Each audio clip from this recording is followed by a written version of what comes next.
He's just woken up stunned after being betrayed and killed by his own sister. When he checks the date, it's 2025, 9 years before his death. He's back to the very day the world changed forever. A new game called Shunchi 1 absolutely shocked the world. When you fall asleep, you enter this game for real. In that world, your lifespan is absolutely everything. Lose it and you die. But if you're strong enough, you can bring your game powers straight into real life. Soon, the world spirals into total chaos. Monsters roam the streets. Cities collapse, and only the strongest can survive. Back then, our MC, Qin Feng, was one of the top players in the entire world. He risked absolutely everything to protect his sister, but she and her boyfriend shockingly betrayed him. For the legendary Eye of Judgment, a divine artifact rumored to grant godlike power. Now, reborn right before it all began, Qin Feng won't make the same mistake this time. He's playing for himself. At the career choice hall, he picks his destiny. He picks the assassin class. The moment he does, the Eye of Judgment reawakens. It grants him a hidden profession no one has ever seen before. The Shadow. Armed with this new power, he decides to test it.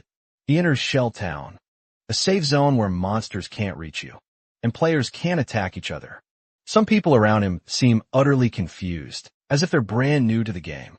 Others, however, are intrigued by Shadow's very existence. They try to figure out his profession, guessing that he's an assassin.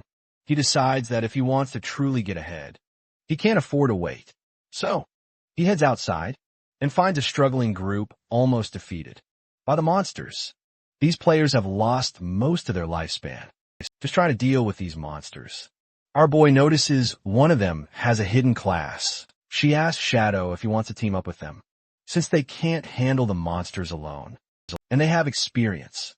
However, our hero refuses, deciding to fight them alone. The archers quickly warn him about the monsters, telling him they are far too dangerous.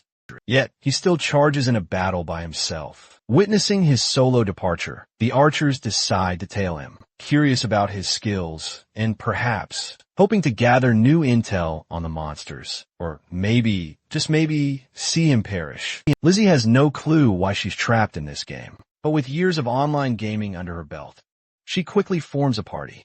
And yet, the very first monster they encounter, outside the beginner village, wipes them out, but our boy easily crushes it. The team now notices there's something seriously off about Shadow. His clothes, his dagger skills, his agility, nothing about him seems like it belongs to a level 1 player. As they continue to watch him, he vanishes into thin air. They realize it must be the stealth skill, but it's far too overpowered for level 1. Either way, they've already died once, and their remaining lifespan has been halved. So, they head to the village to search for hidden rewards. A normal assassin stealth at this level would have been easily detectable, but the Shadow class has its unique stealth mastery, making it impossible for anyone, even monsters, to notice him. Shadow's stealth duration isn't too long, but the good thing is, the cooldown starts as soon as he activates stealth, so in a few seconds, he can vanish again. All players start with base stats of 10. With different classes granting additional bonuses. Shadow, a warrior in his last life, only got 3 pluses to strength and constitution. But this time, the Shadow class grants boosts to every single stat, and his agility is boosted by 8 points. But he still has 5 points to allocate. And while most players dump their points into strength or spirit to boost physical or magic power, he knows better than that.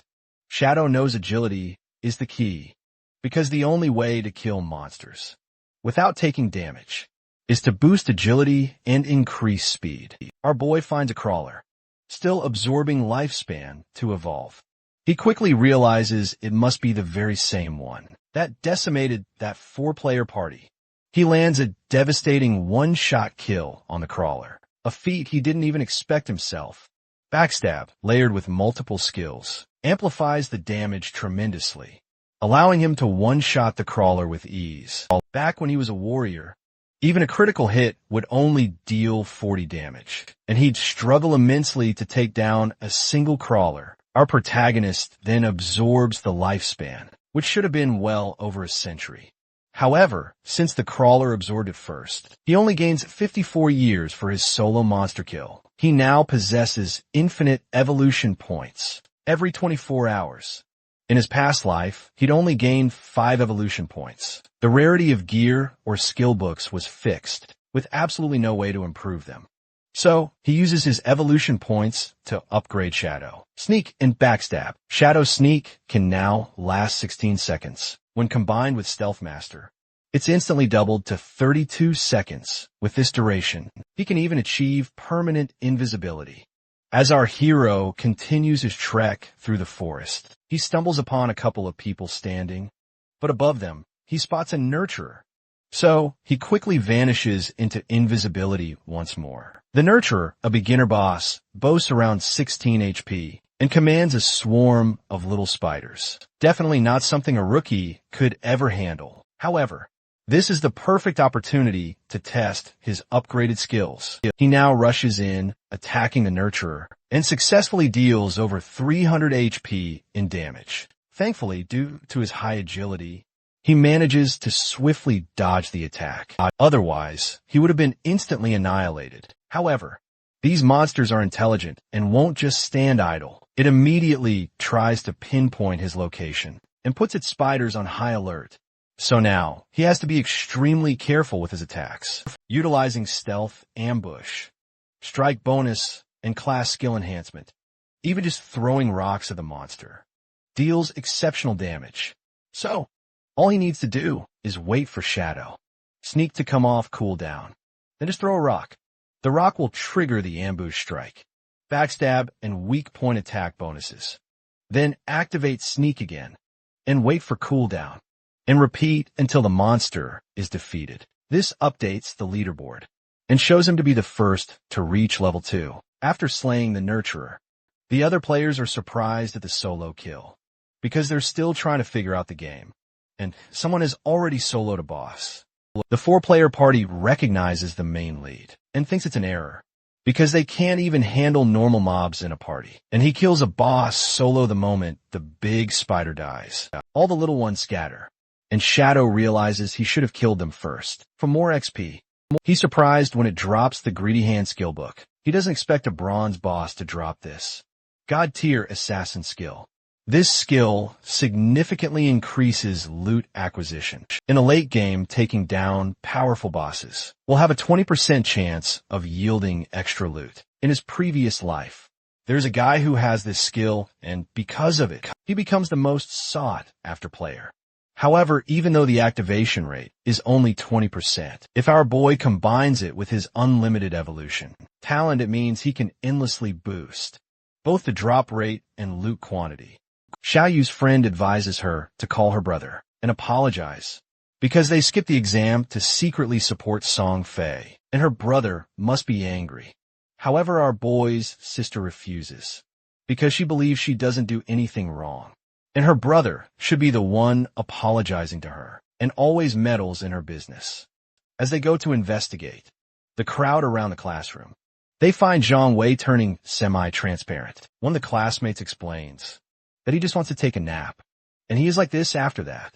However, it isn't the only case, and it has been happening all over the world. Some experts say that as long as they fall asleep, they'll enter a semi-transparent, phantom-like state, and no one knows why. Xiaoyu's friend declares she's calling her family to warn them immediately, and suggests the hero's sister do the same. But she refuses, snapping back. A guy like him is better off dead. Meanwhile, our protagonist has just upgraded his Greedy Hand skill from bronze to gold. Now he boasts a 70% chance of snagging an extra piece of rare loot. He also has 2 extra evolution points. And to evolve Greedy Hand to +3, he only needs 3 more points. Then he'll have a 100% guaranteed chance of extra loot. However, the world's governments must have caught on to the situation by now, and soon more and more people will flood into the game. He needs to speed up his progress and equip anything he can use. He knows it won't be long before people realize that the powerful skills and valuable equipment from this game can be extracted into the real world. When that happens, the world will be thrown into absolute chaos. However, Extracting skills and equipment requires two critical conditions. First, reaching level 10. Second, having enough tradable lifespan. Grinding small monsters takes far too long, so he needs to find stronger bosses. As he's pondering this, he spots a group battling a sprint predator. He immediately recognizes Wong Mong. Rumors say that when Wong Mong entered the game, he assembled an entire team of hidden class players. Wong Mong's hidden class, Holy Shield Warrior, has twice the base stats of a regular warrior and comes with an innate invincibility skill. The mage class, Prophet, deals double the spell damage of a regular mage and comes with a built-in prophetic fireball. The archer class, Sharp-Eyed Shooter, has twice the stats of a normal archer and comes with a built-in rapid shot skill. The priest class, Oracle Priest, has twice the healing power of a regular priest and starts with a powerful group healing skill as Shadow watches Wong Mong fight. With active healing from the Oracle Priest, he knows if the battle drags on, other monsters will inevitably be drawn in. Just as predicted, a Corruptor appears, a level 2 regular monster, slathered in dark brown sludge. It joins the fray. Shadow spots another hidden class, attacking the Corruptor.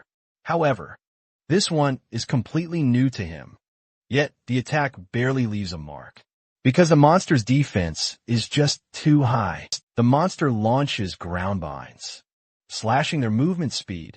They're utterly stunned when the Corruptor gets one shot. Obliterated. They can't even take down a level 1 crawler that easily. So that one shot is an absolute shock. Our boy one-shots yet another one, but they still can't see who it is. All they can do is hope he's on their side.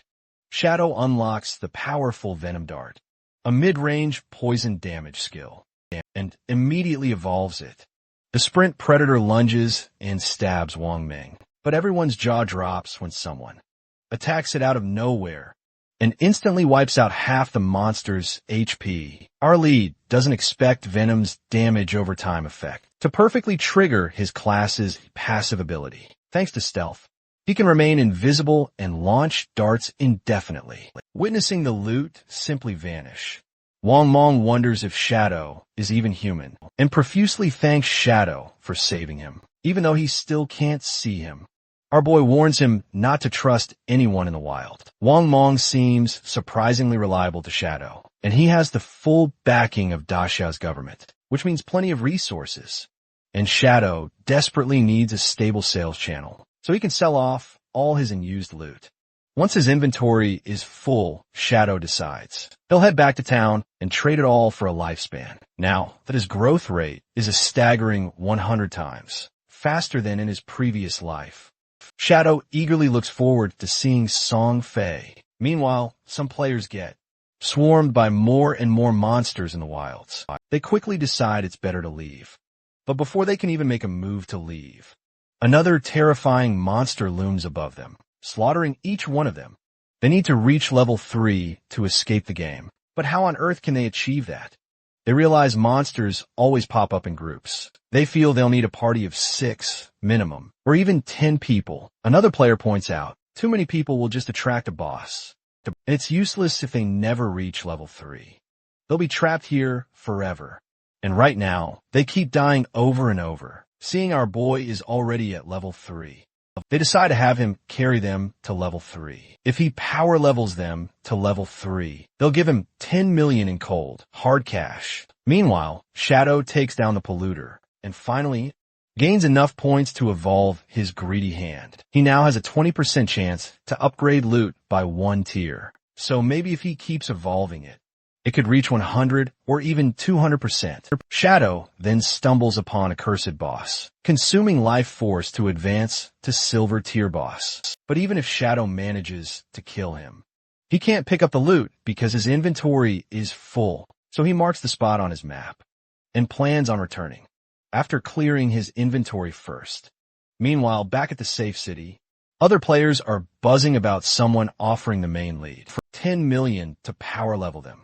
He comes back to sell his inventory items, and the players find he's selling high-quality bronze-level equipment. They wonder why they can't see his face. And someone from the crowd quickly points out he's using a concealment function. probably because he wants to stay mysterious. She asks Shadow for the icicle spell, and he asks for 100 days of tradable lifespan in return. She tries to bargain, but Shadow tells her 100 days is already a steal. When she offers to pay in real-world money, our boy tells her to use it to buy tradable lifespan from someone, and then trade that with him. She confirms with her teammates, and upon their agreement, she trades 100 days of lifespan for the icicle spell. Zhongli then steps in, asking our protagonist to help her power level to level 3. In exchange for 10 million in cold, hard cash, he remembers that in a past life, she was a notorious leader of a criminal syndicate. She used to lure people into selling their very lifespans, then abduct them for forced labor, and kill anyone who resisted. When Shadow refuses, she tries to bribe him with even more luxury cars, houses, and whatever else he desires. But our hero still refuses, knowing cash is utterly worthless. The only true universal currency would be tradable lifespan. When Zhongli doesn't leave and keeps trying to talk him into agreeing, Shadow threatens to kill her until her very lifespan hits 0. After selling everything, Shadow decides it's time to deal with the Curse Master. No one knows yet that tradable lifespan can actually extract skills into reality. No one knows. This Forsaken game will soon plunge the real world into absolute chaos. Everything people pride themselves on in reality will soon be utterly worthless. While Zhongli plots revenge on Shadow for threatening her, Mali Jun steps in. He offers to help her level up if the 10 million cash offer still stands. Zhongli negotiates, stating, since he isn't as strong as Shadow, she will only pay him 5 million in cash when they return to reality. As our boy heads back to the curse boss, he finds it's evolved to silver tier. Evolution from silver to gold will take at least 7 or 8 grueling hours, and he's simply too lazy for that. A silver tier boss's HP is 2 to 3 times that of a bronze tier boss, but that's only 2 or 3 venom darts from our boy. The Curse Master is a mage-type boss. Most of its skills are area attacks, and they deal incredibly high damage. If our boy hadn't escaped its attack range after throwing a venom dart, he would have been dead for sure. He must wait until stealth's cooldown ends, then launch a surprise attack during a lull in the boss's brutal assault. As he throws another venom dart, the monster suddenly starts to flee because its HP is almost completely drained, making his job incredibly easy. Slaying the Curse Master instantly leveled him up twice and earned him 4 evolution points. The Greedy Hand effect immediately snagged a bonus reward, double the drops from a silver tier boss. This granted a whopping 12 evolution points and 372 days of tradable lifespan. But that's not all. The Greedy Hand's extra effect also leveled up. Now, it lets our main character's silver tier loot instantly upgrade to gold tier items. However, the monster dropped 7 or 8 pieces of equipment, and his backpack only has 10 slots. He can't keep running back and forth to sell items, so he desperately needs a storage ring, or something to boost his inventory slots. Meanwhile, Wang Meng and his party members have finally reached level 3, and are now celebrating their victory. As the leaderboard updates, Shadow's rank jumps to 5. Other players are, once again, completely shocked. They can barely level up, and only a select few have just hit level 3 themselves. However, Wang Meng suggests returning to reality to inform family and friends about the godforsaken game. As he logs off, he wakes up in reality, his friends gathered around him, thrilled to see him awake. He tells them to gather everyone, because something major is going on. Wang Meng reported everything to his superiors, how our boys saved him, how he leveled up, and how Shadow kept leveling from 3 to 5. One of them points out why our boy hasn't returned to reality. And could it be he has no close friends or family to notify? Wang Meng's boss confirms that his information matches the intelligence from higher-ups, and there's new research that shows that some older people die not long after falling asleep. He further adds that, after collecting and comparing the data, with the employees who returned to reality. Many of them had, in fact, died numerous times in the game. This means if your in-game lifespan reaches 0, you die in real life. The boss thinks they're being invaded by some unknown higher beings. The higher UPS have given an emergency command to form vanguard teams based on the location to explore the game and share information. The boss says it's a major event around the world, and all the nations are doing everything they can to explore the game. If they fall behind, it would mean losing authority in the world. So they have to obtain information at all costs. He makes Anyu the head of the team because he thinks her personality is most suitable for investigating shadows, and makes Wang Mong the vice captain and tells them to choose their own captain. He orders them to make friends with Shadow, to discover his real identity, and to obtain all information he possesses. He orders the rest of them to maintain the order of the society and dismisses the meetings. Back at the school, the students talk among themselves, that as long as those in the same district sleep at the same time, they will appear in the same starter village. Xiaoyu is still thinking about Qin Feng and how he hasn't apologized to her, because he usually apologizes really quickly. Every time, she gets upset and she decides to not forgive him. This time, however, she's glad to have seen her boyfriend yesterday, because now there won't be many opportunities in the game. She quickly realizes that Song Fei will also enter the game when he sleeps. So as long as she enters the game, she can find Song Fei. Xiaoyu decides to ask Zhang Wei to help her level up, since he's an expert. Zhang Wei tells her to put all her attribute points into agility, even if she's a mage class. Otherwise, she won't be fast enough.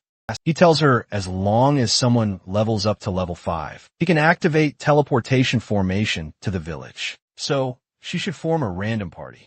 And when the teleportation formation opens, he will come and find her to help her level up. After this, Xiaoyu sleeps and thinks she won't help her brother level up when she's higher level than him.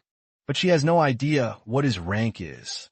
Back in the game, our boy gains yet another rank, granting him 8 points across all attributes. That's a whopping 32 total points. This ring is like gaining 3 whole levels. Plus, it grants a dark element resistance effect. Super useful for Shadow when facing mini monsters. His weak point attack multiplier now starts at 1.5. This ring even enables another AoE attack skill to teleport, or even turn Shadow completely invisible. And with the remaining evolution points, he decides to evolve his greedy hand first. Now, killing mobs will net our boy 2 pieces of loot. Killing 1 is now equivalent to killing 3. He uses the rest of his points to raise Instant Shadow, slash by 3 tiers, however. But the upgrade has no effect on the cooldown time. However, by just relying on Instant Shadow slash, he can become infinitely invisible. The level 4 limb crawlers attack Shadow, making it the perfect time to test the power of Instant Shadow slash. The efficiency of killing monsters has drastically increased. For Shadow now, he only needs 2 venom darts to take down a monster. This shortened battle time also significantly reduces the chance of incidents. Right now, Shadow has 618 tradable days of lifespan. But to bring his equipment and skills into reality, he needs at least 900 days of tradable lifespan. So, he decides to head back first and sell all the items in his bag. Maybe then he'll reach the minimum lifespan required. Once he levels up to level 10, he'll be able to bring his skills and equipment from the game into reality. Mao Lujin helps Zhonglin reach level 3 and asks her to pay him. She gives him her contact and tells him to contact her directly when she goes back to reality. She also asks him to sell her tradable lifespan in exchange for 10,000 per day of lifespan. Mao Lujin happily agrees, thinking he's a genius for converting gaming abilities into real-life money. Meanwhile, our main lead activates the teleportation formation in Shelltown, but right now it's of no use. The teleportation formation in the beginner's town is 2-way, so until someone reaches level 5 and activates one in another town, it's useless. Shadow remembers in his previous life, Song Fei was in Firefly, so he decides to set up an alert that will notify him when someone activates. Firefly Town's teleportation formation. However, Shadow's main goal is to level up to level 10, and then head to the God's abandoned realm. That is where the God-forsaken game truly begins. As he goes back to Shell Town to sell his equipment, players swarm over him, as if they'd been waiting for his arrival. The last items he sold proved to be a massive success, so more and more people wanted to buy, and in less than a minute, he sold everything. He received 650 days of tradable lifespan, making a total of 2,174, but it's still not enough if he wants to bring his level attributes, profession, and equipment back to reality. As he's about to leave, one of the players approaches him with a space ring. The ring is a special storage equipment, and its value lies in not occupying ring or backpack equipment slots, and every player can only carry, at most, 3 storage backpacks. This ring is extremely rare. In the past, 12 slots like this could sell for 3,600 days. However, the girl says she doesn't want a lifespan. She wants him to add her as a friend, and asks him to form a party to kill one boss. Shadow agrees and asks her the name of the boss. She tells him she couldn't see the name, but it's a gold-tier boss, and it was a boat in the swamp that looked tattered. Our hero realizes it could be the Golden Ghost ship. It is a rare, special boss that could appear at any level. The appearance rate of this boss is extremely low, and it drops some very useful special equipment. Every time the Golden Ghost ship appears, a fierce battle will break out among various guilds. Because of it, the town it appears in should be level 5, and it is the easiest to kill. To bump into the Golden Ghost ship in the beginner village, one needs to receive the rare storage ring, and she was also a member of Wang Meng's party. Our boy quickly realizes she might be the legendary koi fish from his past life. That is, she explains that after finishing her meal offline, she wanted to log on and level up with her party, but they were so slow, she decided to just stroll around. And that's when she stumbled upon a gold-tier boss in Shadow's past life. It was rumored that Wang Meng's party had a member, just like her. Whenever she wandered around, she'd encounter rare bosses, treasure chests, underground palaces, and hidden temples. At first, he thought it was all just a smokescreen to cover up some crucial information, but he never expected her to be real.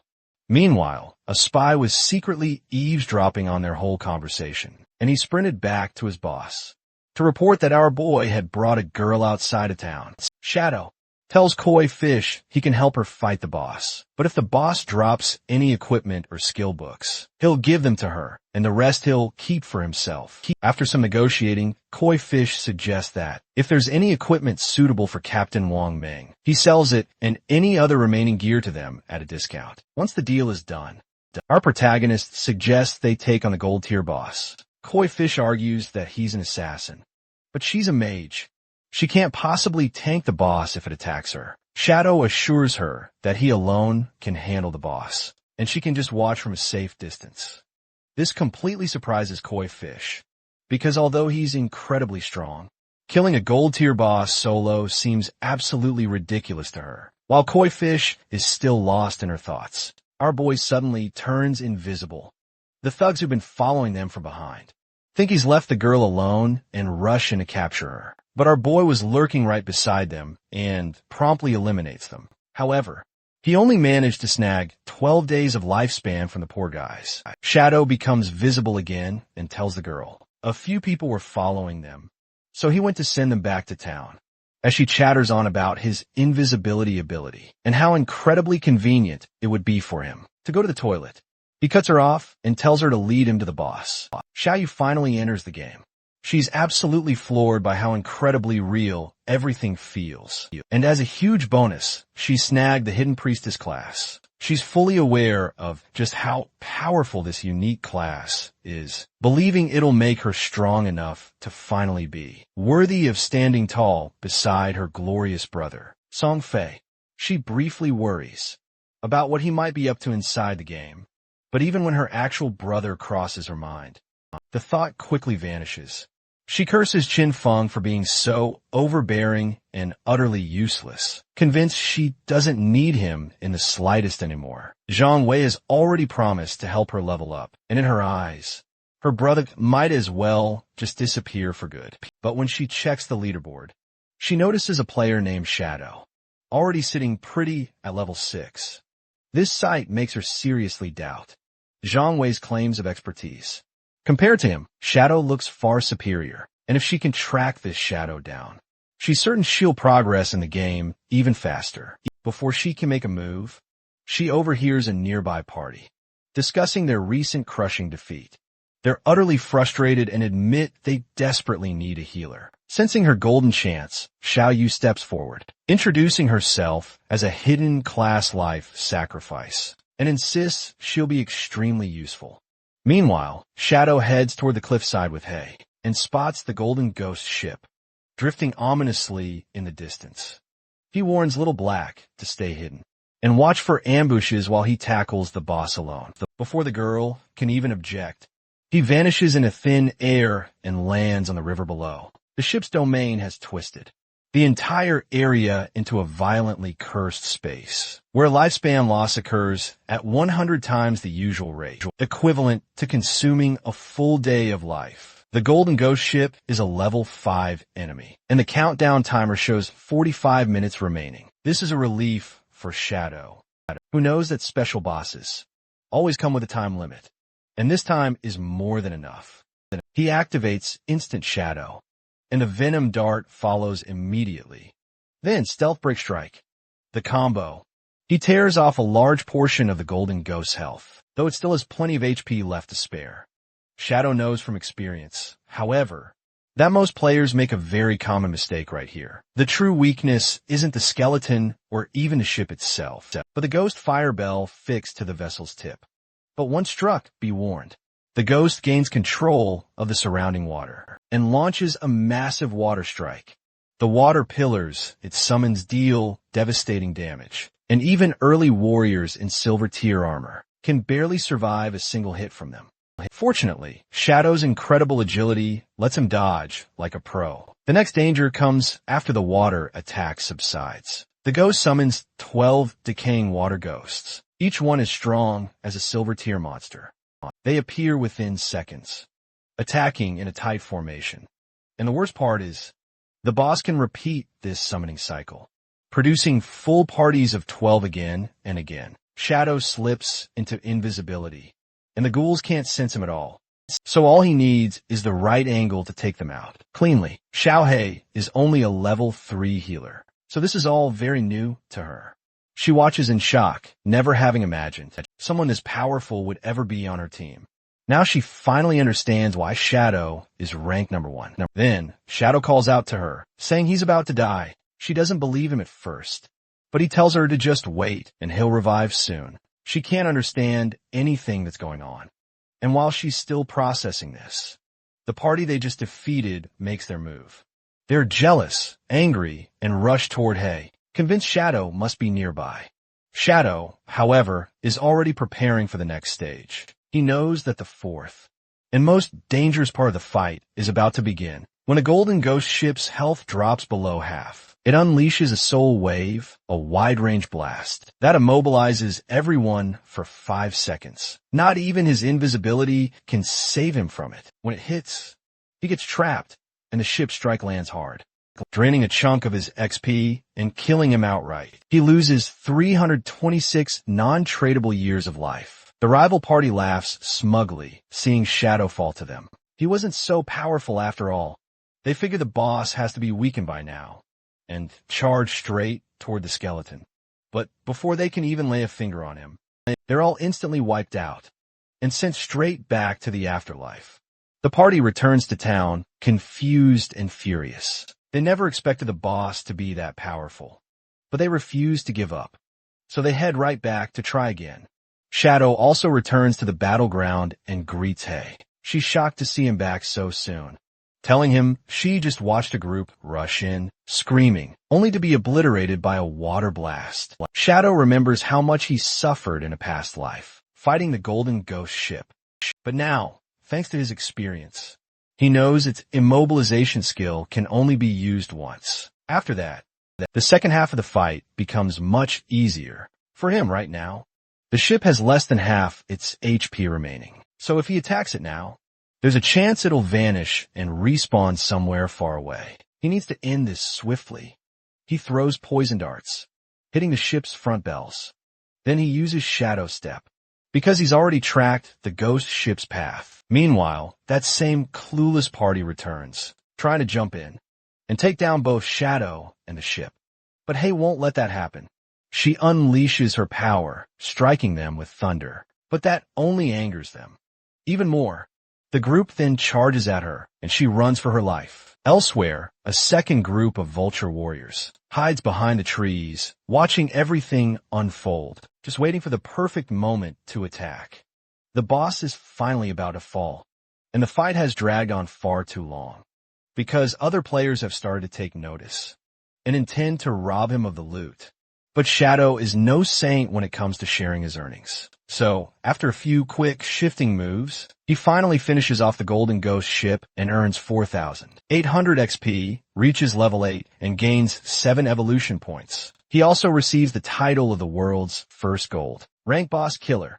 The system-wide announcement goes live, and everyone who sees it is left utterly speechless. No one expected someone at their level to pull off such a feat, and most of these noobs can't even handle basic monsters. Meanwhile, the nearby robbers succumb to pure greed. They eye the loot, desperate to claim it for themselves. Their leader calls over his most formidable warrior, Agwang, and orders him to find and kill Shadow before he can escape. Agwang unleashes his Phantom Eagle skill to scout the area, but he's completely unaware that Shadow is already operating on a much higher level than anyone expects, making him utterly undetectable. When the group finds no one around, they assume Shadow has already fled the scene, and they rush in to claim the precious loot. But they still need to wait 5 agonizing minutes before they can access it. However, their luck has completely run out. With just a few swift slashes and flicks of his sword, Shadow brutally mows them all down. Thinking he can now finally enjoy what he earned there, he notices his little black is nowhere to be found, and makes a mental note to check on her later. Looking over his evolution points, both the leftover ones and those he just earned, he quickly realizes he has just enough to evolve the scale of Greedy Hand. Activating Greedy Hand, he gathers all the life spares and detonates them. In one swift go, he gains a whopping 21 evolution points, a large number of tradable life days, and a special item, the incredibly rare Phantom Fireballs. These are quite rare to get your hands on. When equipped, they prevent life day loss upon death, but they come with a cooldown of 18 seconds. He can also shake them to instantly immobilize all enemies within 100 meters for an astonishing 300 seconds, since they're items and not gear.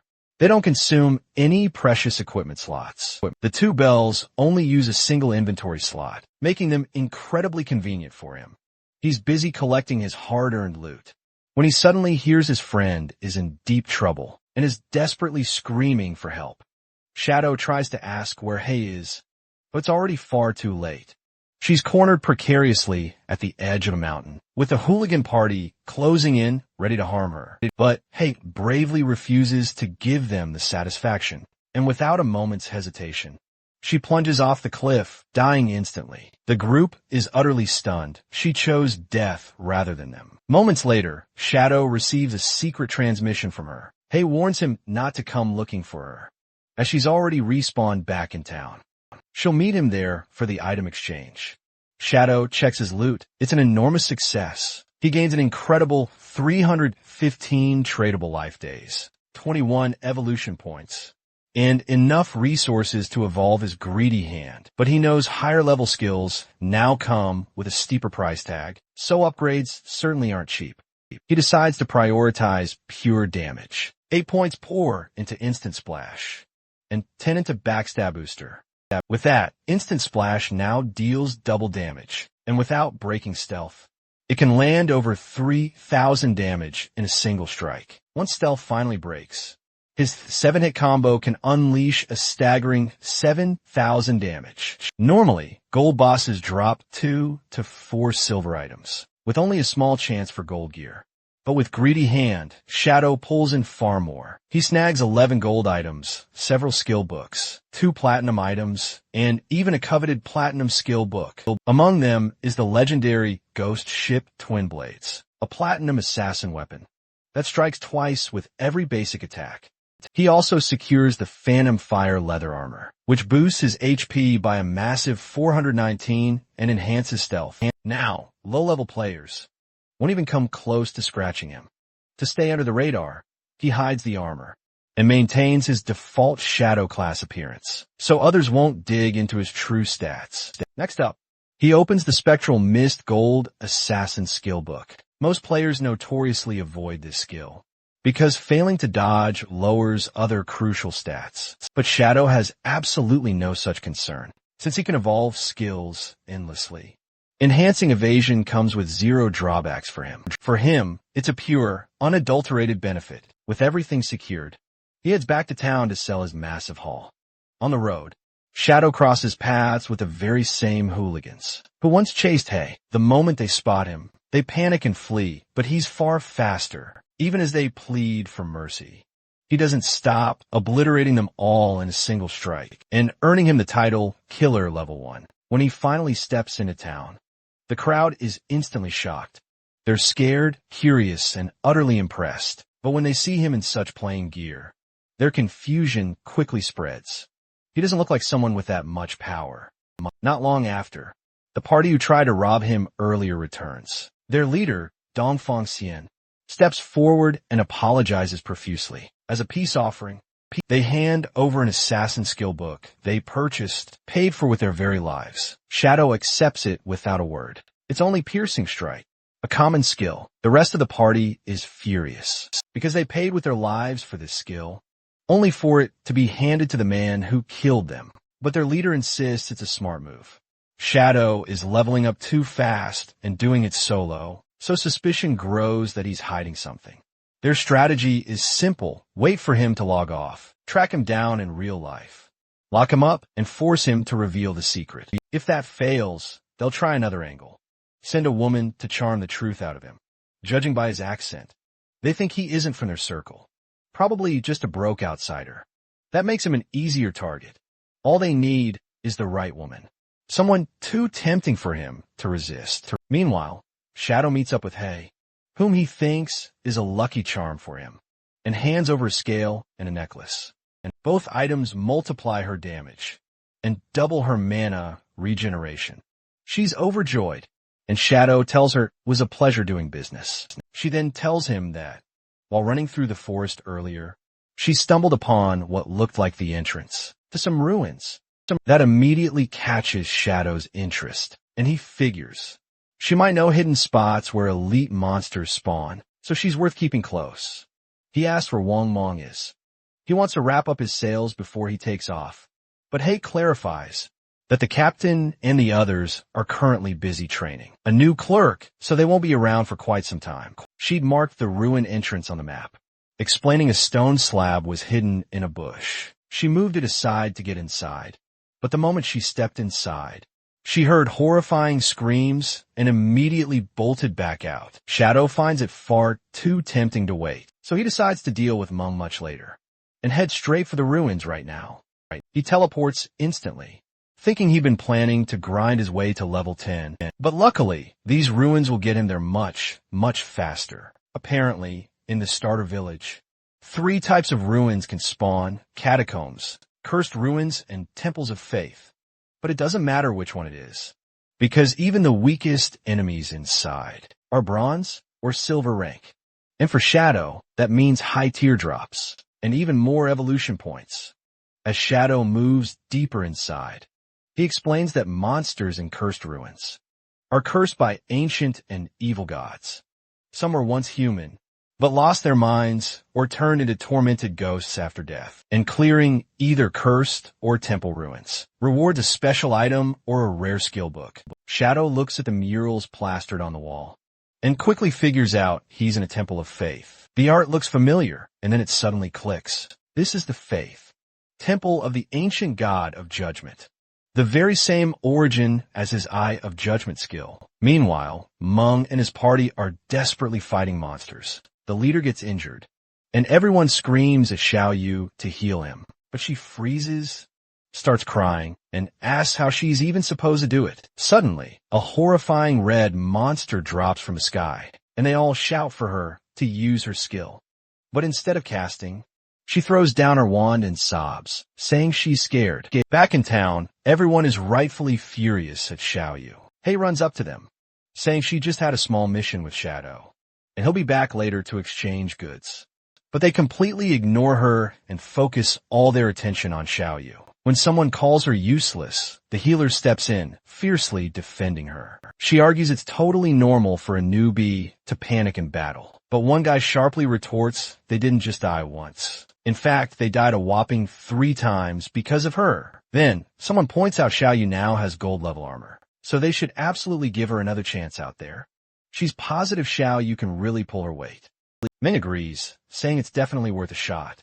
Xiao Yu offers a superficial apology, but inside, she's absolutely seething with bitterness. She believes they're the truly incompetent ones, just blaming her simply because she's new. And if it weren't for knowing Shadow, she wouldn't even waste a single second on any of them. Meanwhile, Shadow ventures deeper into the ancient ruins and spots 2 grotesque monsters praying at an altar. They're level 10 silver tier creatures, devout followers of the ancient god of judgment. He uses instant shadow slash to interrupt their prayer, dealing a heavy blow.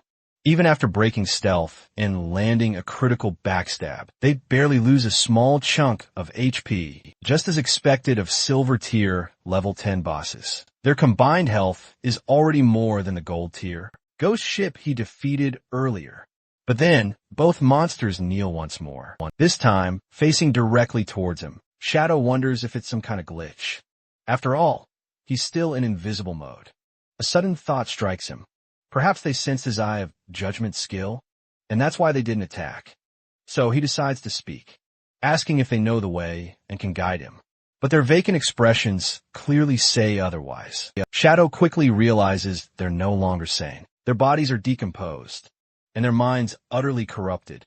They're just wild beasts now, who only know how to steal lifespan, and can't speak anymore. Yet still, when they look into his eyes, they panic and suddenly bolt. Not from him, but towards something else entirely. Shadow hears a group entering from another path. They're shouting about monsters heading their way, saying they're silver tier. Shadow observes them and recognizes one girl. She's the one who bought Ice Spike from him, and her name is Grey Rose. He's shocked they stumbled upon these ruins, but judging by their subpar gear, they're absolutely not ready to venture deep inside, let alone face off against silver tier enemies. In mere seconds, they're all completely annihilated. Shadow just watches, observing their carelessness. They drop a whopping 100 days of tradable lifespan, leading him to realize they must be absolutely loaded. The devout kneel once more before him, but Shadow knows there's truly nothing worth exploring here. No intricate traps, no secret hidden rooms, just 2 corrupted silver tier mini-bosses. So he effortlessly finishes them off, earning 4,000 XP, immediately pushing him to level 9. He activates Greedy Hand, instantly bagging 32 evolution points, 1,504 days of valuable tradable lifespan, 4 gold tier items, 10 silver tier items, and a rare assassin-specific item, the Pendant of the Faithful. It's a gold tier accessory boasting 15 agility, a massive 20% cooldown reduction, and a unique effect that allows him to summon a silver tier devout follower to fight fiercely alongside him. This necklace boasts truly impressive stats, and that 20% cooldown reduction alone brings his stealth cooldown from 22.6 seconds down to a mere 19.2 seconds. Poison Dart drops from 4.3 to 3.7 seconds. And Instant Shadow slash plummets from 10.4 to 8.8 seconds. This makes his grinding significantly smoother overall. The gear also specifically requires level 8, so no one else can currently use it yet. He decides to hold on to it, potentially selling it later. Suddenly, something unexpected shifts.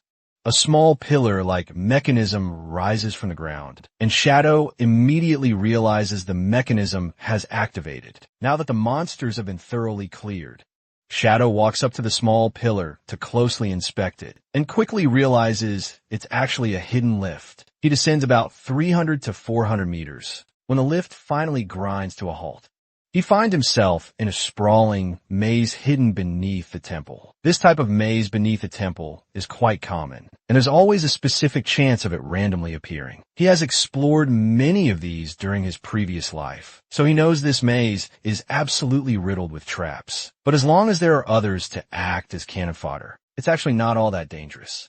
The only real problem is that it takes an immense amount of time. Exploring alone, however, is incredibly risky, because one wrong move could mean instant brutal death. Fortunately, he possesses the Pendant of the Faithful, which allows him to summon a silver tier devout follower to fight right by his side. He summons a devout and orders him to scout ahead, while he quietly follows the path behind. It looks easy at first glance, but he stays alert, knowing danger can strike at any moment. As he walks along, he spends 11 of his evolution points to upgrade his ghost. Shadow Blur skill from gold to epic tier. This epic upgrade grants him a 75% passive dodge rate, and whenever the dodge activates, it provides full damage immunity.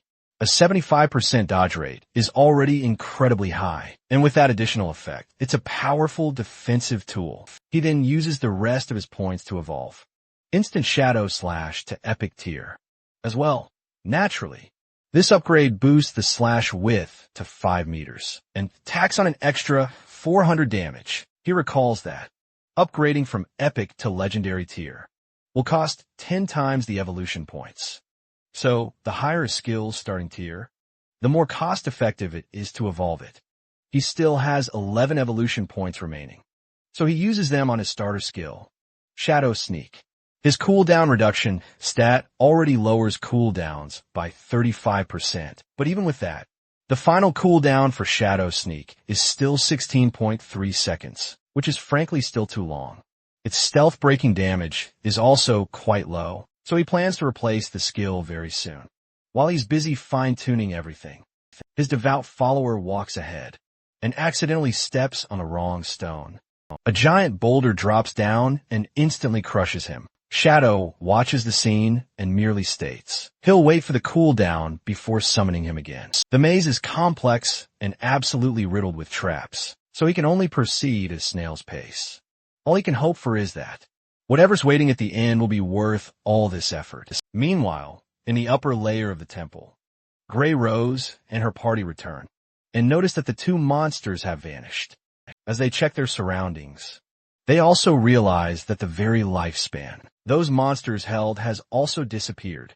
So, someone took them out and snagged all the rewards. At this stage of the game, only a true expert, someone like Shadow, could defeat 2 silver tier bosses. Naturally, they all conclude it had to be him. They also quickly realize they won't be able to fight or die again here because all the monsters are already gone. Grey Rose suddenly recalls hearing someone earlier, a person who seemed to be talking to the monsters. That memory really sticks out to her now. It just might have been Shadow. And if that's true, then maybe he even possesses a skill that lets him control or bewitch bosses. If that's the case, then the sheer power he wields is hard to even imagine and, honestly, pretty terrifying.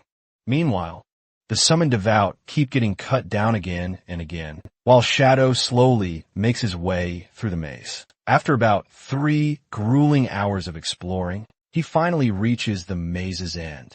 He summons another devout follower and sends him forward. Eventually, they arrive at a massive stone door. He asks the devout to open it, but it can't, so he steps forward himself, touches the door, and it swings open. Inside, he sees a chest placed right at the room's center, surrounded by scattered coins. The chest is locked, and beside it stands an NPC. Shadow looks at her closely, but finds no name, no stats, and no visible details. The woman speaks in an ancient language he doesn't understand, and then slowly begins to fade away. At the same time, the thorns on the treasure chest vanish too. Shadow guesses that she must be somehow connected to the Eye of Judgment, even if he can't confirm it just yet. He shifts his attention to the chest. Its golden glow signals epic tier loot, but he stays cautious. There's always a risk of a trap, or a mimic disguised as a reward. To be safe, he sends a devout to open it. The mindless zombie reaches out and lifts the lid. Inside, Shadow sees a skill book for assassins. It's a rare, god-tier skill that includes both active and passive abilities. And from the first glance, he immediately grasps this isn't just any ordinary discovery. The item in question? A skill book called Pistol of Mercy. It bestows a passive effect that significantly boosts weak point hit accuracy by a whopping 100%, effectively doubling the weak point damage multiplier. But that's not all. He also acquires Slit Throat, an active skill that unleashes a devastating debuff the very next time he strikes a target. The target suffers 100% of that attack's damage every second, for a terrifying 3 seconds. This potent skill comes with a 60-second cooldown, and that passive effect, it also doubles the enemy's weak spot hitbox size, making critical hits vastly easier to land. However, the true game-changer here is Slit Throat. For instance, if his next attack hits for 300 damage, the debuff tacks on 300 damage per second for 3 seconds, culminating in a total of 12 damage. That's an incredible 4 times the original hit, making it one of the most overpowered assassin combos he's discovered so far. He can execute instant Shadow Slash for multiple hits, but Slit Throat strictly applies its debuff effect only to the very first strike. Still, considering it's an epic tier item, it only requires 10 evolution points to reach legendary status. This loot is a massive victory for him, and his burst damage has now skyrocketed by several magnitudes. And all of this incredible fortune is thanks to Little Black, which is precisely why he resolves to sell his surplus loot to her party as a heartfelt way of returning the favor. He quickly uses secret transmission to contact Little Black, telling her to request that their leader, Wong Min, return to town because he has some items he wants to sell. Little Black is absolutely stunned, shocked that he's already finished exploring the ruins. But the team wastes no time, swiftly returning to town. As soon as Shadow makes his appearance, players immediately swarm him, clamoring for his attention. They address him as Big Brother, begging for advice and showering him with friendly gestures, all hoping he'll take them under his powerful wing. And it's not just players from Firefly Town anymore. Players from Underwater Town and Azure Wave Town have also arrived. The teleportation gates connecting these towns seem to have finally been activated, meaning he can now freely traverse between them all the way to Song Fei's Firefly Town. But then, just like that, he vanishes once more. The townsfolk are left utterly bewildered. Yet, Shadow is secretly still right here. Hiding in plain sight, he finds his lucky charm, then meets up with Wang Ming and the others. There, he spots Xiaoyu, who's joined their party. This confuses him. Someone like her, he thinks, could totally drag down such a strong team. But he knows he must remain extremely cautious now. With everyone now knowing about Shadow, he can't risk revealing his true identity. In the real world, without his powers, even a simple kitchen knife could kill him. While his body is vulnerable in sleep, Xiaoyu rushes over, immediately starting to flirt, claiming he looks even more powerful in real life. She believes if she sticks close to him, she'll meet her idol, Song Fei, within days. But Shadow completely ignores her and proceeds directly with the trade. He exchanges top-tier skill books and items for 2,200 days of lifespan. Wang Ming exclaims the items are too expensive for them, as most are silver and gold tier gear. They simply don't have enough. But Shadow tells him he's giving them on credit, and they can pay him back whenever. The leader is utterly baffled by this unexpected kindness, and can't fathom why Shadow is helping them so much. So, he makes an offer. If Shadow ever needs anything at all, they'll be ready to support him, no questions asked. Everyone checks out their new gold tier gear and skills, and instantly feels a surge of power. Feeling more powerful and grateful toward Shadow, they marvel at the incredible stats, thrilled to finally take on much stronger monsters. But Xiaoyu is the only one who doesn't receive anything at all. Meng tells her there was no gear for priests, among the loot they acquired. The rest of the team just shrugs it off, claiming she's lucky enough, just getting free XP by tagging along. Xiaoyu then marches up to Shadow and complains, insisting she's a priest and deserves equipment too. She even sends him a friend request. Her in-game name is Little Graceful, which Shadow finds incredibly ironic given her attitude. And once again, he completely ignores her. Without a single word or even a glance her way, he simply vanishes, leaving the crowd bewildered, yet incredibly relieved. Everyone quietly celebrates the fact he intentionally snubbed her, walking away like a true hero. Meanwhile, Shadow knows he secretly has a gold-tier priest staff, and even a gold-tier priest skill books stashed in his inventory. But he'd rather choke on his own blood than ever give those to his ungrateful sister. As he levels up, he knows he'll collect tons of extra gear and skill books, and selling them individually would just waste too much time. Meng's connection to the authorities is absolutely perfect for bulk selling and storage.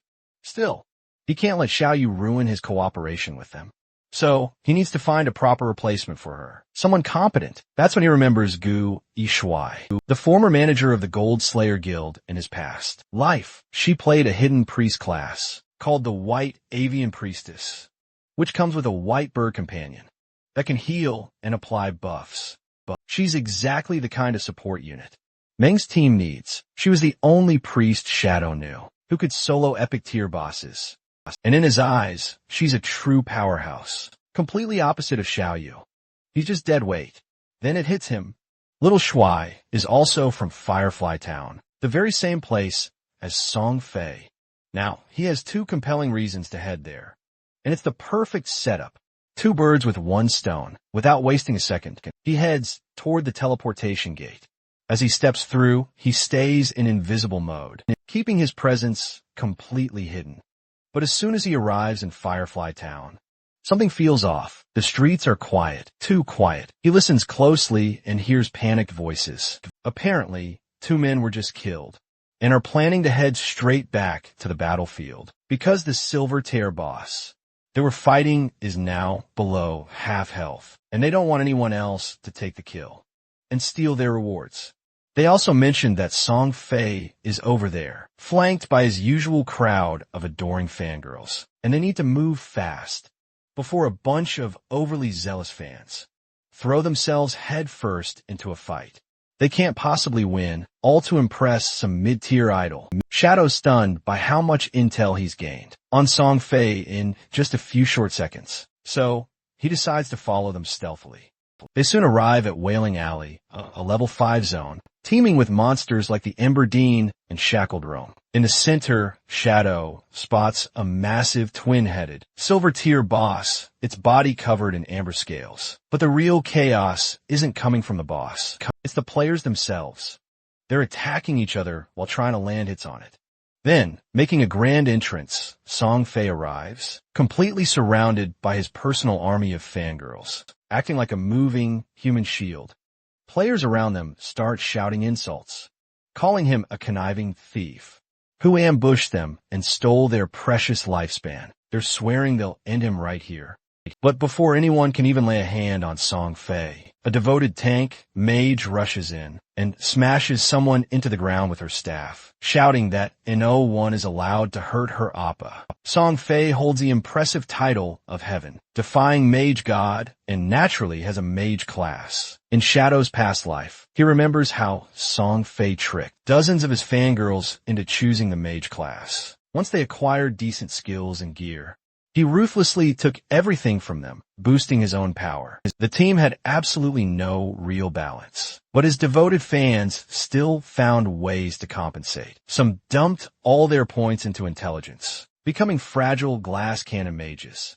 Some focused on agility to act as disruptive skirmishers. Others stacked health to effectively tank hits, and a few even tried to become battle mages by boosting their strength stat and swinging their staffs around like crude clubs. Shadow recalls that, early in the game's run, this bizarre setup surprisingly worked well. Song Fei's team ran wild, stealing lifespan from anyone they came across. No one could stand against them back then. But as the game progressed and evolved, Most of his fangirls tragically started dying off, both in-game and disturbingly in real life. And every single time one perished, Song Fei gained more untradeable, raw power, draining them completely until nothing was left. Shadow is absolutely right in thinking that, because on the battlefield, Song Fei is pushing his fangirls to fight for him, without explicitly saying it. He acts like he cares for them, and talks about wanting peace and love in the world. But in truth, he is stirring them up to battle in his place. As it turns out, this fandom is even crazier than Shadow anticipated, because they have songs and chants for him, as if he is some kind of god. The fangirls throw themselves at the silver tier monster, and when the monster tries to strike at Song Fei, they rush in to block it and sacrifice themselves, saying they will always stay crazy for him. One maid shouts to her sisters to fight harder, because they have to beat Shadow, and make sure their brother takes the top spot. As expected, the chanting starts again, their voices rising over and over. Meanwhile, Song Fei sees that the silver tier boss is close to dying, but he still thinks about how Shadow somehow managed to solo a gold tier boss. To him, it is impossible to take down that kind of monster alone. He convinces himself that Shadow must be abusing a bug, or has a huge group helping him, because at level 7, there is no way someone could be that good. Song Fei tells himself that once he takes down this silver tier boss, he will hit level 8. Since Shadow has been stuck at level 9 for so long, so he will pass him in one go and take the number 1 spot in the game. But he is wrong. Shadow is not thinking about levels at all. He only wants to remove the pest in front of him. In the next moment, someone grabs Song Fei's head and rips it from his body. It is Shadow, arriving with an instant shadow slash, wiping out Song Fei and his entire fandom in one strike. The other players, who are also fighting the silver tier boss, just look at Shadow's skull mask. I can't even believe it. He deals thousands of damage with a single strike. He's insanely strong, far beyond anyone here. Without a second thought, they back away, leaving all the loot for the expert, knowing he took down Song Fei and his gang, and did everyone a huge favor. The crowd starts cheering him on, but Shadow just thinks they're terrified. He'll turn on them next, so they're trying to butter him up. Meanwhile, back in town, Song Fei can't believe he died so easily. He wonders why Shadow would single him out of hundreds of starter towns in the entire city. His fangirls are just as upset, rushing to him, saying that Shadow must have felt threatened by him, so he had to get rid of him. They call Shadow a total scumbag for doing that. Just then, an archer approaches Song Fei, claiming she has eagle eye to detect stealth, and wants to join his party. One of the fangirls quickly rejects her, saying they only accept mages. They add that her low XP would hurt their brother's ranking climb. But Song Fei stops them right away and slips right back into his usual manipulation, telling the girls they're all family and that love can conquer anything. He turns to the archer, saying he can feel her passion, and it doesn't matter that she's an archer. She absolutely should join them, so they can all grow stronger together. As expected, the archer breaks into tears, crying and sniffling that she's crazy for her brother. Soon, more girls from other professions come forward, and Song Fei expands his army, while the girls sing about how precious and loving their brother is, and how they'll take revenge on Shadow. All the men in other teams look at the fangirls and think they've completely lost it. Meanwhile, Song Fei gloats over his growing success, thinking that with so many witnesses, once he kills Shadow, the world will see that, no matter how strong a lone wolf might be, it ultimately means nothing. A squishy assassin is no match for a noble mage, especially one as formidable as him.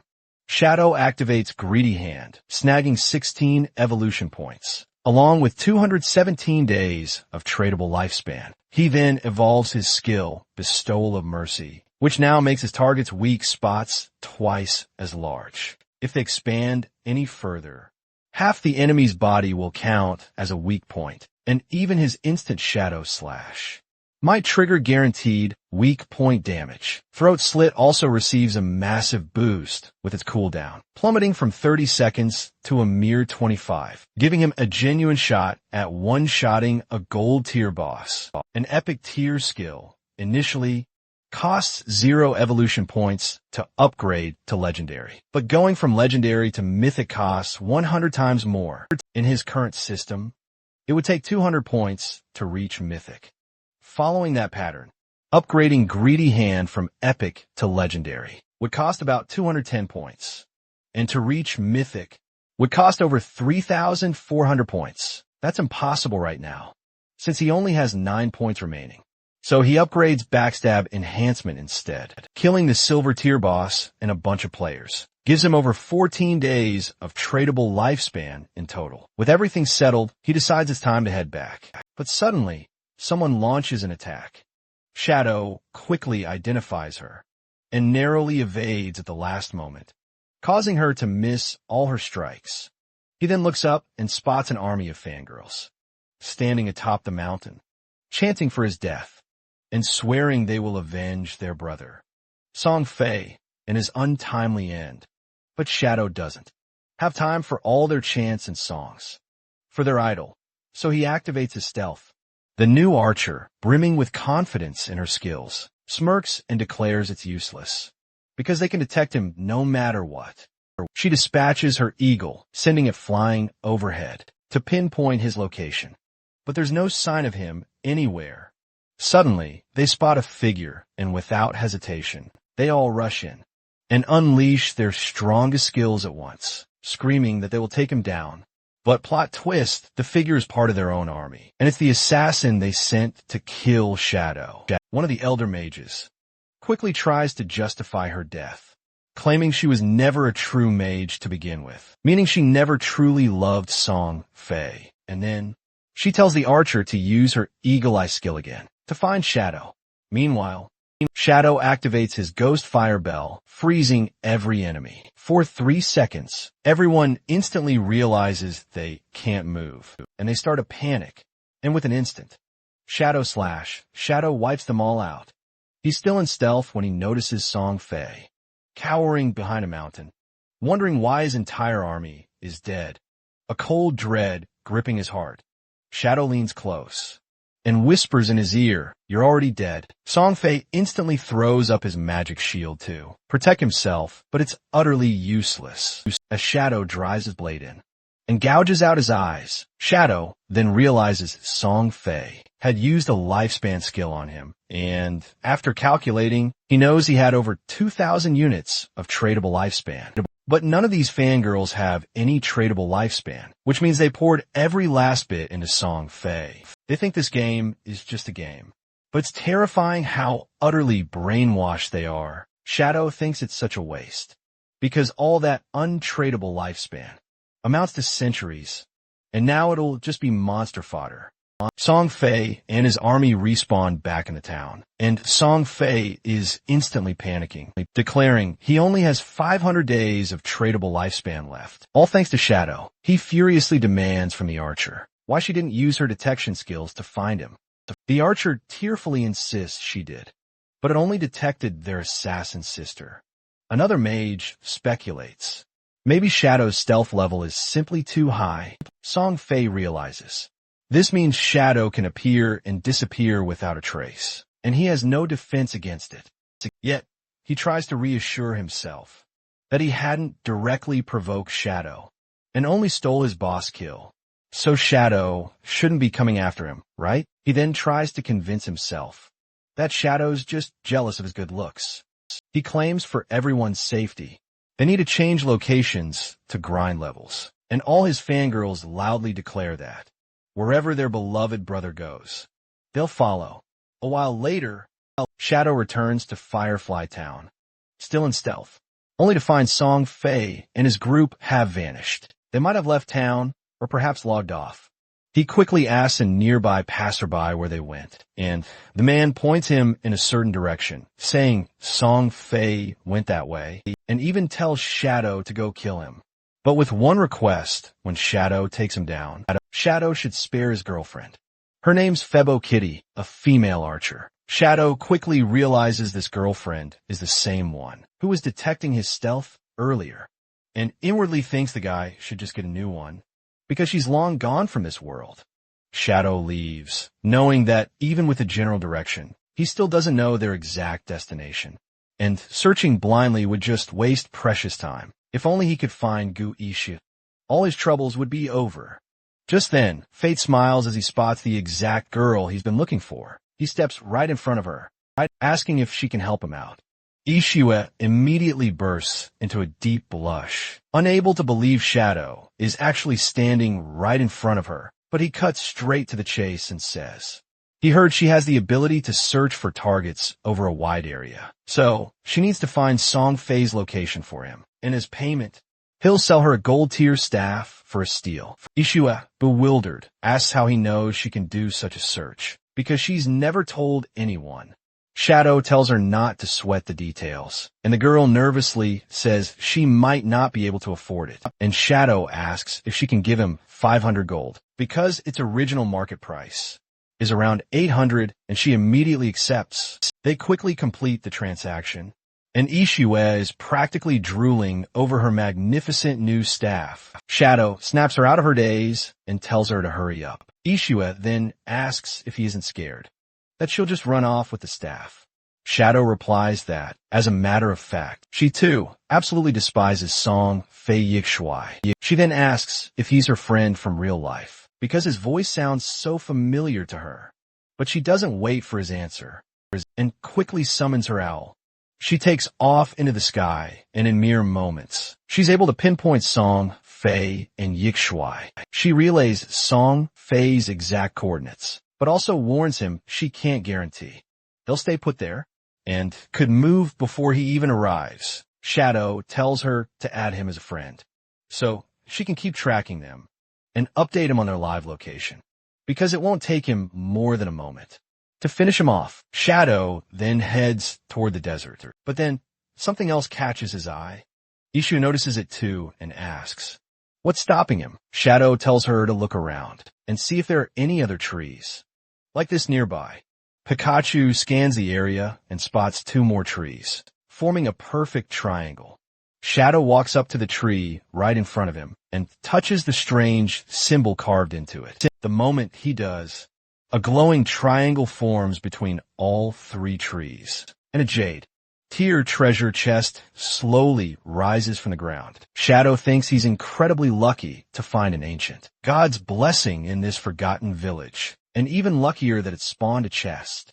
Ancient gods' blessings can appear anywhere in this godforsaken land. Some areas have strange symbols, and activating them all unlocks the blessing. Some blessings summon powerful monster bosses. Others unleash hordes of weaker monsters. Some bestow treasure chests, and some even grant unique rewards.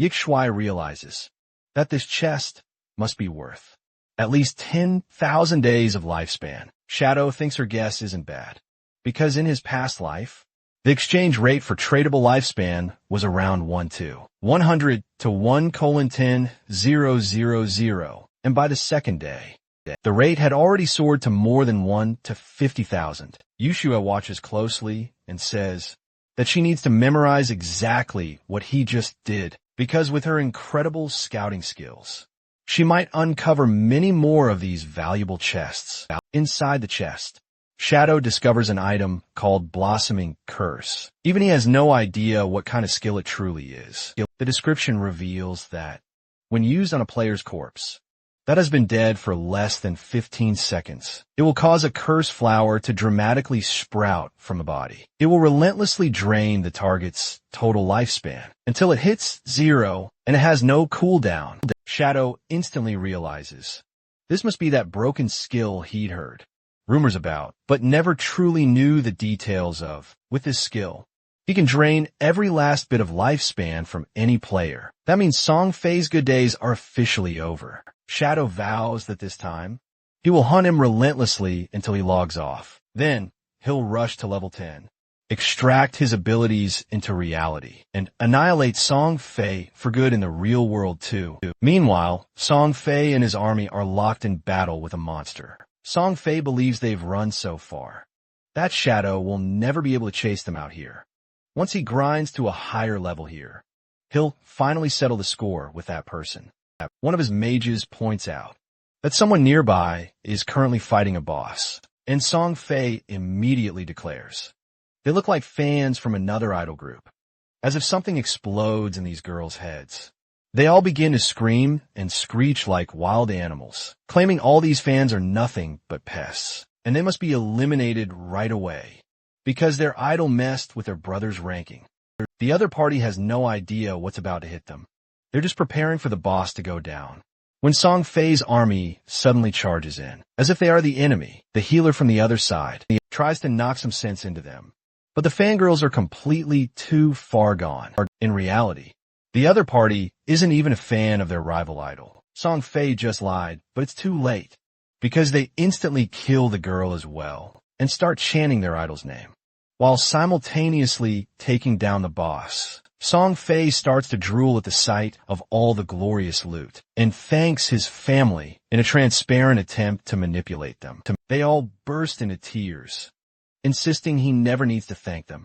Meanwhile, the boy begins collecting his loot. Shadow, however, is watching them too. He instantly activates stealth mode.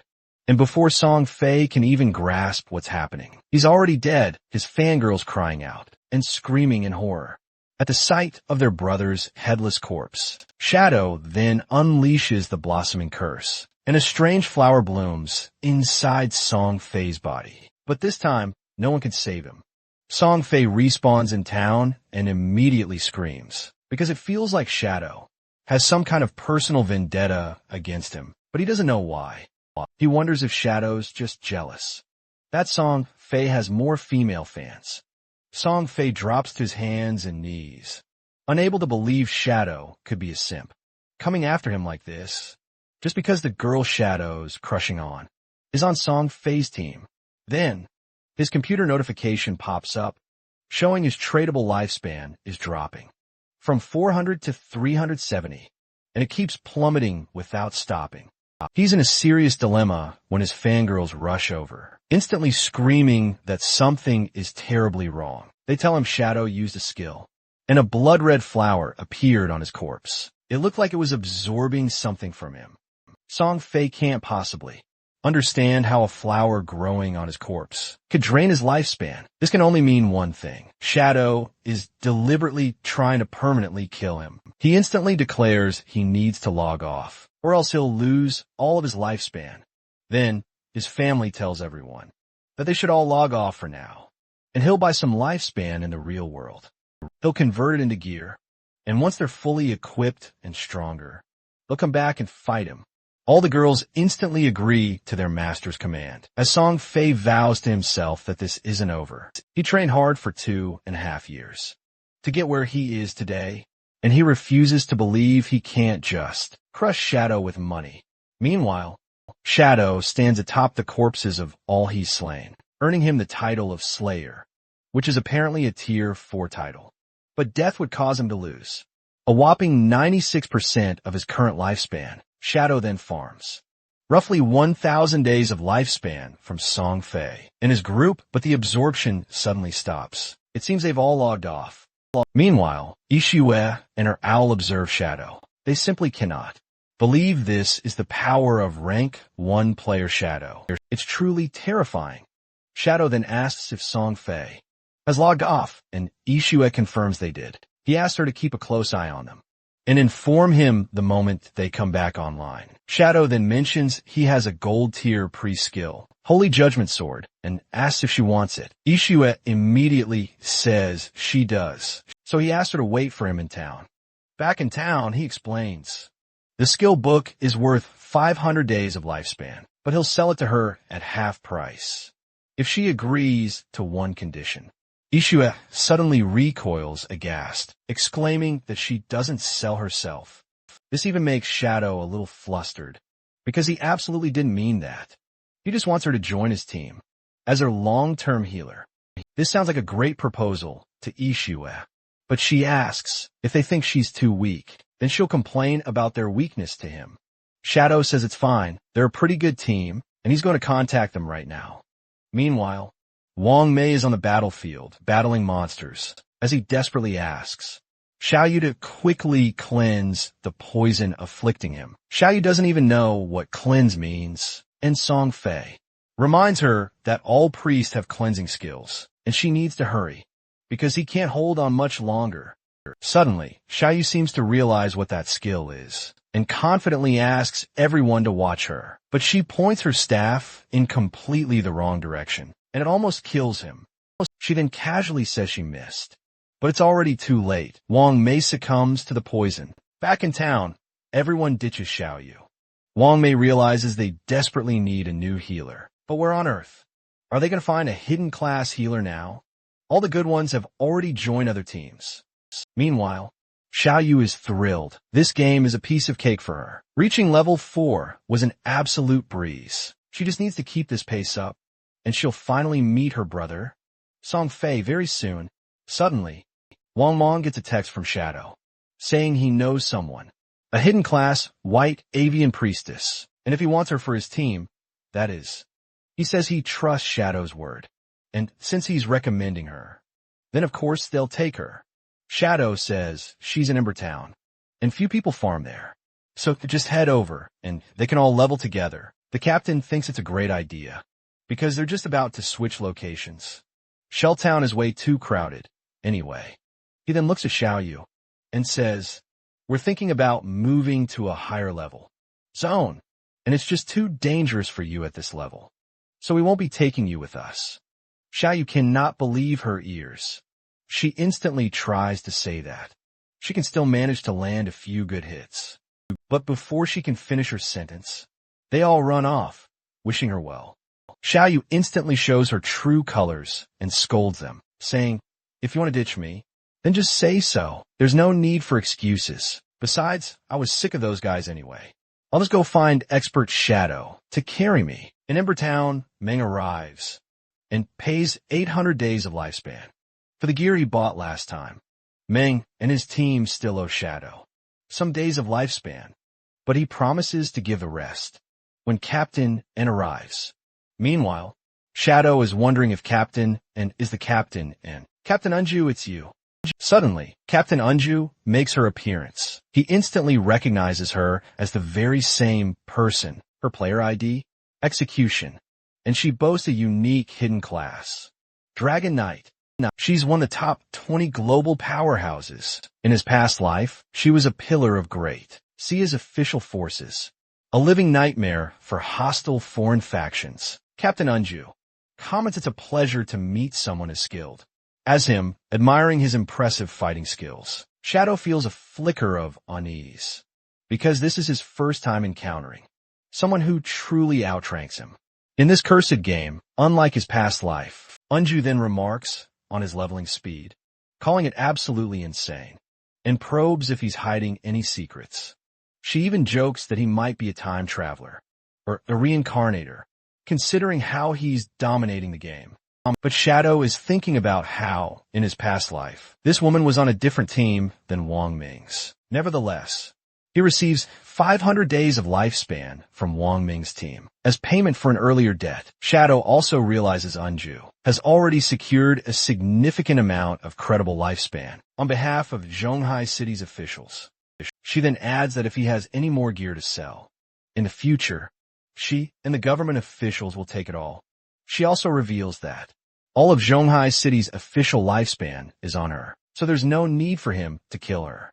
Shadow says he isn't that short-sighted, and that cooperation benefits both of them.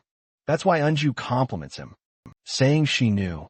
Shadow was a confident and intelligent man, but Shadow instantly realizes that every sentence from her is a calculated probe. Just as the rumors said, Unju acts naive, but she's sharp as a blade and ruthless when needed. Having her as an ally will save him a lot of trouble, especially since she's part of Zia's liaison. Back in the real world, Song Fei's fangirls have an active group chat where they gush about their brother. Everyone awakens to a shocking announcement that declares the lifespans in the godforsaken game are terrifyingly real. If your lifespan hits 0, you'll die in the real world too. They all suddenly realize they've foolishly given all their tradable lifespans to Song Fei. Tears stream down their faces, as they now have only a few years, or even just a few days left, finally grasping how recklessly they've been playing this game. 1. Mage reflects on always charging headfirst in a battle, acting like a reckless tank mage. She'd killed many but died repeatedly herself. Now, she has only 1 day of lifespan remaining. Staring at the announcement, she plunges into denial. She absolutely refuses to believe it.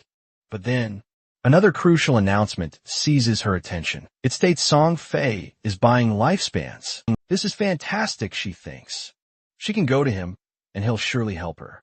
She begins putting on her finest lingerie, wanted to wear something confident, so Song Fei will complement her outfit and her body. Meanwhile, Xiaoyu wakes up in her own house, completely disoriented.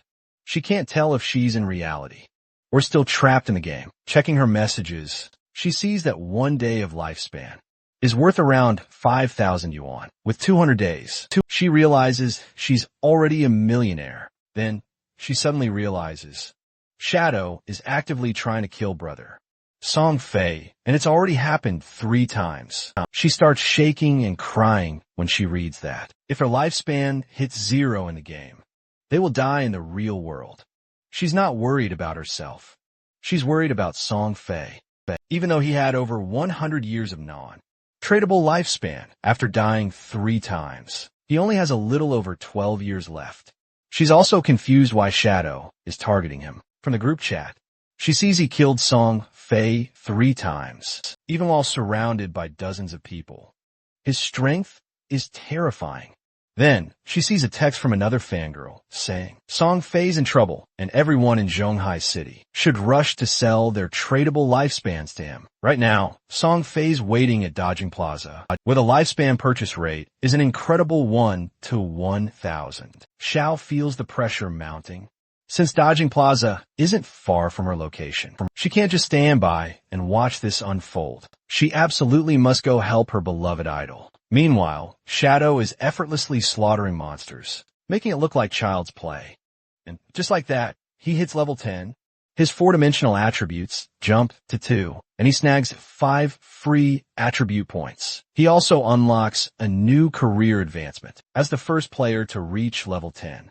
Within the entire scope of Jinhai City, he earns a whopping 7 reputation points. Not only that, he's the first player to hit level 10 across the entire country. Because of this, he gains an astounding 14 reputation points. But wait, there's more. He's the very first person to reach level 10 globally, netting him a massive 21 reputation points. What's more, the teleportation function to the abandoned continent of the gods now fully activates. A global announcement rings out, player. Shadow is the first to reach level 10. Everyone gasps, but they're not surprised at all. Still, a wave of concern washes over them. Shadow is the very first to not only take down a golden level boss, but also reach level 10. People just heard, too, that this boss mercilessly killed a minor idol several times over. With approximately 1.5 billion people in Tianju, no one can even dream of catching up to him. Speaking of Shadow, meanwhile, he pours 13 evolution points into his initial skill, Backstab, enhancing it from Platinum to Emerald. Its passive effect now states that when attacking from behind, the target's damage increases from 40% to a whopping 50%. However, his tradable lifespan is only about 7,000 days. Which is nowhere near enough. That's because to leave the initial town, he needs to gather 7 level 10 individuals to open the teleportation function to the abandoned continent of the gods. Currently, the highest level anyone has reached is only level 7, so he'll need to wait a little longer. But rest assured, this is all going exactly according to his plan, because now he can finally return to reality and settle his grudge with Song Fei. He then fades away, waking up in his own room. A system notification immediately pops up, asking if he wants to consume tradable lifespan by extracting his agility ability into reality. He selects it, realizing there are 5 things he can do. First, he can extract his class and level. He can also extract equipment, skill lineage, and divinity. He chooses to extract his class.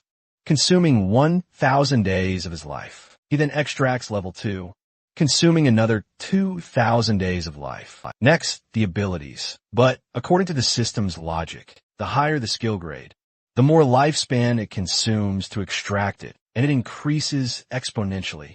He hadn't expected that. The lifespan consumed to extract a skill is based on the skill's initial grade, instead of being calculated based on his evolved skill level. The Shadow skill only requires a basic 900 days. The extracted skill is synchronized with the game and is of platinum grade. So, it comforts him that he now possesses that level of power in real life as well. He then consumes another 262 days of lifespan on Dread Abyss and extracts the skill Venomous Dart, silver grade. He now has around 13 days of lifespan left, so he can't extract any other abilities for now. Besides, he extracted a platinum grade Shadow at the price of extracting a low-quality skill, so it's actually a great deal. He can feel the power surging through his veins because now his basic physical stats are twice that of any ordinary person, and his agility is an astounding 32 points, which has already gone beyond the limits of human beings.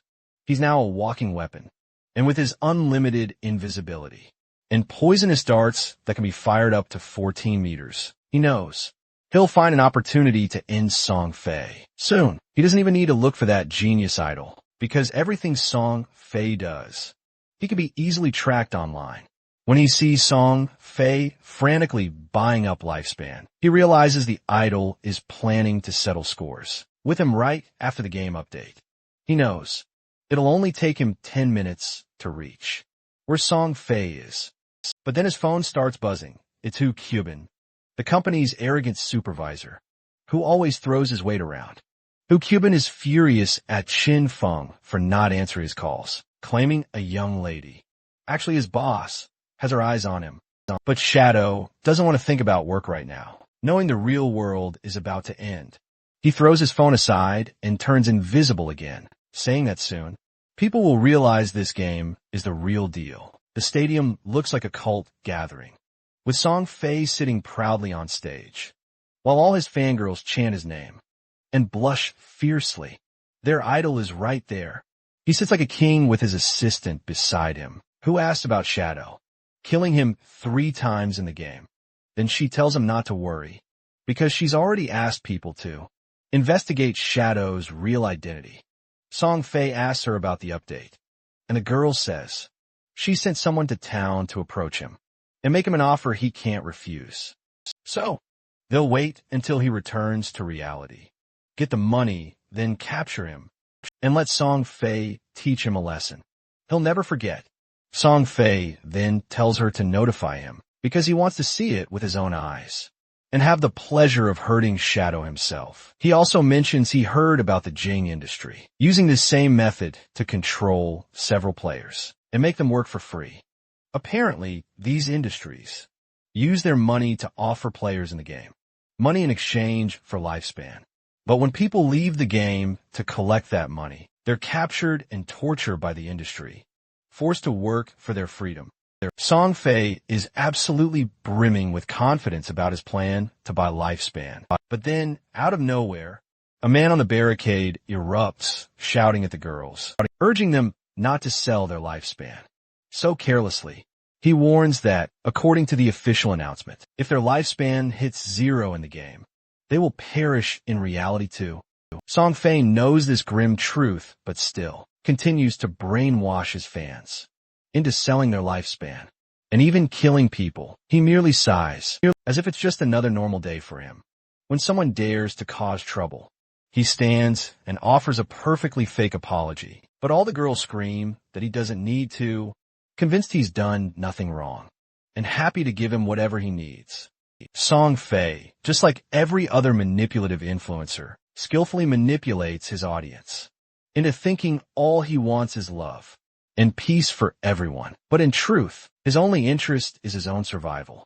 He then fabricates a tale, claiming he's actively cooperating with authorities and has been tirelessly working in the game to use his personal assets to acquire more lifespan. He hopes to become a true quality idol in the game, a person truly worthy of everyone's affection. He then begins to shed his trademark crocodile tears, and every girl in the stadium instantly starts crying with him, thinking their idol is so kind and considerate, giving back to society in such a selfless manner. But all the girls are so deeply manipulated. They truly believe he has nothing to apologize for. They all then turn viciously against the man, who is trying to knock some sense into them. The tank mage, always the first to attack. Anyone who dares to fight against Song Fei is also the first to defend Song Fei in real life. She leaps onto the stage, acting like Song Fei's #1 fangirl. But even the idol himself feels a mix of fear and utter disgust for her. She declares that she would gladly sacrifice herself for her idol, even after logging off when she was warned. Her lifespan was less than a day. She brazenly claims the announcement isn't true. He tells them they need to be absolutely determined, ready to sacrifice their very lives for their beloved brother. Because if they're not willing to make that ultimate sacrifice, then they don't even deserve to love him. Her words, chilling and manipulative, somehow burrow deep into the other girls' minds. They all begin to chant, pledging that even if they only have mere days left to live, they're going to donate everything they have to Song Fei. Song Fei, ever the manipulator, then turns to her again, telling her how lucky he is to have someone like her. She starts to ugly cry, overwhelmed, genuinely believing she's just accomplished something truly extraordinary in her life. But then, just as suddenly as this drama unfolds, a poison dart flies through the air, striking Song Fei directly in the head. Part of his brain bursts, and he collapses onto his superfan. Everyone is utterly shocked, and within seconds, the horrifying reality of what happened dawns on them. They all scream in terror and flee the chaotic scene. Meanwhile, Song Fei's assistant is suddenly shoved by the bodyguards, shouting at her to run and leave the place immediately. She doesn't dare look back at her boss, lying dead on the ground, consumed by terror. She remembers seeing a ball of light appear on Song Fei's body the moment he died. Then that ball of light vanished into thin air. Someone must have taken it. It's crystal clear that the skills from the curse game, the very ones that killed Song Fei, are now being used right here in real life. And there's only one person who possesses this method. Just as the assistant reaches this chilling realization, another poison dart pierces her own head, killing her instantly. She was right. Shadow has indeed arrived to take care of the pest, and all of Johnny City is plunged into gloom, because Song Fei died so publicly and so tragically. But that's not all. His extremist fan, the one who donated her lifespan to him, also dies within minutes. Police reports claim Song Fei's cause of death is supernatural, but no one truly believes it. Xiaoyu cannot believe it either. She just watched her beloved brother die on stage. He was alive just minutes ago, and then he was gone. She knows that throwing knives so stealthily is a skill straight from the godforsaken game. Xiaoyu's friend asks if she believes their idol was assassinated, because she's heard Shadow killed Song Fei 3 times already in the game. But how could game powers appear in reality so soon? Xiaoyu starts to think, and a chilling realization hits her. The rumor might be true. Shadow has relentlessly killed him in-game, seemingly harboring a deep, personal vendetta. If her fallen idol had an enemy, it's undoubtedly him. What's more, throwing knives and using an invisibility cloak are Shadow's signature abilities. This means he absolutely killed her idol. She breaks down, ugly crying, declaring her world has lost all meaning. Shadow has managed to unleash his game abilities into real life. Yet, she vows to get close to him to stand by his side. She will grow stronger no matter the cost, because from this moment, she has only one burning goal: to avenge her brother, Song Fei, and kill Shadow. Meanwhile, Qin Feng is calmly slurping his noodles, happily refueling in the game world. Even if a player is invincible in reality, playing still consumes energy. So when hunger strikes, they still have to eat. He suddenly gets a text from his boss, threatening that if he doesn't show up right now, he'll be fired and won't get his last month's salary. But wait, the text is actually from his colleague. Yang Xiaoya, a kind-hearted soul, who is often weak and easily bullied. In her previous life, she was a member of the Higher Godslayer Guild, though not a strong or skilled player herself.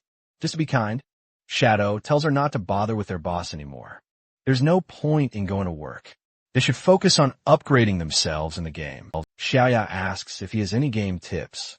Since everyone says it's so tough, he then gives her some friendly advice. No matter what profession she chooses, she should dump all her starting points into agility. She then asks about his own grinding progress and how much he's earned. Shadow can't tell her the full truth, so he says he hasn't earned much and has blown almost all of it. Xiaoya just laughs and says he must have bought himself a car and a house. No wonder he's not coming back to work. Qin Feng thinks he's a real piece of trash, but the real problem is his boss, Chen Shishir. She's the daughter of the Chun Group's CEO, the company he used to work for, but she's infamous for her predatory behavior. She preys on men below her. She even hooks up with foreign middle-aged men in hotels. Later, she set her sights on him. But Qin Feng has no interest in selling himself out for someone like her. Chen Shishir worships foreigners and looks down on her own people. So, in his past life, not long after the game launched, she leaves the country and heads to North America to chase her dream of creating the Alice in Wonderland Association. She's solely focused on the country's downfall. In his past life, she even brought endless trouble to the country and to his god-slaying guild. This is why he knows he has to get rid of her before she leaves the country, because once she's in North America, she won't be so easy to deal with. If Chen Shishir dies, then the Alice in Wonderland Association will never be established, and rumor has it that many of its founders are having affairs with her right now. So once she's gone, the founders will fall apart, and their communication will cease. Just like that, his phone starts buzzing. It's his sister. When he picks up, she screams like the brat she is, saying he doesn't know how to answer his phone, and she thought he died in that godforsaken game. Then she starts rambling that since he's unfortunately still alive, she just want to let him know she's earned enough to buy a house, so he should never contact her again. Qin Feng calmly asks what she wants him to do, and she says again that he should never try to find where she lives, because she's independent and she's not looking back. Qin Feng dismisses her, saying it doesn't matter anymore, and declares he's hanging up right now. This only fuels her fury even more, but he's absolutely done listening. He simply strides out of the shop, knowing he must return to leveling up. It won't be long until players hit level 10 and unlock the secret. Abilities can enter reality, and once that incredible moment arrives, the world will know peace no more. Back inside the game, Xiaoyu is still throwing a bratty tantrum, even when her friends suggest she apologize to her brother so he can actually help her in the game. But she's stubbornly spiteful and refuses. She sold the life force to the Qin Group for a whopping 2 million, making her instantly rich. She even bought a house for them to stay in together. She's got a cunning plan brewing, and that plan involves getting to know Shadow soon. For now, that's her singular ultimate goal. Just then, her ex-classmate approaches, still desperately trying to impress her. He hands her the assassin ability book she'd been craving and asks for what she promised in return. She replies she'll satisfy his little wish later, but internally, she's thinking what a pathetic bootlicker he truly is. All she needs is to get close to Shadow, so she won't have to talk to trash like him ever again. She then contacts her ex-boss, Wang Ming, telling him she has an assassin skill book with a powerful control skill within, and asks if he can check if Shadow might want it. She says she'll give it to him for free, but deep down, it's all part of her elaborate scheme. She plots. This skill book will be the bridge bringing her and Shadow closer. Once they're bonded and trusting, she'll stay right by his side, healing him, helping him clear enemies, and leveling up together. She'll make him feel utterly cared for, assisting him in every conceivable way until he trusts her completely. She even imagines herself in a relationship with him. But once she's strong enough and has earned his trust, she will personally end his life herself and scoop out his eyes in revenge for her brother, Song Fei. While she's lost in her dark little plan, Wang Ming replies that Shadow isn't interested in the book and has no need for it. She should just keep it and sell it for a hefty sum instead. And just like that, her blissful bubble bursts. Over in another corner, Shadow has already plunged back into the game. Back to hunting when he hears a commotion. He quickly realizes the boss they're up against isn't just any ordinary foe, but a menacing golden arthropod. This level 8 boss has the party giving their all, but it's still not enough. Shadow recalls from his past life that this boss boasts level 2 anti-stealth, meaning his stealth skill is completely useless here. Just then, the boss whips its head around, locking eyes with Shadow, and begins advancing on him. Our assassin charges in for an attack as well. He swings his sword, delivering a flurry of strikes, and quickly realizes that striking from outside, the opponent's field of vision, is far more effective. If the enemy can see through his invisibility, it becomes useless and his damage output plummets. But thanks to the legendary Divine Salvation skill, the weak points on the golden arthropod's head and heart have increased by an astounding 200%. So, out of the 9 slashes from Instant Shadow Slash, 3 land directly on those weak points, dealing triple damage. Meanwhile, another player, her face hidden, watches him intently. She thinks the damage from Shadow Slash is absolutely insane because the golden arthropod's health drops by a full 1/5 in an instant. She watches as Shadow throws his poison darts, but since they're only silver level, the damage isn't very effective. He makes a mental note that he still needs to level up his profession to achieve a higher stealth level. He's still lost in thought when the arthropod raises its claw for a brutal slash, and the girl shouts for him to watch out. Shadow reacts instantly, dodging at the very last second. The girl can't believe someone can move so quickly, and it's clear he understands the boss's attack patterns. Shadow remembers that. No matter how many times he and his friend tried, in his past life, they could never beat this boss. He learned that this domain boss isn't one you defeat with brute force alone. You must read its moves and truly feel its rhythm. And once he grasped that truth, he rose to become one of the 100 strongest assassins. Suddenly, the arthropod whirls around, attempting to flee, but Shadow shows no mercy. With a swift slash and a deadly poison dart, he strikes it down, its head tumbling to the ground. He racks up 6,400 experience points, along with 7 evolution points and 497 days of tradable life. He then activates his greedy hand skill, snagging an additional 21 evolution points and another 497 days of tradable life to boot. He also unlocks a powerful new assassin skill, the platinum-ranked Black Light Shield. This skill actively converts all the user's dodge into raw damage, while granting an immune shield that lasts 8 seconds. However, once the shield shatters or its duration expires, the dodge rate reverts to normal.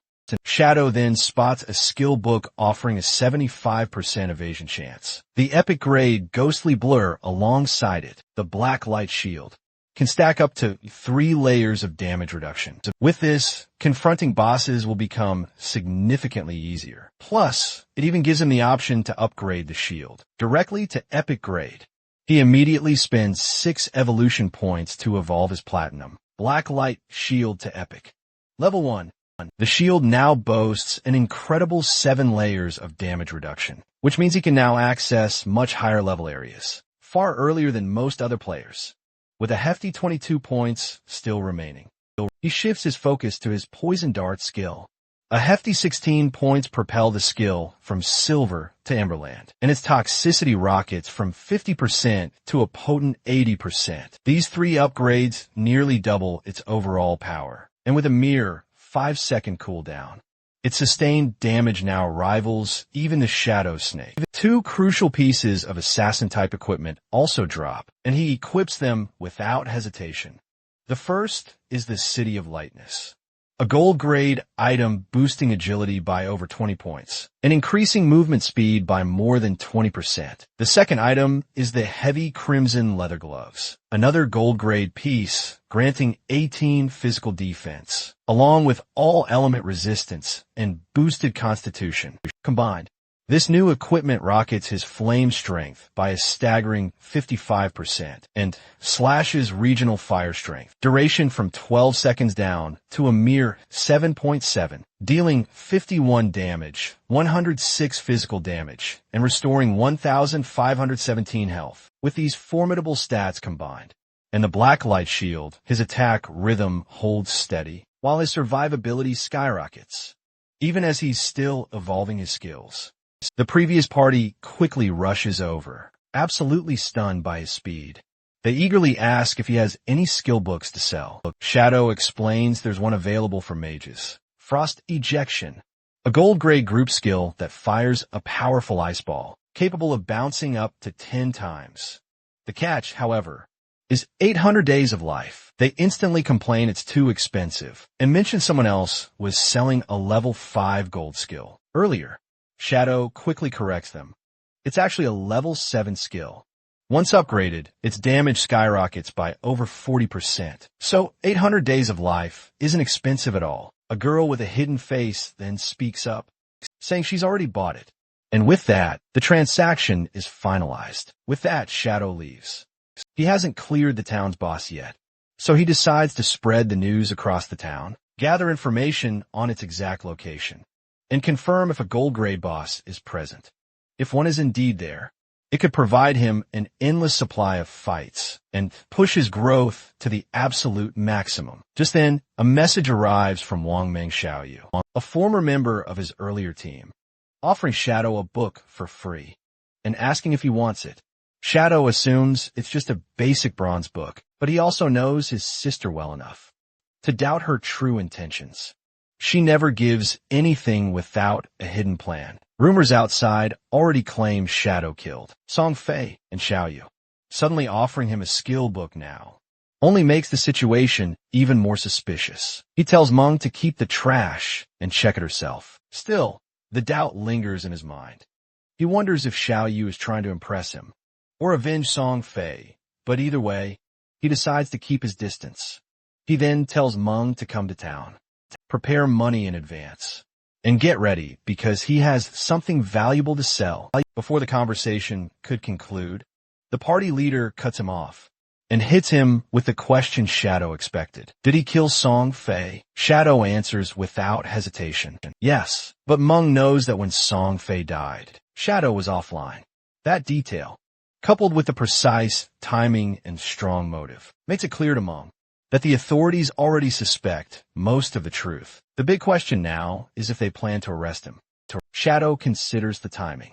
In just 2 hours, other players will reach level 10, and abilities from this world will begin transferring into reality. Once that happens, the truth can't stay hidden any longer. He decides this is the perfect moment to truly test how the Daxia authorities will react to killings inside the game. As Shadow returns to town, the captain asks him directly if he killed Song Fei. Shadow doesn't hesitate to admit it, and instead of arresting him, she just starts to laugh. She explains that they carried out a thorough investigation, and he was the only suspect they found.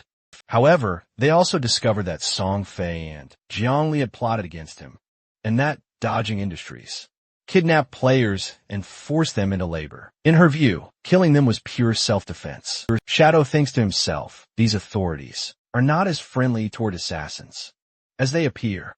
For now, they cannot identify him yet, so they'll continue to cooperate. But he knows the situation is unstable. In his past life, he worked cleanly with the authorities and carried no black marks.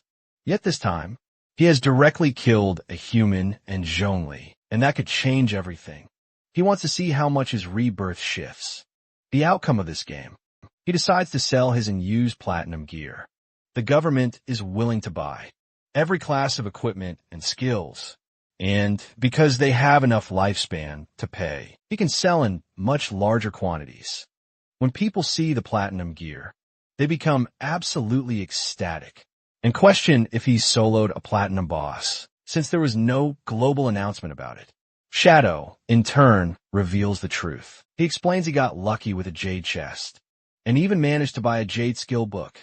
Ishua backs up his story, saying she saw him open the chest herself.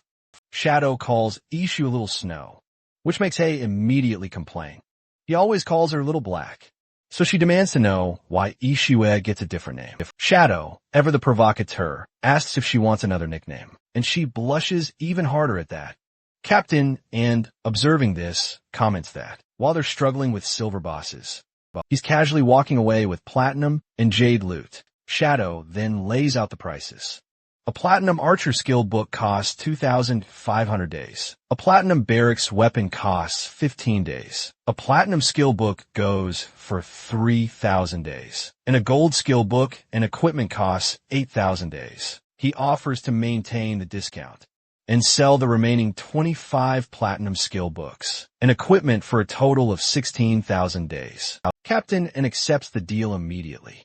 Wang Meng feels nervous. She didn't even try to bargain, and insists the price is more than fair, and says she'll also clear the small debt.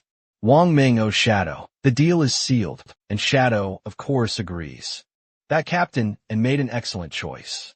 After the trade, Shadow's lifespan skyrockets to 10,000 days. Converted into years, that's about 60 additional years, which means he now has around 22,000 days in total. This staggering sum equals roughly 400 million in real-world value. For the government, the cost is indeed huge, but the return on investment is far greater. The top-tier equipment and skill books allow the Shanghai city government to build strong, elite teams quickly. The stronger the authorities grow, the less trouble they will face. And through this clever exchange, Shadow also secures a crucial advantage for the inevitable international confrontations that lie ahead. That's when it raises a serious concern to Shadow, telling him that Dodging Industries has imprisoned several players and asks if he will join them in rescuing those people. Shadow suspects they're either trying to recruit him or planning to use this to make him forget about killing Song Fei, but he's not interested and flat out refuses. He then confirms their suspicions by coolly admitting that he used his in-game power to kill both Song Fei and Zhongli. He warns them that once players hit level 10, they'll start spending their lifespan and can bring their abilities into reality. He advises them to truly grasp what this means and to use their time wisely. Captain and realizes that once Dodging Industries players hit level 10, their rescue mission will become much more difficult. After delivering this chilling warning, Shadow leaves. He then tells Wang Meng they should split up, since their squad is now high level. Staying together would just waste damage by one-shotting mobs. If they divide and each lead a team, their leveling speed will increase greatly. Their goal: get everyone to level 10, then log off and share the intel with those who are still offline. People notice Shadow is setting up his shop again, but this time he's buying instead of selling. He's offering 30 days for silver boss coordinates and 100 days for gold boss coordinates. A boy who used to serve Zhongli approaches Shadow, saying his young mistress promised him 300 million and shares in Dodging Industries if he agrees to carry her. He insists this is a golden opportunity that will never come again, so Shadow should treasure it.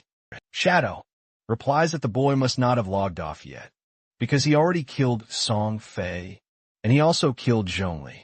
In real life, the boy is stunned, because he claims he saw her recently, and describes her as beautiful. He says it's a shame and a waste, but admits that it also serves her right, since she once tried to capture Shadow in real life and enslave him. She was killed on the spot. He explains that the first time around, she'd offered Shadow 10 million to escort her. Shadow refused, but later, tempted by the cash, he tried to track her down, hoping to snag 5 million for himself. But when he went to collect in real life, her industry thugs ambushed and knocked him out. He woke up locked in a dark basement, whipped for days on end, and forced to grind lifespan while luring more victims. For that reason, if John Lee is truly dead, then she absolutely got what she deserved. He admits he used to laugh at Shadow for being so stupid, but now he realizes he was the real fool. Shadow looks at him and says, judging by his face, he was probably the type who lick her boots dry and helped her kidnap countless others. The boy denies it, but it's already too late, because the authorities are already on the move. They've already moved to deal with him. Just then, someone hiding near the clock offers Shadow coordinates to a silver boss, and they quickly complete a deal. In another town, the Ace of Spades arrives, with two of her favorite henchmen by her side.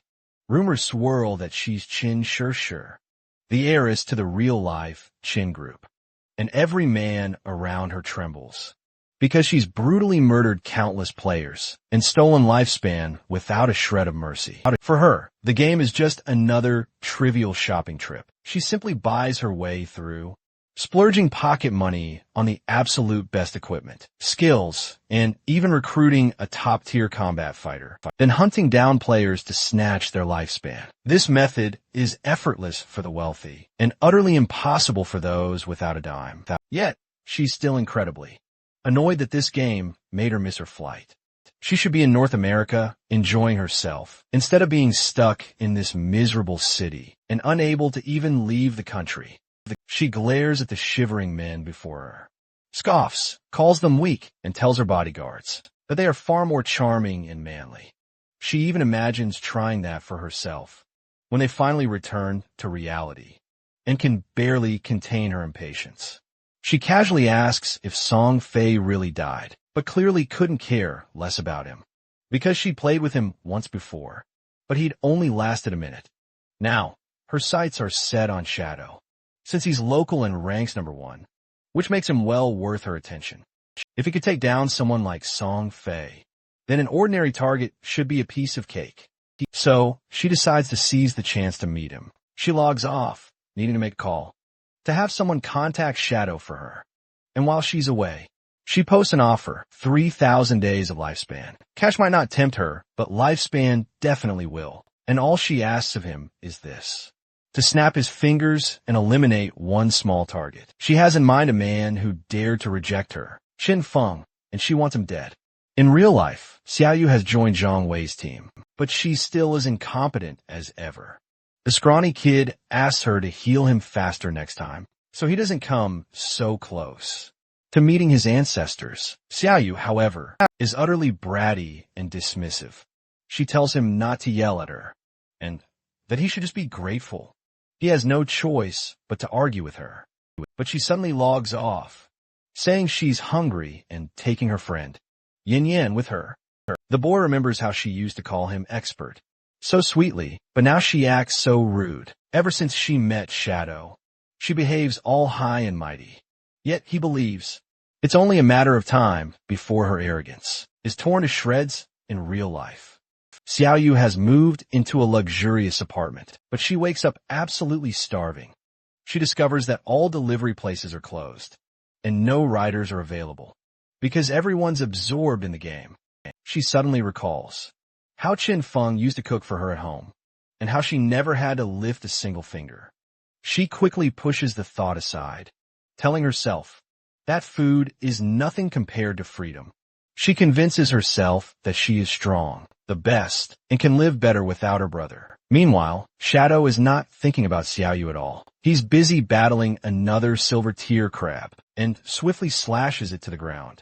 In just over an hour, he's already taken down more than 4 silver bosses, each one netting him a sweet 16 evolution points. The spoils from an average silver boss can amount to a whopping 3,500 days of lifespan. This massive haul has enabled him to equip only gold tier, or higher gear.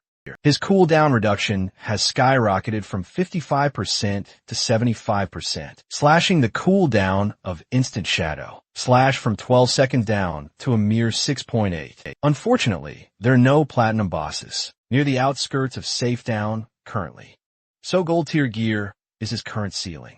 The only true path forward is class advancement, using his evolution points. Shadow also remembers that future platinum bosses will have at least level 2 stealth reduction. He needs to advance quickly and reach stealth level 3, which means hoarding around 20,000 experience points, only with stealth level higher than 3. Can he truly reduce the risk of fighting platinum bosses? In his previous life, it took a 20-man raid with flawless coordination to defeat one platinum boss. He now decides to head back to town and sell his hard-earned loot to the government. His ultimate goal, stay ahead of everyone and secure the world's first platinum boss kill. all for himself. Back in town, he again purchases coordinates for a new boss, paying a hefty 105 years of tradable lifespan. Just then, someone approaches him, claiming to have a hit. It's a real-world target, and the pay is good. The Shadow ignores him, but the persistent man runs after him, insisting the job is incredibly simple. All he needs to do is kill someone named Qin Feng, and he'll even provide the address. He claims it's easy money. This makes Shadow pause because he is Qin Feng. He asks about the offer and who exactly is behind it. The man refuses to answer, and only reveals the payment is 3,000 days of tradable lifespan. Shadow quickly calculates that it's worth about 50 million, and realizes someone powerful wants him dead. This person can't be from his current life, or even his last life, because it's far too early for enemies to appear. In his previous life, grudges only surfaced in the middle, to the late stages of the game. The only one with both the motive, and means to target him so soon, is Chun Shirshir. Only she would dare to place a bounty on Qin Feng before the game has even truly begun. If Chun Shirshir truly wanted Qin Feng gone before the game, she should have done it earlier. The fact that she waited shows this hit has another purpose. Her real goal is likely to connect with Shadow, while killing Qin Feng is only a bonus. Since he once rejected her, Shadow laughs at her little scheme, thinking she's quite amusing.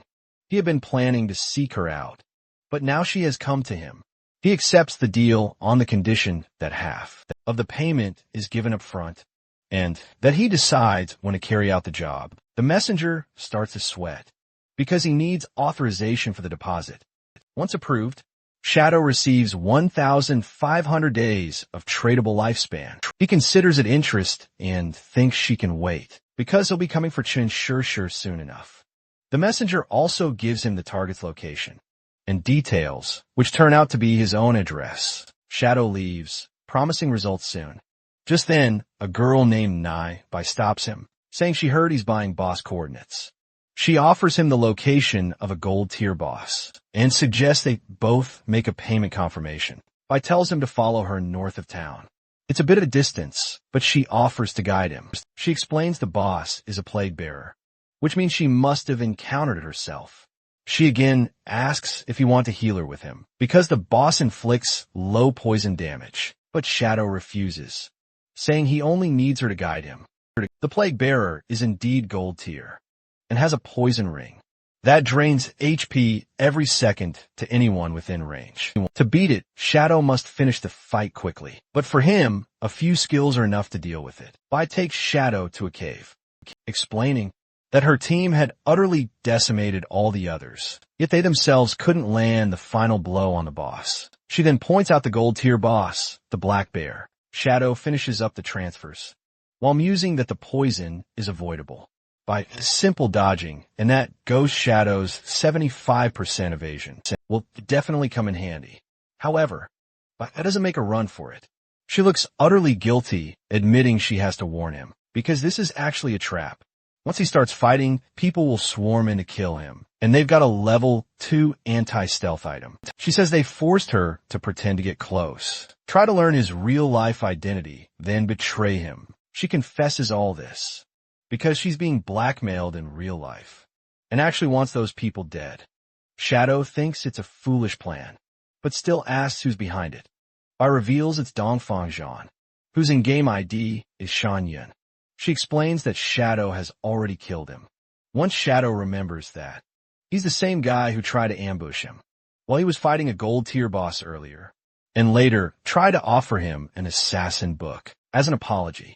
Bai insists that if Shadow is strong enough to take down Song Fei, then he can easily handle Dongfang too. Shadow replies that's not his priority right now, because his focus is squarely on slaying the boss. At the same time, he wouldn't mind turning Dongfang's plan against him and letting his goons die here instead.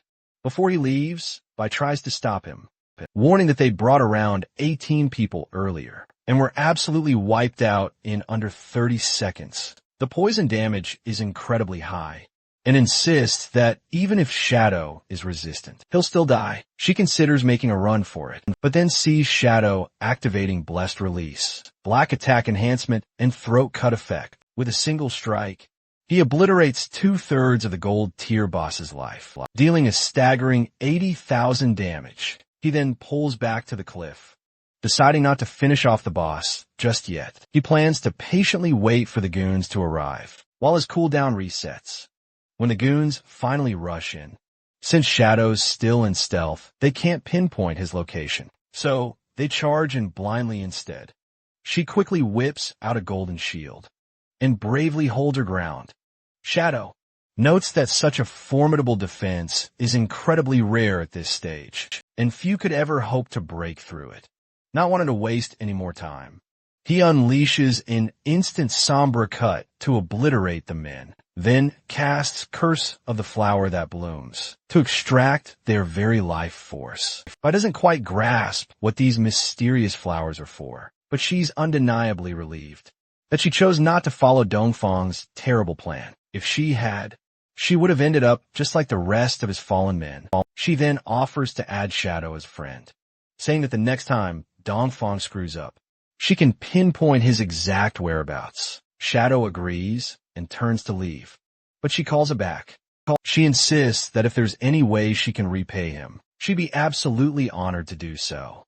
Shadow, however, isn't interested and returns to finish off the monstrous black bear. He reaches level 7, gaining an impressive 555 days of longevity. The tradable life drained from over 10 people doesn't even begin to compare to what the boss gave him, and he knows that instead of quietly farming, they'll continue to stir up trouble for him. Shadow then asks Spy if she wants anything, but she simply wants to leave. He uses his greedy hand and uncovers an assassin skill book. Darkest Moment, a level platinum skill. It's an assassin class skill, where the blade unleashes an explosion of black light that blinds all enemies within range.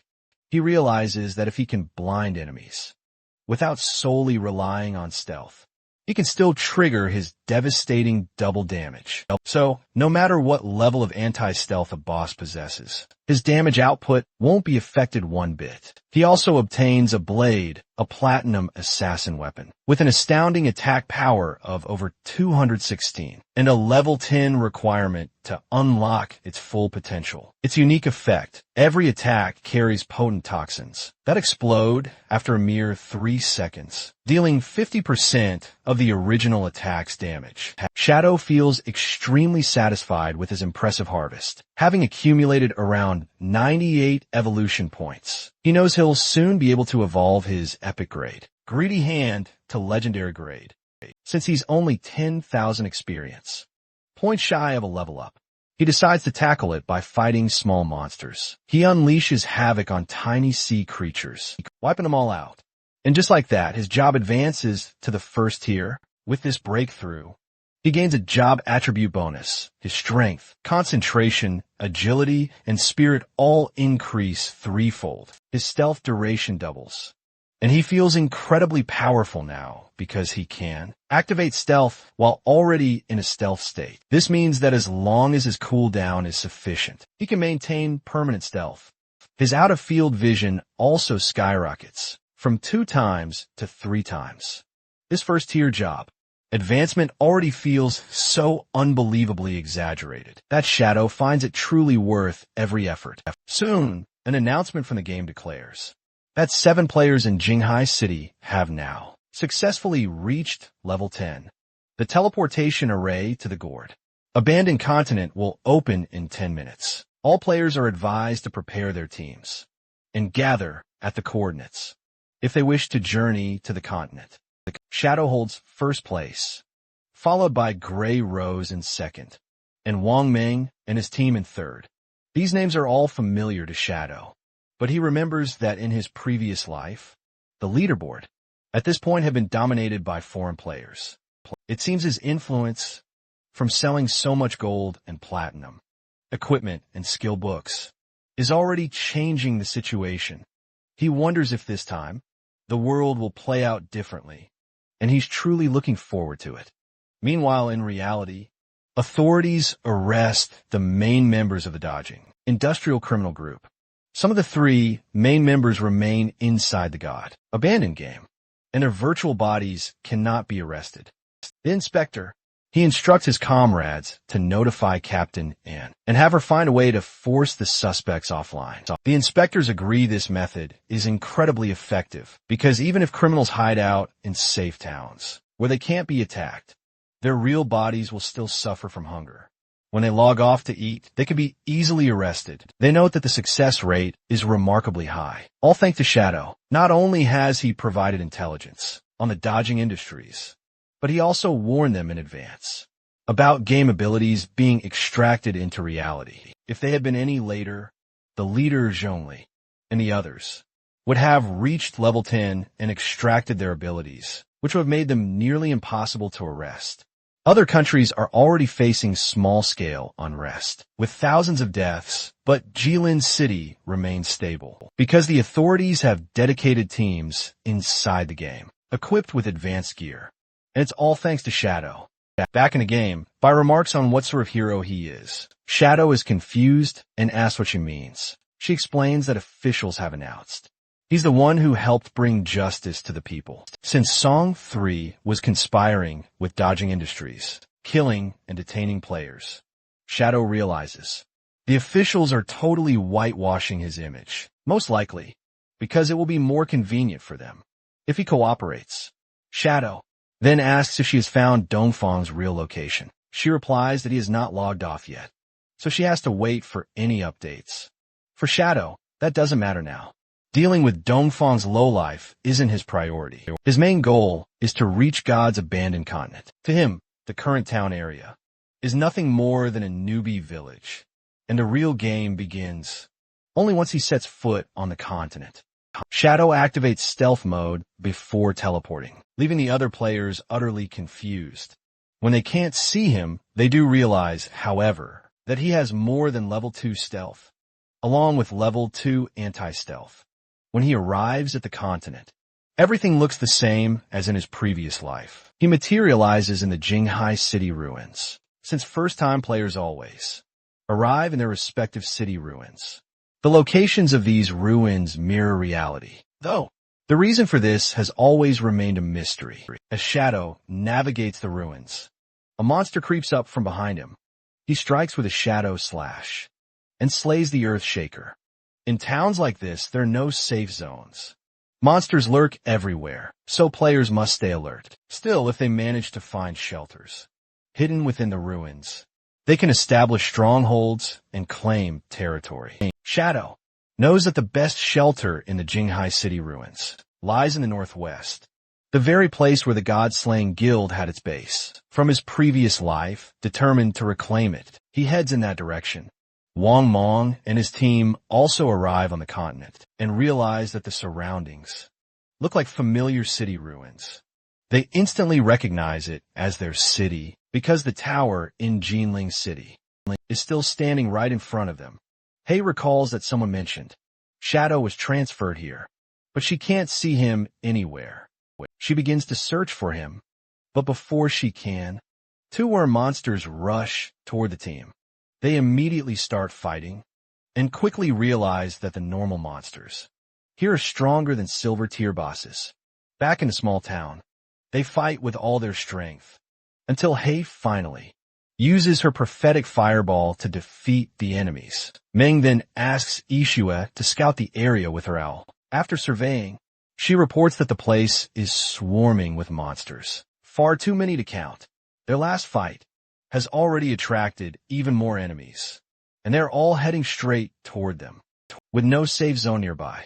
The team feels uncertain about what to do, and the situation begins to feel like a survival game. Hei then asks Ishue to try and locate Shadow. He just arrived mere minutes ago, so he can't be far off.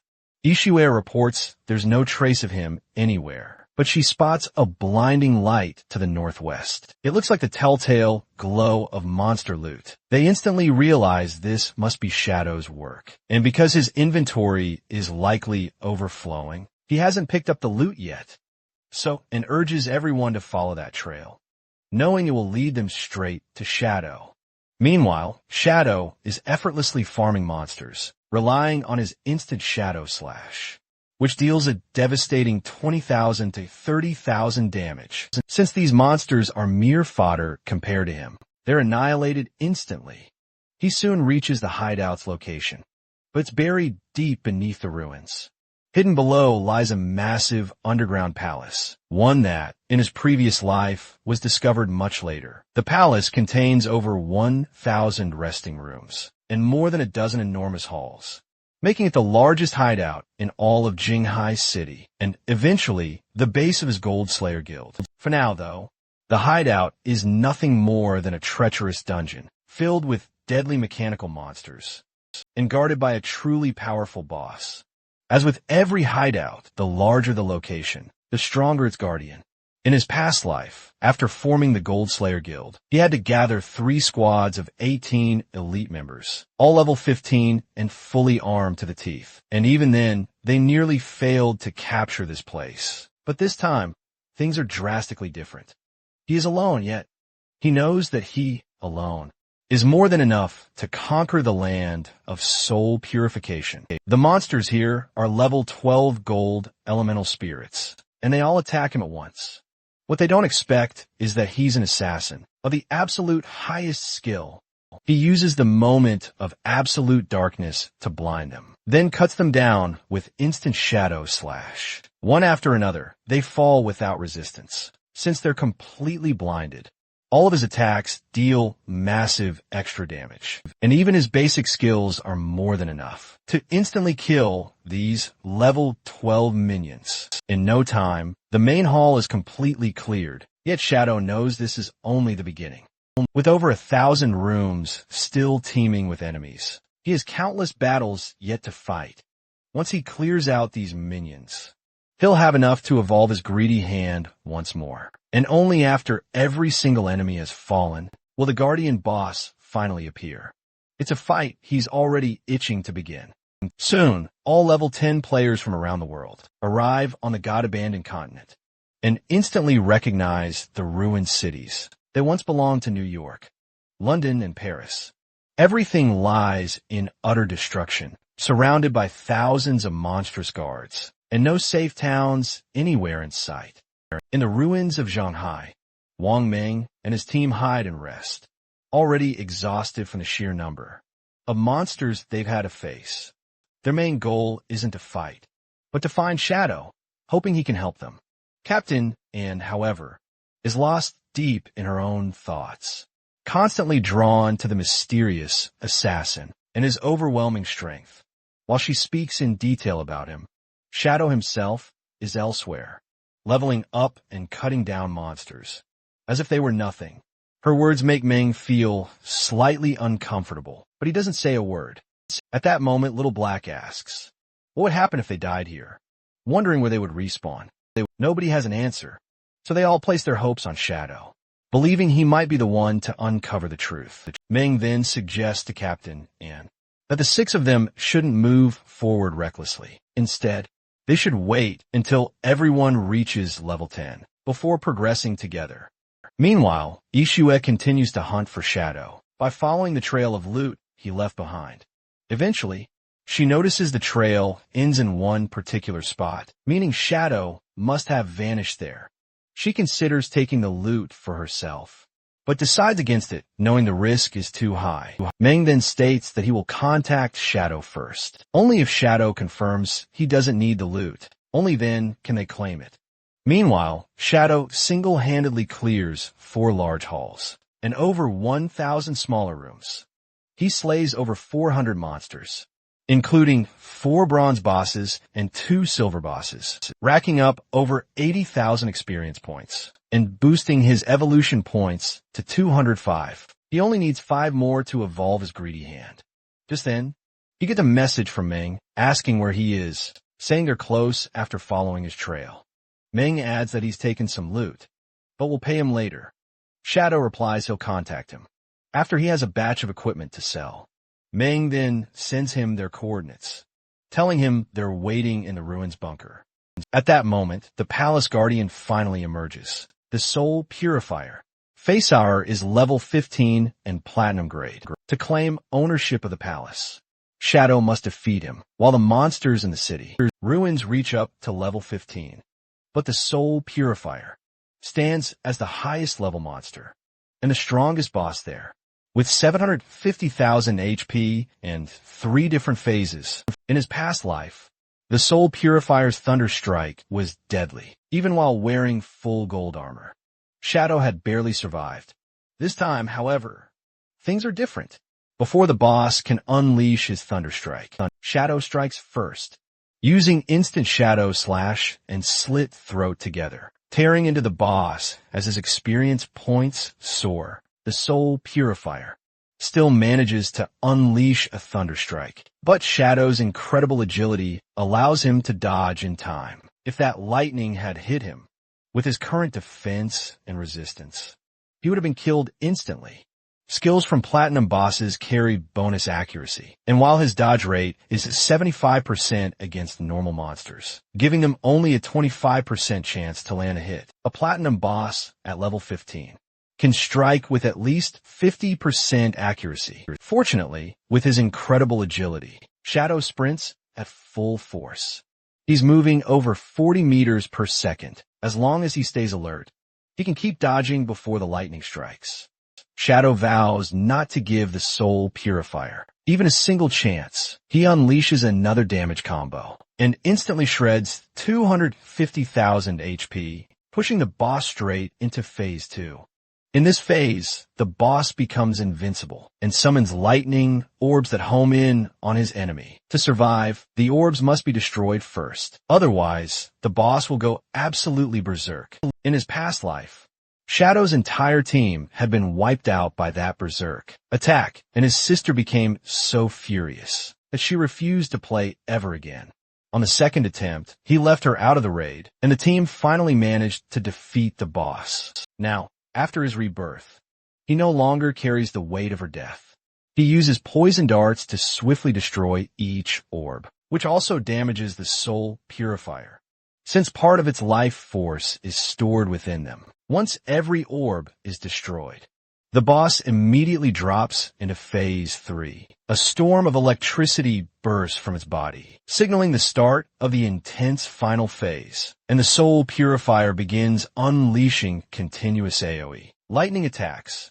In his past life, the guild have been forced to equip every member with lightning, resistant gear, and even with 4 priests, providing shields and healing. They had barely survived the brutal assault. This time, he does not need such drastic measures. He leaps into the air, reasoning that, since the ground is constantly struck by lightning, the best way to fight is from above. He combines graceful release with dark light shields and strikes directly from the sky. He uses instant Shadow Slash, and the Soul Purifier, a level 15 Platinum boss, is reduced to nothing more than dust. He reaches level 11 and gains 10 free attribute points, along with 20 evolution points. He also becomes the first player in the world to defeat a Platinum grade boss, earning 10 reputation points.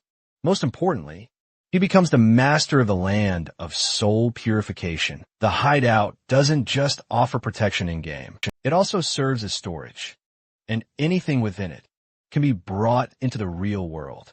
Back in his previous life, when this godforsaken game first appeared, all real-world weapons started to corrode.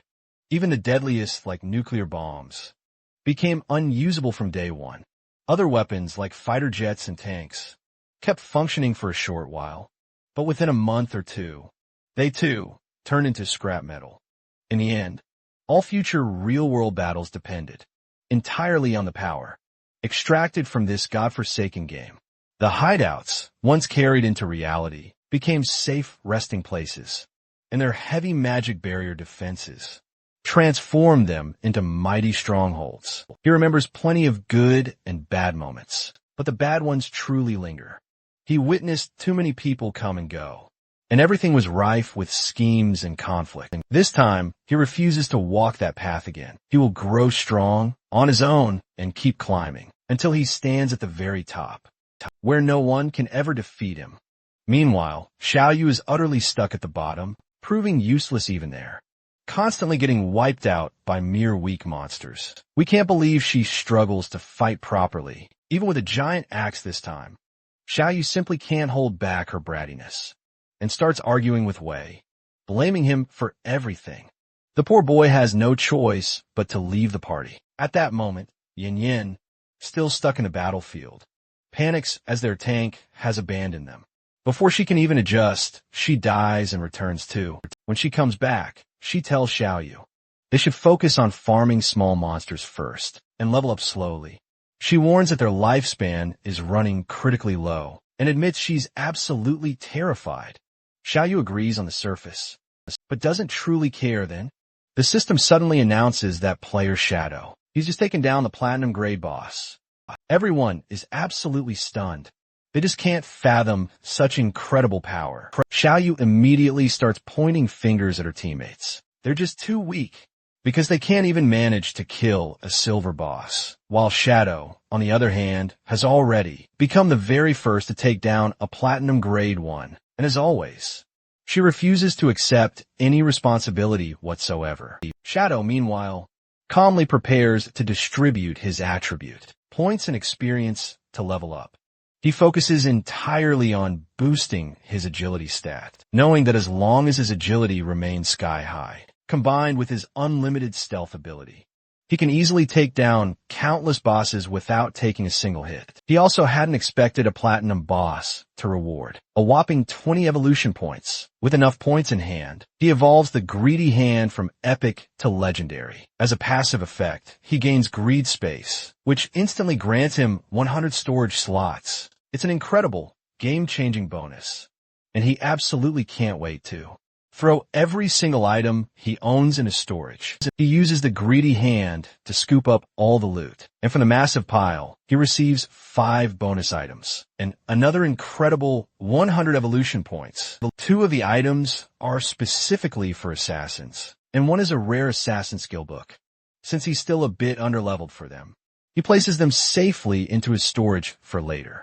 Next, he commands his devout follower to gather everything into a single, convenient pile for easy access. With approximately 115 evolution points now in hand, he upgrades his non-epic skills to epic level 1. This includes stealth, enhanced backstab, and moment of darkness, which all now reach epic level.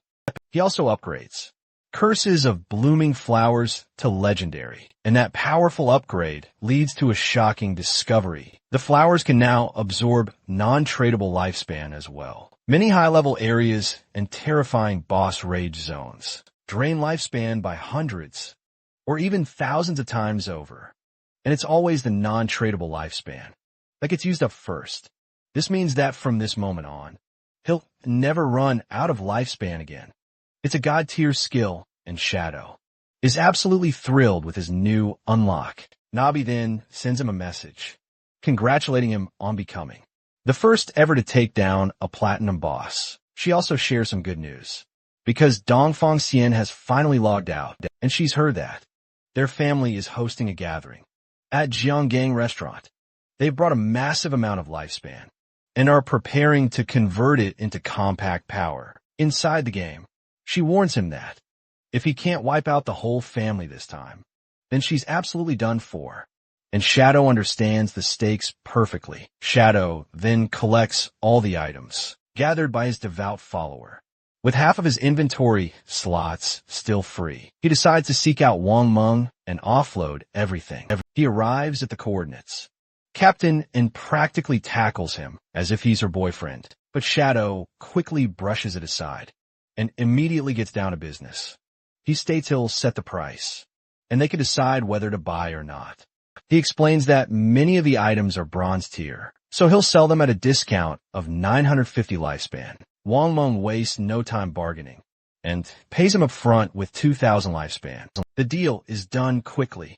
Shadow then presents a second offer, this time with silver, gold, and even platinum tier gear, with a total value of around 18,000 tradable lifespan. Without a moment's hesitation, Wang Meng happily transfers the money, and the deal is complete.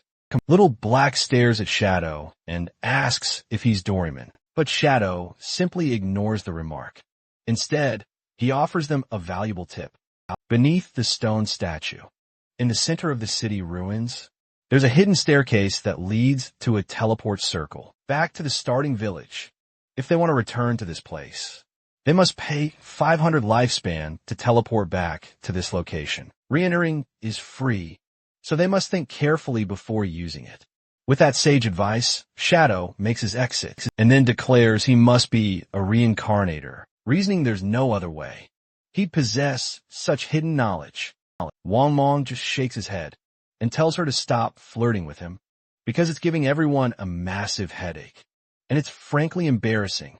Shadow manifests his abilities into the real world, synchronizing his level and job evolution. He sacrifices a staggering 27,000 days of lifespan. To make this possible, he also extracts his other skills, like Shadow Stealth, but at an even higher level. He spends more lifespan to raise Shadow Stealth to level 10 and transfers Backstab enhancement. Greedy Hand, Instant Slash, Shadow Stealth, Curse of Blooming Flower, Blacklight Shield, Stealth Boots, and the Pendant of the Faithful into the real world as well. The Pendant of the Youthful does more than just reduce cooldown time, because the devout follower it summons is nearly invincible outside the game. After burning through all his reserves, only 486 days of tradable lifespan remain. Now, his real-world power is nearly equal to his in-game power, which is enough for the moment.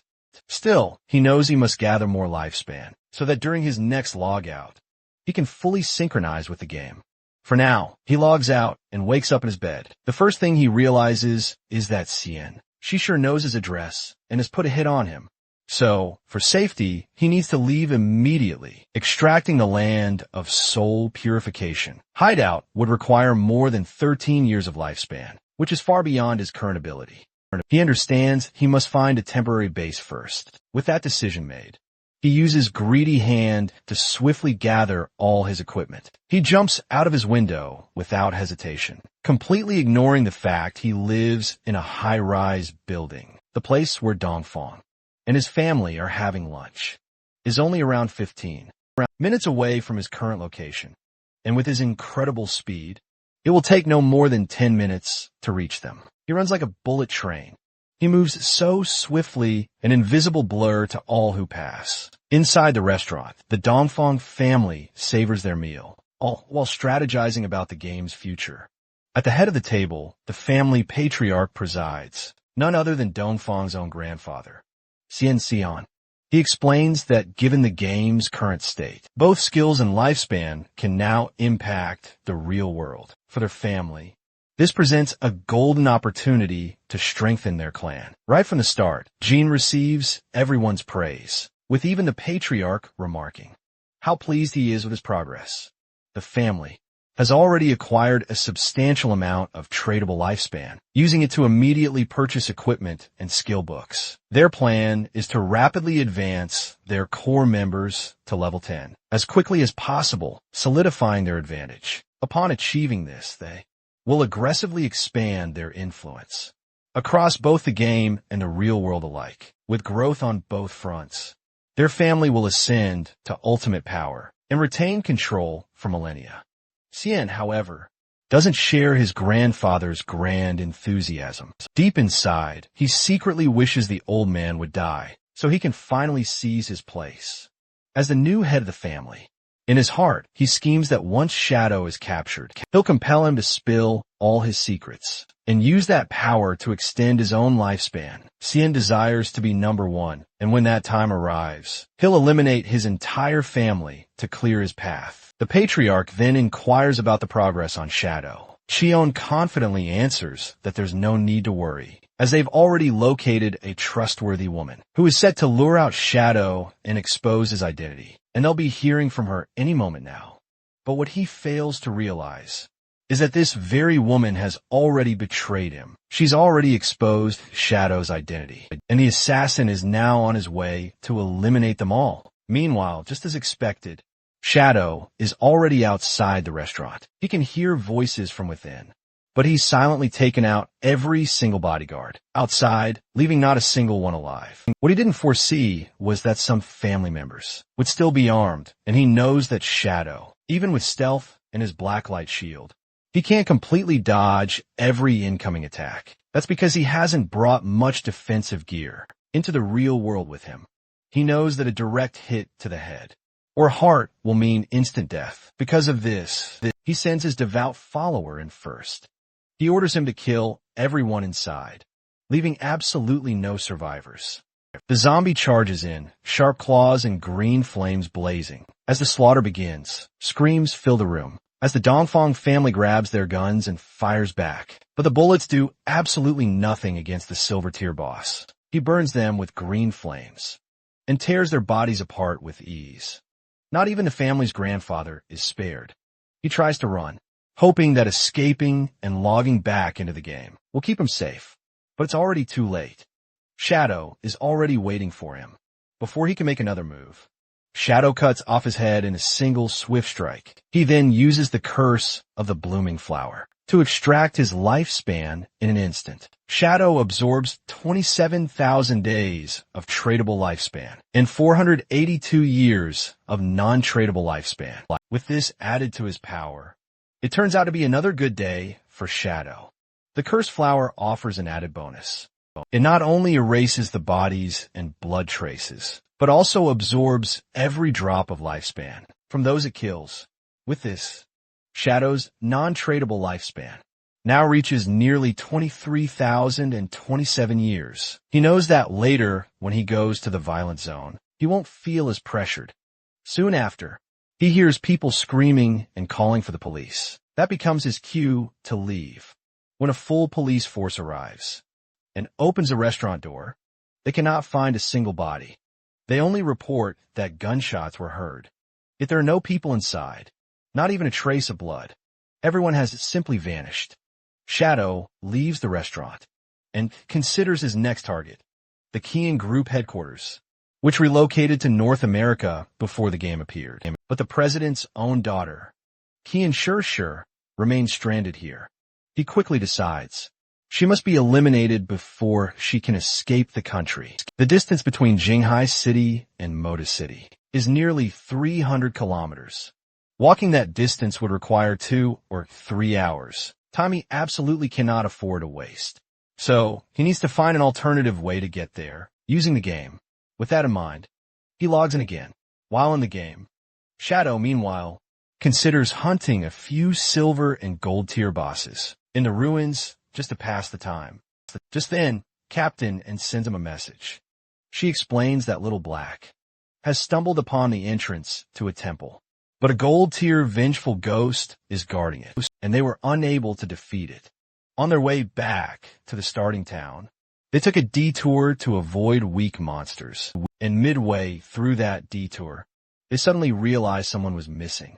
After a brief search, they discovered that Hay had fallen into a hole.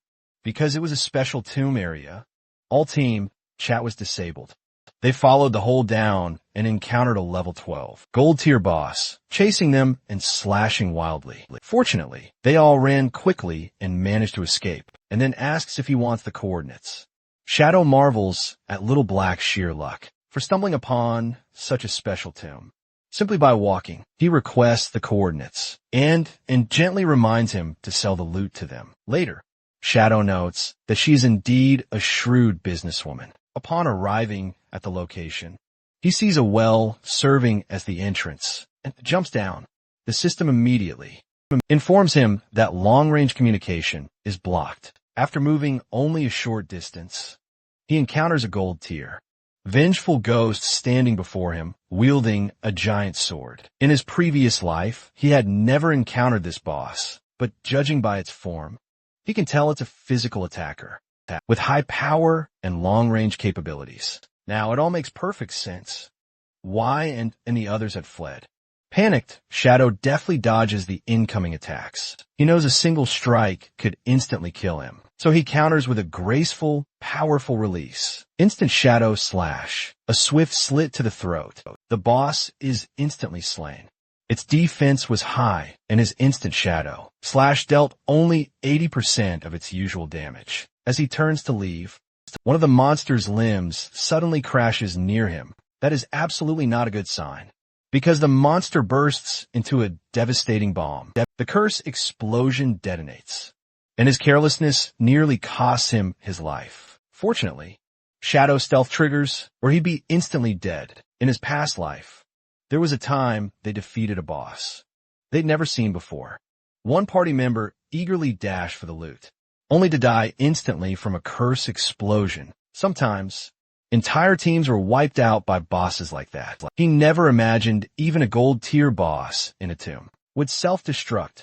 Shadow then uses his greedy hand ability and obtains a Dark Knight ring blade, platinum grade, along with 110 points of tradable lifespan. It's a great harvest. The Dark Knight ring blade, platinum skill, allows him to coat a sharp weapon with dark power, attacking all enemies within a 5-meter radius with dark element damage, and adding 500 points of dark element bonus damage. He instantly evolves it to epic to see the results. After evolving, the radius grows from 5 meters to 12 meters, and the bonus damage rises from 500 to 13 points. Since it's an area of effect skill, the bonus damage isn't that high. Its total damage per cast is still lower than Shadow Slash, but for clearing small monsters, it becomes a true gold tier skill. Shadow Slash only has a 5-meter range, and is a linear skill that strikes in a straight line. The Dark Knight ring blade, on the other hand, can wipe out monsters that completely surround him. He also gains the resentment armor, platinum level, and it grants him over 30 base attack power. The resentment effect isn't very useful, but the armor's base defense, its resistance and block values are incredibly high, strong enough to outclass the level 5 gold Ghostfire leather armor he's wearing now. The rest of the loot piles up to over 20 items, and selling them off will net him over 10,000 days of lifespan. Now that he can finally enter the tomb, he hopes to find even better gear, and, as a bonus, he's aiming to secure a magnificent mount. Meanwhile, Xiaoyu and her friend Yin keep getting bodied by entry-level monsters, and with them, Wei is beyond furious, unable to believe he's stuck with someone as incompetent as Xiaoyu. He grabs her and threatens her, calling her all body and no brains, blaming her every time they die. Now, with only 2 years left, he warns her never to meet him at school again, or he'll kill her. He throws her aside and logs out, leaving Xiaoyu seething with rage. Yin then suggests they could go live with her parents. In their town, there's a social aid group that helps the elderly and those like them who can't play the game. Xiaoyu, however, has always struggled to think rationally and make good decisions. She keeps burning with rage from the insult and tells Yin to go by herself. She wakes up still absolutely furious and immediately grabs her phone, texting all her male fans, asking if they want to help her. One by one, they all reject her, calling her foolish and idiotic because they know she only wants to leech off them. When she's exhausted every option, she starts crying, convinced no one is a bigger victim than her. Then she remembers her brother, who has never turned his back on her. She believes he must have a way to fix everything, so she decides to find him. She puts on a pitiful and sad facade, but in her mind, she's only thinking about how to shed a few tears, say a few soft words, and apologize. She goes to look for him, but no one answers. She knocks relentlessly again and again until she finally barges into the room, only to find everything completely gone. His number turns out to be invalid, and just like everyone else in her life, her brother has cut contact with her as well.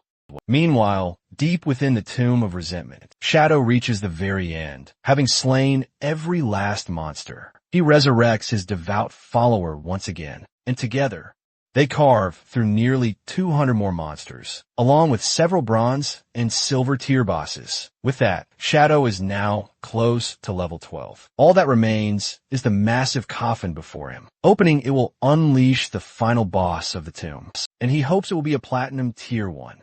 He resurrects his devout follower and orders him to open the coffin, just as he predicts the boss. instantly annihilates the zombie. Yet, this boss has no visible physical form. It is a gold-tier boss called Deadly Miasma, a being of pure fog, immune to all physical attacks. Shadow remembers from his previous life that when this boss was first released, it spread all the way to the nearest base. Players who didn't understand the danger suffered heavy casualties, and anyone possessed by the fog faced certain death, unless they were exorcised or had a class with special immunity. Its true form is hidden within the toxic mist, but Shadow doesn't panic. He strikes with his Dark Knight Ring Blade and immediately defeats Deadly Miasma, although it's only a gold-tier boss. Its strength clearly surpasses platinum level. Still, the loot it drops is only gold grade. Shadow feels a pang of disappointment at not receiving platinum gear. But then he notices something truly unusual. Among the drops is a rare item, the mount bell. At last, he realizes he's obtained his very first mount. It once again proves to be Shadow's walking good luck charm, because the mount bell allows him to summon a ghost. Night Wolf. At level 11, the wolf can fight alongside him and also serve as a mount. It's known as one of the fastest mounts available in the early stages. This incredible pet gains the same experience as its owner, and to level up, it utilizes Swift Sprint. This skill boosts its movement speed by a whopping 245%. Then there's Night Walker, granting permanent level 1 stealth. At night, this breaks only when it attacks, and Triple Pound allows it to strike a single target 3 times. With added damage, it also boasts Wolf Howl, boosting its attack, physical defense, and elemental resistance by a massive 35%. This powerhouse makes it both an agile mount and a fierce battle pet. What a major win for Shadow. He immediately rides his new wolf through the bustling city, already planning to hit level 15. He also needs to save enough lifespan to extract the mount the very next time he logs out. Shadow then intends to head to Modu and eliminate Chinshurshur, aiming to cut off any future trouble. For now, he makes his way to Jinghai Arena, a massive complex featuring 2 underground levels, a maze-like layout, and countless terrifying monsters. This makes it the perfect place to level up quickly. Monster Knights fiercely guard the palace, but Shadow drops from above, wiping them out with an instant Shadow Slash. The next day, Captain Ann and her team are battling fierce monsters, when none other than Mona Liang appears. He's the son of the Jinghai City Bureau Director. He cheers her on and lavishly praises her skills. Secretly, though, he's fixated on her Hidden Dragon Swordsman class. He's deeply impressed by her raw power. He practically drools over her until she starts praising Shadow, and that's when his tone takes a sharp turn.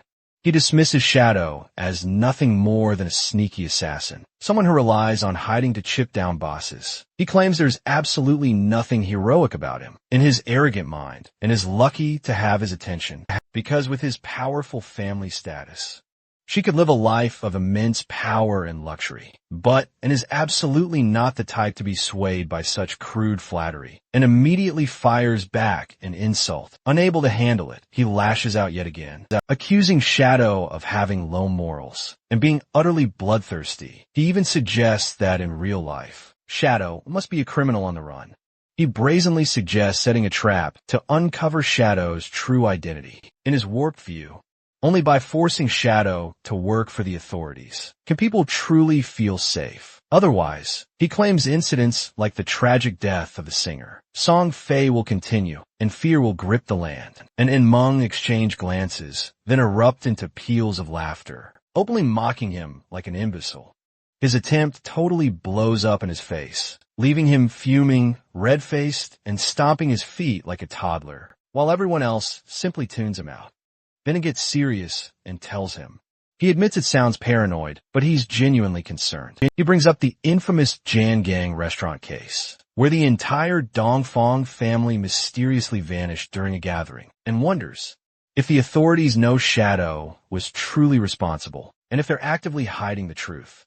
They still don't fully grasp Shadow's true personality, and Meng speculates if, in real life, he might actually be a serial killer, and responds that the case has been taken extremely seriously, and countless people suspect Shadow's hand in it, but there's absolutely no evidence linking him. She asserts that even if it were true, she would still continue to work by his side. If the higher-ups refuse to clean up his messes, she'll personally take care of it.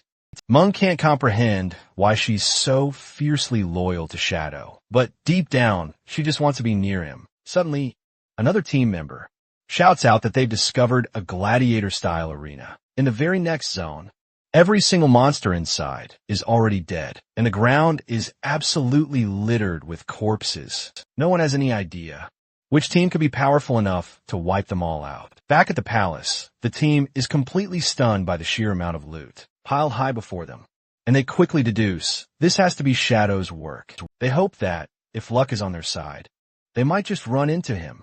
Nailing, predictably, throws another tantrum, complaining Shadow isn't the only one with that kind of strength. He boasts that if he had stealth, he could do the exact same thing given enough time which he conveniently claims he doesn't have. Meanwhile, and is already busy texting her crush, asking if he has any extra gear or skill books he could sell her. Just then, Shadow makes a dramatic entrance on his deadly mount and promptly knocks Nailing clean off his feet. Everyone, and included, stares at the mountain in awe. Shadow reveals he found it at the exact coordinates they provided, and he gives special thanks to his little black companion, calling him his lucky charm. He then offers an everything on ground for the same price, without a moment's hesitation, and pays him, remarking that he always deals fairly with them. Nelian is left seething from this public humiliation, and swears he'll get his revenge on Shadow, though he knows he'll have to wait his turn. Shadow has now reached level 13, and after clearing out the Colosseum arena ruins, he obtains a gold-tier silent stealth skill book. This skill allows him to remain in stealth indefinitely, as long as he doesn't attack or move.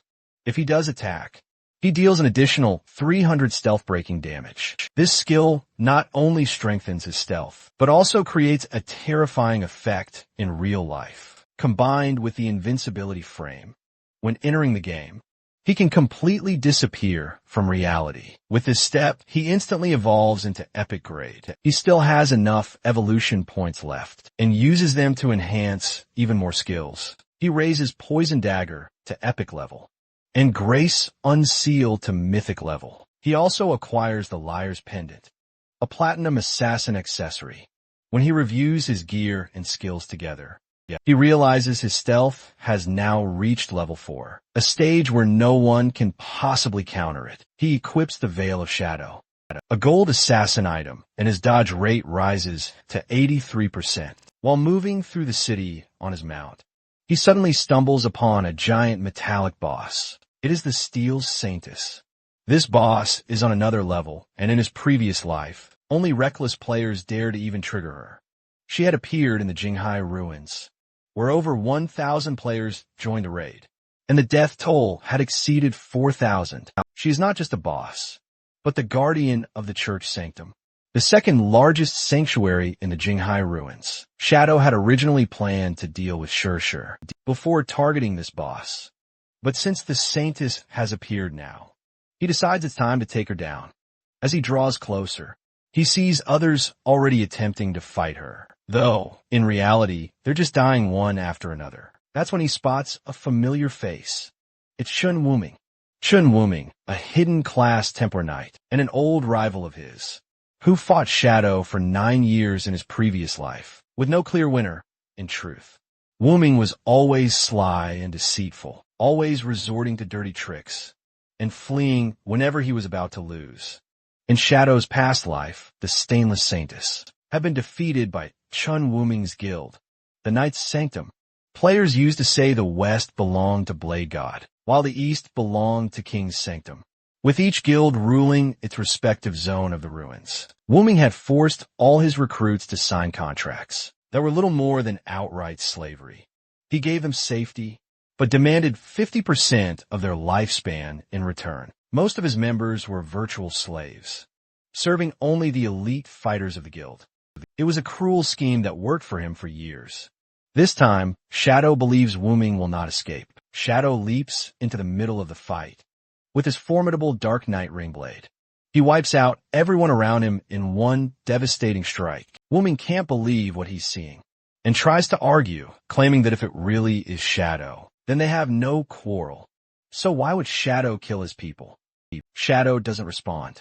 He uses instant Shadow Slash and ends wombing on the spot. He then casts the curse of the cursed flower and absorbs their lifespan completely. When the players resurrect, they realize their lives are being drained again by Shadow. The only way to recover the lost lifespan is to log off and then log back in. Among the victims of Shadow's attack is Xiaoyu, who realizes in horror that her life is now almost gone. Shadow also recognizes that he has killed his sister and absorbed her lifespan. But in his mind, she deserves it and is only facing the consequences of her own actions. Just then, the Steel Saintess launches an attack at him. Shadow instantly activates Faint Ghost Shadow to evade. At first glance, the boss's opening phase doesn't seem overly challenging. But when the Saintess realizes her quarry has slipped away, she furiously swings her massive axes in wide circles. But it's utterly useless. Shadow is already soaring back into the air. Using graceful release, he seamlessly chains the move into blade and immediately follows up with slit throat, delivering a devastating strike. That leaves the Saintess utterly stunned. But the true nightmare is only just beginning. The reason she became a guardian is her terrifying second phase. Once her HP drops to half, the demonic seal within her awakens, and from that point onward, she reflects. All damage she receives directly back at the attacker. What's more, there's a rumor that the demons Stomach hides a portal to somewhere unknown, though in his previous life, no one ever confirmed if that rumor was true. Meanwhile, a party of warriors stands atop a building, watching the battle unfold. They comment on how the shadows on the walls once drove boys straight into their doom. They debate whether it was truly a shadow or not, but reach no conclusion. Everyone knows there's only one person strong enough to fight, a titanium-level boss. And even Shadow realizes they're watching him, but he chooses to ignore them.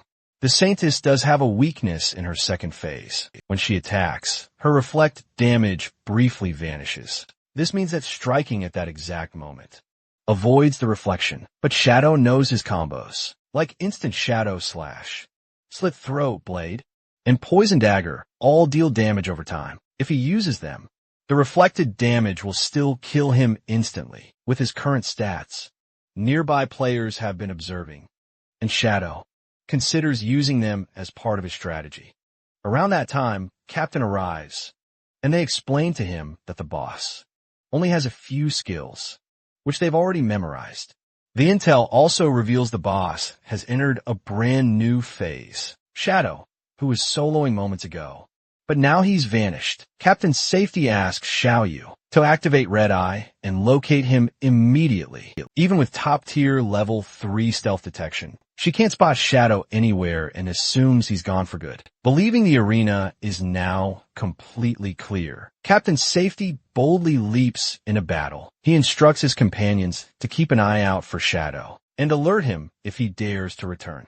His own team, however, worries about the immense risk, but they still hold Captain in high regard, remembering his legendary record as a top-tier player. Back in a starting town, he was unrivaled. He once withstood a full burst of attacks without taking a single hit. As a former world-class soul-type game streamer, his reflexes remain unbelievably sharp, and he now unleashes those very skills against the boss. His team erupts in cheers as he lands a devastating lunge, which instantly splits into 3 deadly shadows, all slicing into the same target with perfect precision. The boss's HP drops to 1/3 before anyone even realizes what happened. His team is practically bursting with pride, while Captain himself wears a smug grin. But he doesn't anticipate the absolute worst kind of counterattack. This platinum boss reflects every single attack, and the damage rebounds, killing him instantly. His team is left utterly speechless and in shock. They simply cannot comprehend what just transpired. From a hidden distance, Shadow observes everything unfolding. He notes that, while Captain Safety attacked relentlessly, The boss utilized numerous skills, and during that time, he still managed to lower her HP significantly. The warrior's damage output was undeniably impressive, but he tragically killed himself on the reflect effect, a truly tragic if inevitable end. Yet, this very moment presents Shadow with his absolute best chance. The Saintess turns to retreat, heading back toward the church, to recover and heal her wounds. Shadow realizes that if she makes it back there, all of his careful efforts will have been utterly wasted. He knows he must confront her head-on and finish this battle once and for all. Captain Safety's team suddenly realizes that Shadow has been right there, observing them the entire time, and that Captain was just putting on a dramatic show. Shadow activates his black light shield, boasting 10 thick layers, each one ready to block a devastating strike. When the boss unleashes its attack, he adds his energy shield with 7 layers, and after the hit, his black light shield drops to 7. Without it, he would already be dead. Saintess dives again, and this time, all his shields are burned away by a fire breath. If he had been even half a second slower, he would not have survived. She charges once more, and Shadow decides he can only rely on black light shield and black instant shadow attack. The pace is slow but safe, and while he fights cautiously, the crowd cannot believe anyone can manage this at all. After a long and brutal exchange, Shadow delivers the final blow, defeating the Steel Saintess of Titanium tier. He earns 48,000 experience points, 120 evolution points, and the key to the church sanctum. Using Greedy Hand, he collects the loot, including the Black Flames gift, a bone-piercing leather armor, with defense far beyond other sets. The armor adds layers of black flame to enemies when attacking or being attacked, reducing defense and elemental resistance by 7% per layer up to 5.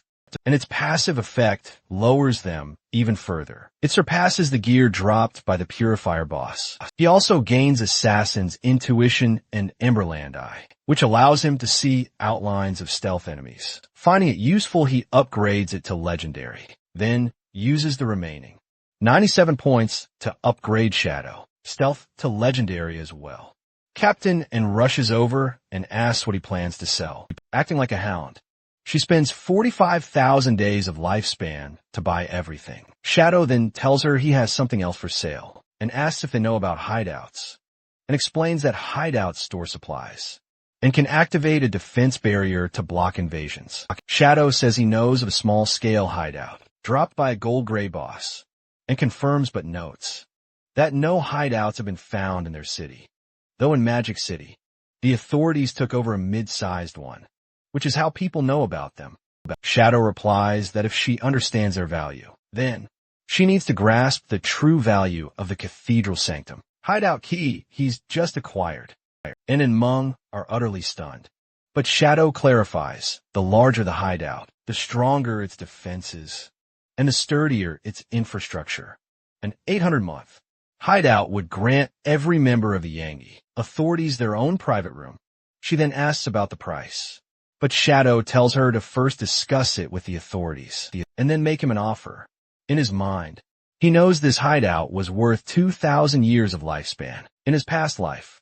If he makes this sale, he'll have enough lifespan to extract all his equipment, skills, and levels into the real world, and agrees to report back to the authorities. But she also tells him, there's something else you should hear. News has arrived from Dark Moon Town. 7 gold-tier bosses have gathered. Many players have already been slain. The authorities are offering a 10-year lifespan reward, if anyone can assist them. Shadow replies that if it's just 7 gold bosses, the authorities should be able to handle them eventually. So there must be more to it, and admits that's true. They did manage to defeat one, but it was revivable. After that, all 7 bosses suddenly had their stats skyrocket, and their entire team was instantly wiped out. Shadow considers this, and realizes they could be puppets, created by the cursed slate, from an ancient goldstone tablet. If it truly is the ancient gold slate, then this is an opportunity he absolutely cannot miss. He asks for the coordinates and immediately rushes to the location. Shadow is riding his mount when he spots a group of girls bullying Xiaoyu. They're beating her, while cursing that. She only joined the guild to flirt with the leader, never even giving her a chance to defend herself. He thinks that ever since she entered the Night Temple, she's been dragged into petty drama, the exact kind of power struggle he'd seen plenty of in his past life. Up until now, he had always been his sister's fierce protector, all out of love. But this time around, he decides to leave Xiaoyu to fight her own battles as he makes his exit from the continent. Underneath a colossal statue, deep within the ruin's center, he uncovers a secret chamber that can instantly teleport players back to the starting town. Most players remain oblivious to this secret, and teleportation comes with a hefty price tag. The first trip alone demands 500 days of lifespan, with the second at 1,000 and the third at 2,000. The price relentlessly doubling each time. This is all because the starting town slowly but surely evolves into a higher and far more dangerous region, where even once-weak monsters become formidable bosses, and hidden treasures suddenly appear. And right before him stands one such legendary treasure, the ancient god tablet, an item he absolutely must obtain. Bosses have already manifested in Dark Moon Town, a location that only surfaced at the game's very end, and one he never even reached in his past life. Here, the youth aid the elderly in battling monsters, and in a unique exchange, the elders grant them a few precious years of lifespan. Shadow notices one old woman stubbornly refusing to share, so he instantly eliminates her, then calmly tells the authorities to collect her loot. He then recalls that the dream, Sand River Guild, is actually based in this very town. From its earliest days, the guild was dedicated to charity, helping elderly folks enter the God-abandoned continent for free, until they finally earned official recognition and crucial government support. It's now the largest association across the North, and precisely the kind of group the world desperately needs. Meanwhile, Xiaoyu's friend, Yin Yin, is currently battling monsters with her family. With unwavering effort and steely determination, they defeat the creatures and return to town as a united front. Her mother then asks about Xiaoyu joining the Night Temple, noting that the guild is charging exorbitant taxes. Yin Yin feels a pang of sadness, because she had personally invited Xiaoyu to her own charity guild, but Xiaoyu had refused. Now, Xiaoyu has already reached level 10. With the Night Temple's help, her father then argues that the guild is simply using her as a mere tool. Meanwhile, her mother adds that the 3-year contract is practically slavery, and the only dignified path is to grow stronger. Step by step, Yin Yin is still upset, thinking Xiaoyu has already surpassed her. Suddenly, an arrow kills her father. Instantly, a group of thugs appears to steal their lifespan, ignoring her warnings that they're becoming fugitives. Yin Yin stands ready to fight. But before they can strike her and her mother, the bullies are wiped out in an instant. The leader's head falls to the ground, because Shadow has arrived. The remaining bullies return to a safe town.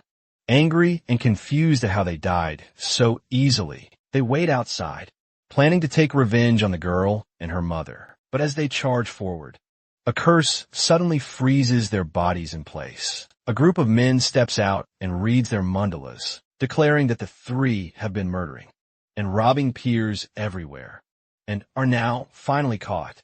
These men are official bounty hunters, who step in to claim the fugitives. At the same time, Shadow uses the curse flower to drain the bully's lifespan. Yin feels deeply grateful, knowing that without him, both she and her mother would already be dead. Shadow, however, sees that his sister's friend is nothing like her. Yin Yin is kind, gentle, and good-natured. Without saying a word, he disappears, leaving the mother and daughter stunned. Let the worlds know, one player could act with such quiet kindness. When Shadow reaches the coordinates, he notices the authorities already waiting, but he avoids them by staying in stealth and slipping past unseen. The officials talk among themselves, wondering if he's too afraid to show up. But he ignores them and focuses on the ancient god tablet. He knows the tablet grants both a positive and a negative effect to equipment, and sometimes those effects can even alter a class. He recalls a rumor that the world's 7th ranked player, he once unleashed 7 tablets in a single battle. to summon the very shadow of an ancient god and slay a legendary boss. Tablet-born bosses are notorious for their bizarre mechanics, such as vanishing with such high stealth that players die just from moving too fast, or they simply endlessly revive because their true summoner is hidden elsewhere. Typically, once slain, these bosses always revive and return berserk. Shadow arrives where 7 bosses are gathered, circling as if in a clandestine meeting, and he decides to put to the test. What happens if they're all killed at once? He dons the pendant of the faithful and summons a loyal follower, which is immediately and brutally destroyed. All 7 monsters are level 10, with stats nearly double that of regular gold tier bosses, but without any counter damage. Shadow draws his Dark Knight ring blade and uses Split Throat to quickly dispatch them, though he's disappointed when absolutely no loot drops. Suddenly, the 7 merge into one massive boss, covered in glowing symbols. Written in the ancient god script, Shadow quickly rearranges and translates the writing into the name Disaster. An ancient god, Eudos, he realizes he must attack its body parts in the precise order of the characters. His past efforts studying the script now prove incredibly useful. Once he strikes each part according to its health bar, the boss is violently pulled into another realm, where giant stone tablets dramatically rise up, each one marked with characters matching the earlier monsters. Shadow understands he must kill each one near the corresponding block with its symbol, and he knows this is the final phase. Meanwhile, the authorities keep waiting and talking, convinced that Shadow is still nearby, and that the boss has already gone berserk. When they finally check, they discover the boss is simply gone, and only a giant, ominous crack remains in the ground, which can only mean Shadow is there. They wonder if the earthquake killed the boss, but no one can say for sure. At that moment, Captain and send a message, telling them they can finally leave. Shadow's already dealt with the boss. You see, the men are absolutely stunned. They simply cannot believe they missed Shadow passing right by them, or that an entire battle unfolded so close, without anyone even realizing it. Meanwhile, Shadow inspects his loot, feeling utterly satisfied. Reaching level 14 already proves this fight was totally worth it. The 7 bosses, along with the infamous Greedy Hand, net him a whopping 294 evolution points. But the most crucial reward is the Ancient God Tablet. He knows exactly how it works, and that the authorities won't figure it out for at least another month. By then, their losses will be set in stone. The tablet is called the Cursed Tablet of the Calamity God, and it holds the cursed power of Eudos. Its incredible ability allows him to attach a curse to any piece of equipment, granting 1 random buff and 1 random debuff, based on his profession and the item's unique traits. Shadow promptly attaches the curse to his Black Flame gift, piercing leather armor. This raises the Black Flame's maximum stack to 15 layers and pushes a boss's defense and elemental resistance into the negative, as expected of an ancient god tablet. The buff dramatically outweighs the debuff, making the armor insanely powerful. He then spends 210 evolution points to evolve Instant Shadow Slash into its legendary form, which absolutely exceeds his expectations. Each successful slash now grants a shield equal to his maximum health, stacking up to 9 times for 60 seconds if all 9 slashes land. His effective health skyrockets tenfold, raising his margin of error far beyond normal limits. With his current incredible pace, he knows he'll soon reach level 15, and then he's off to the Magic City. When Shadow returns to the abandoned continent, he sees that Xiaoyu is still being mercilessly beaten by the same bullies. They hit her until they grow tired, finally stopping instead of finishing her off. They spit on her swollen, bruised body before simply walking away, believing this will be enough to teach her a lesson. Xiaoyu, however, remains completely unchanged. Nothing gets through to her. She convinces herself that absolutely everything is her brother's fault. She recalls how she initially didn't want to abandon him, but then she thinks he should have known better. After all, she's just a little girl. who always says the opposite of what she truly feels. The bright side, in her opinion, is that she signed a contract with the Night Temple. Thanks to this pact, she won't need to worry about survival for the next 3 years. Even if she has to sacrifice half her lifespan, she believes she'll still have plenty left, and she'll grow stronger, much faster than the women who bullied her. Xiaoyu is convinced that once she has true power, everyone who looked down on her will be dead, including her brother. She then tries to use her skull ability to heal herself, but once again, she fails, proving herself utterly useless. Meanwhile, in the ruins of the Magic City, Qianxi hides with her 2 foreign boy toys from the shadows of the broken buildings. They watch a party of adventurers struggle against a single boss. Sure scoffs, believing the city's people are weak, needing 18 fighters for just one boss. In her eyes, that makes them utterly pathetic. She holds no respect for her fellow citizens, only seeing them as useless pawns. They wait until the very last moment, when the boss is nearly defeated, with only 1 strike remaining. At that precise instant, Sure and her group rush out of the ruins and steal the kill right in front of everyone. They claim the loot and victory without a shred of shame. Their group is already infamous, and people whisper about the mysterious woman with her foreign companions who rob others of their rewards. She thinks of herself as the perfect woman, while men are nothing more than pathetic pigs who deserve to die.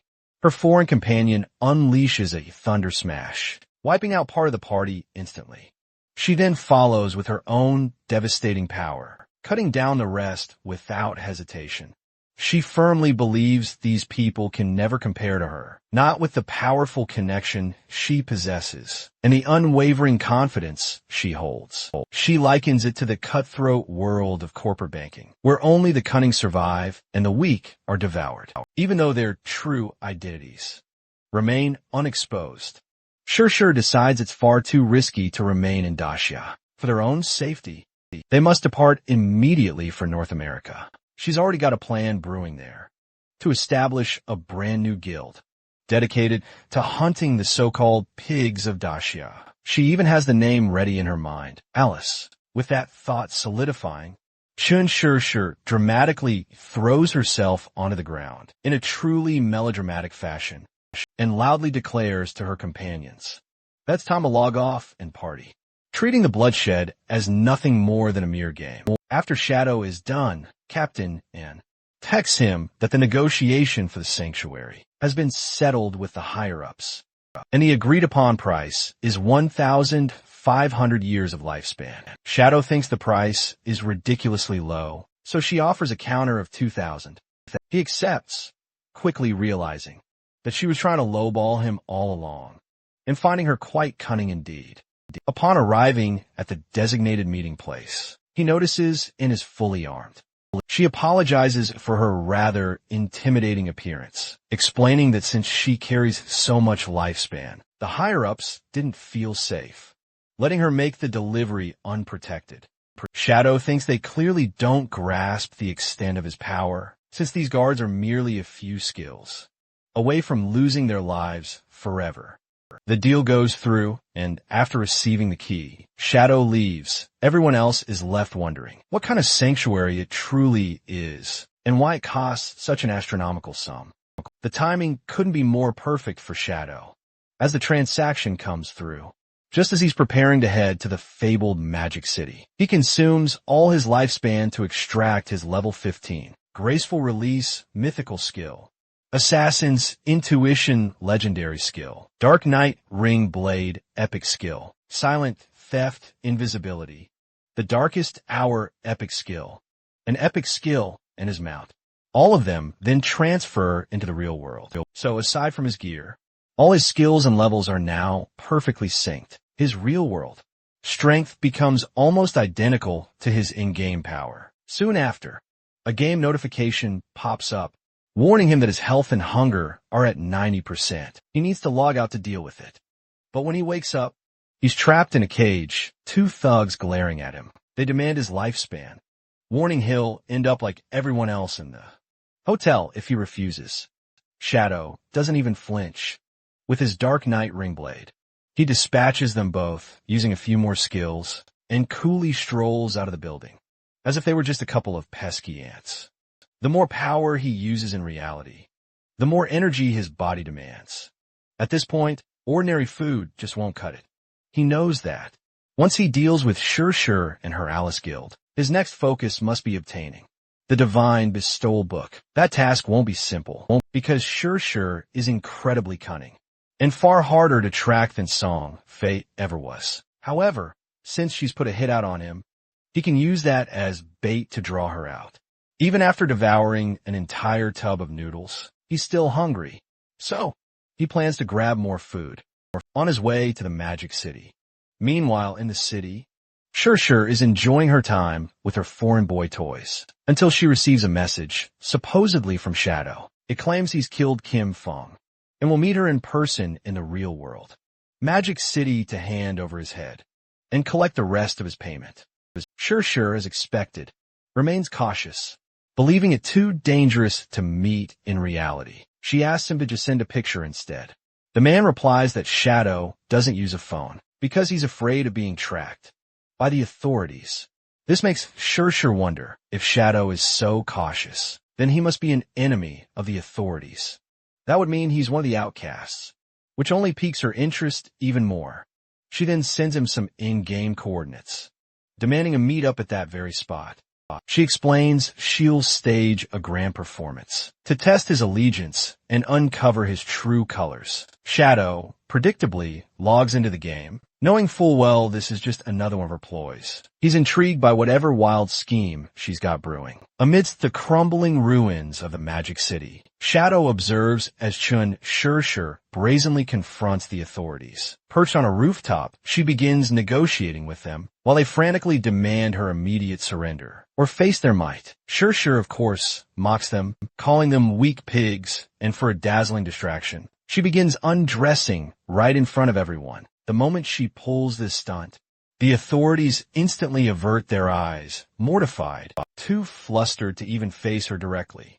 However, Shadow suddenly notices something that makes him freeze in place. The man leading this charge is none other than Chu Haonan, infamously known by the code named Skywalker. This man is a notorious traitor, the very one who clandestinely leaked intel to Alice's guild, and in his previous timeline, he was only exposed and executed in Year 7, after the game began. Shadow, upon realizing this, immediately understands that he and Sure have orchestrated this entire scene together, and its sole purpose is to test his allegiance. If Shadow helps Sure, he'll be siding against the authorities.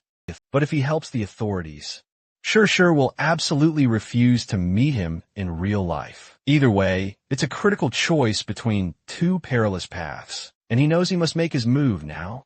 Driven by his own agenda, Shadow, without hesitation, unleashes his Dark Knight ring blade and brutally slaughters the authorities in cold blood. Once the carnage subsides, he steps forward, composed, and formally introduces himself to Sure. What a move! Sure absolutely cannot contain herself and gushes that Shadow is unbelievably sexy. The only downside? He's from Daxia, which ideally he shouldn't be. Suddenly, her boy toy greets Shadow, but Shadow brutally executes him instantly, perceiving it as a grave insult.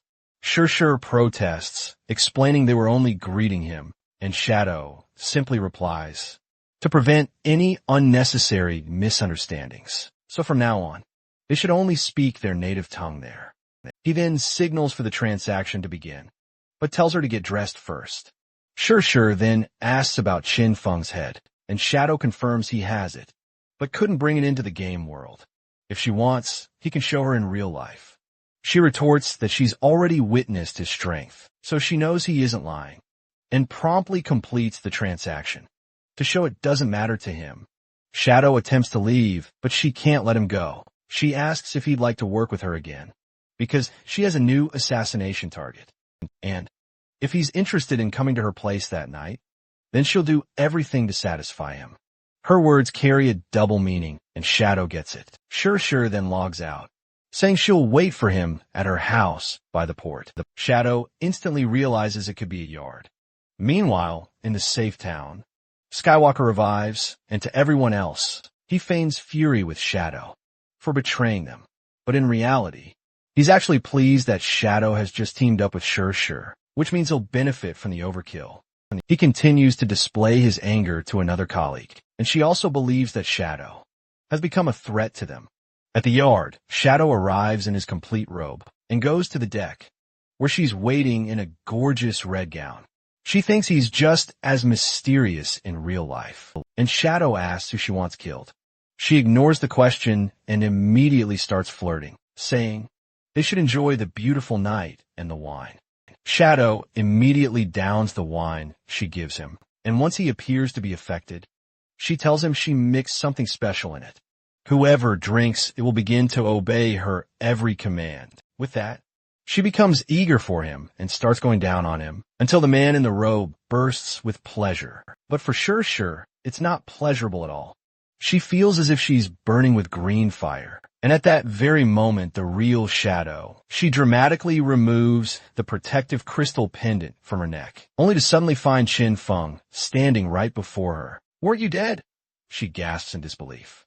He calmly replies, "There's only one explanation for this, and that is, I am Shadow." Shur, utterly confused, then asks who the man she was just with truly is. And get this, she had just been with a million-year-old zombie. Yikes. Shur instantly bows down to Shadow, practically begging for her life and declaring, "I'll give you everything if you spare me." She even offers to act as his personal slave. But don't be fooled, she's still got ulterior motives and remains the same pervert as ever. Classic Shur. Shadow ends her story in an instant, no hesitation, netting himself a whopping 659 years of tradable lifespan. His only regret? The foreigners who arrived with Shur aren't present. He was really hoping to wipe them all out in one go. Afterward, he makes a move. He smartly uses Shur's phone to contact the authorities, since she was such a high-profile woman. A massive police force quickly descends upon the scene, completely surrounding the yacht. Among them is none other than Shur's other boy toy, Skywalker from the game. When they discover Shur's lifeless body, they immediately know something is terribly wrong. Haonan is convinced Shadow is behind her death, and Skywalker quickly uses his special technique. Final words of the deceased. By simply touching the body, he can pinpoint the killer's location for 5 whole minutes. He dramatically vows to bring her killer to justice. He immediately senses Shadow's presence, and everyone opens fire in that direction. But Skywalker is wiped out just as quickly, and soon, the entire police force unleashes a hail of bullets at Shadow. The team leader urges everyone not to panic, demanding Shadow reveal himself. Shadow responds, calmly telling them not to panic either. He explains he killed Skywalker because Skywalker had been feeding intel to Shur for personal gain, making him a traitor. He adds that all the evidence should be on Skywalker's phone so they can take their sweet time investigating.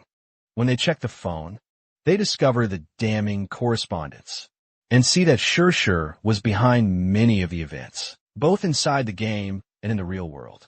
They realize Shadow was telling the truth.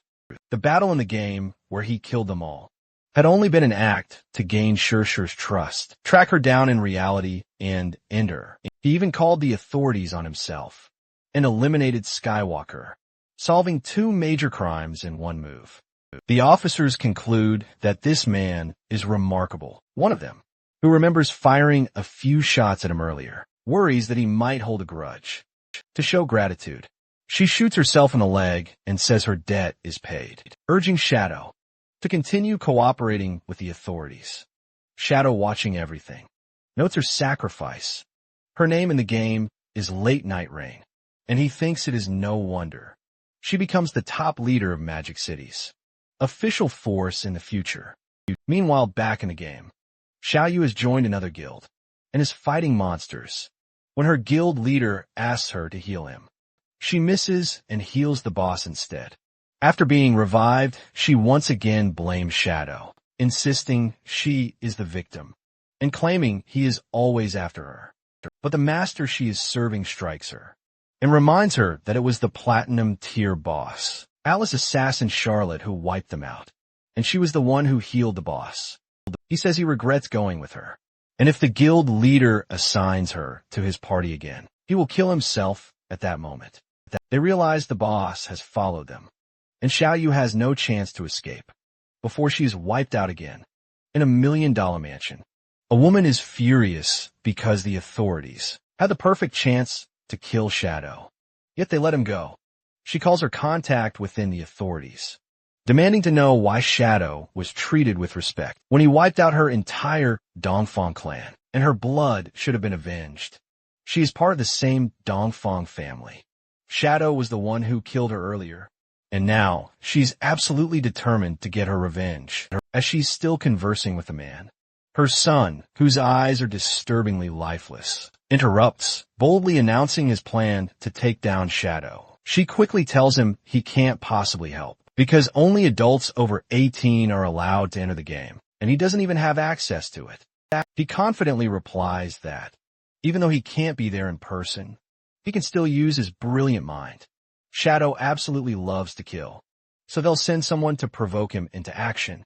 They'll specifically arrange for those targets to be trapped inside a fireworks factory and set everything up meticulously in advance. When Shadow inevitably comes to finish them off, they will blow up the entire factory, and the whole world will witness the demise of the No. One player, his mother believes she's raised a capable man, but in reality, he's a ruthless little monster who kills without reason. Meanwhile, back in the Magic City ruins, Xiao Yu and her clan members are mercilessly wiped out yet again, and the bewildered onlookers can't fathom how. They see no visible threat and immediately assume it must be Shadow. When more players are mysteriously killed in another swift strike, the blame falls squarely on him, and everyone firmly believes he's simply randomly massacring innocents, all thanks to his incredibly high level of stealth. Meanwhile, Shadow remains completely oblivious to all this chaos. He heads to a secluded beach he believes is completely safe, and extracts his personal safe house,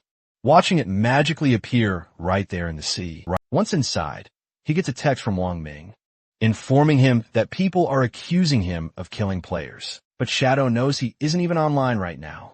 He immediately investigates and discovers that the real culprit is a formidable platinum boss named the Headless Assassin Charlotte, whose stealth is so incredibly high that no one could spot her. Wang Mong pleads that he desperately needs Shadow's help. Back in the city, Captain Safety is still furious that Shadow stole his spotlight. He confidently insists he could defeat the boss himself, but his teammate quickly tells him to calm down and focus on staying hidden. Right at that moment, he dramatically slips on a banana peel, and within seconds, his entire party is brutally wiped out. Somehow, he miraculously survives and tries to roll and dodge Charlotte's attacks, but she eventually annihilates him as well. Just then, Shadow arrives, and with a stealth-breaking strike, he fatally defeats her. A few minutes before Shadow arrived, everyone was blaming Xiaoyu because she had triggered the headless boss, and it locked onto her and followed her to the respawn point.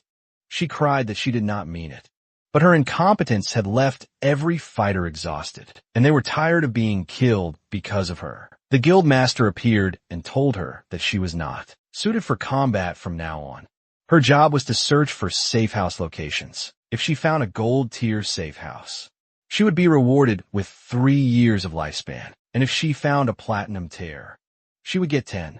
He admitted to himself that hiring her was a mistake, but to keep her alive, he decided to grant her 1 lifespan a day. Otherwise, she would keep dying and wasting everyone's lives. Xiaoyu still did not understand, and the other women in her clan grew jealous, convinced she was stealing their guild masters.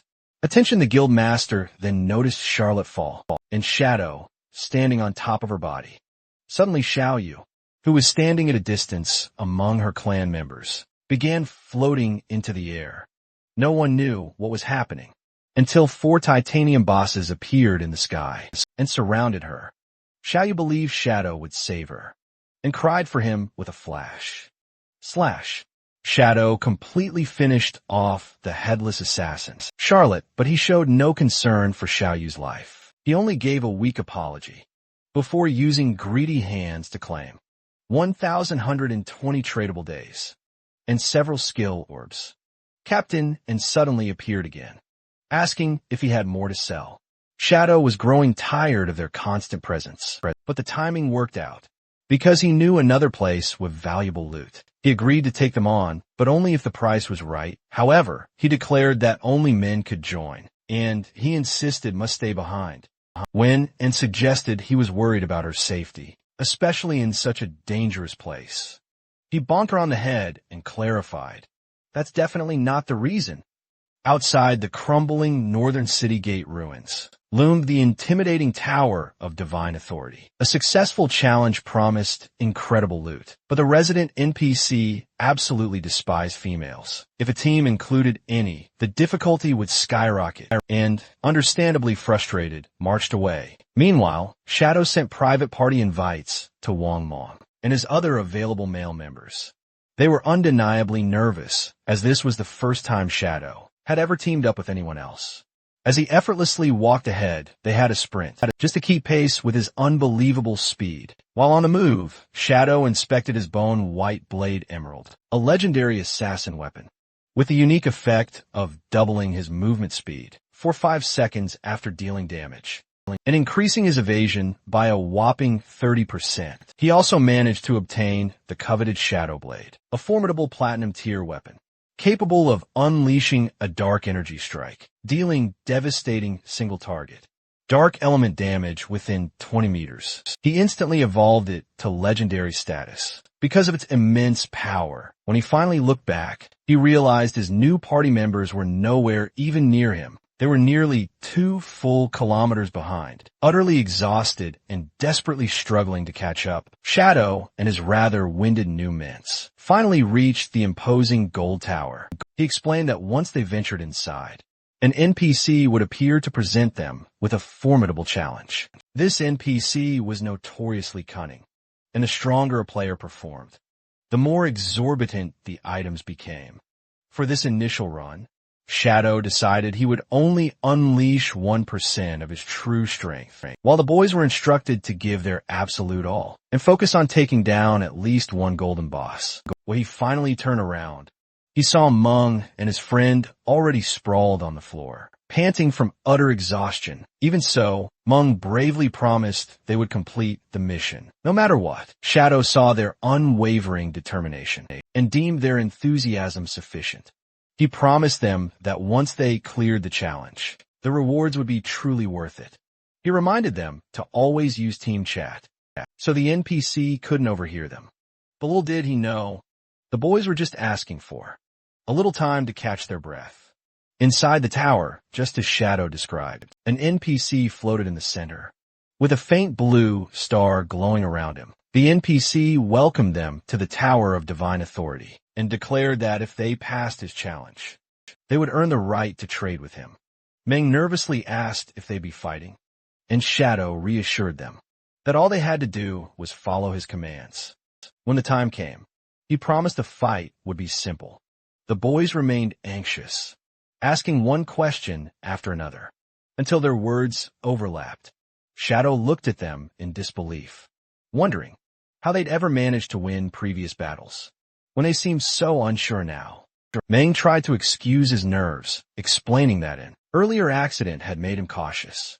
Just then, the NPC raised his hand and summoned an obsidian, skull-splitting golem, level 20, grade gold. The ground shook as the massive creature appeared, and Meng and his partner stared in disbelief. The strongest enemy they had ever fought before was level 11, and now they faced a level 20 boss. Meng gathered his courage and charged forward with a shield bash.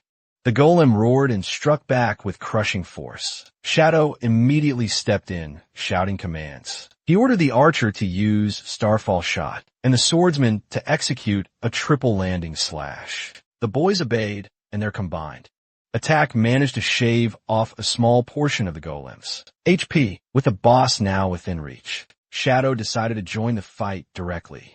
He warned the boys to avoid the black oil dripping from the monster's body, since it could burn right through armor. They narrowly dodged the attack, barely holding their ground. Shadow then unleashed his devastating Shadow Blade, dealing heavy damage, slicing deep into the golem. The battle then escalated to its next stage, as the creature grew even more enraged. The boys whispered, stunned by the boss's immense power, and wondered just how Shadow knew all this.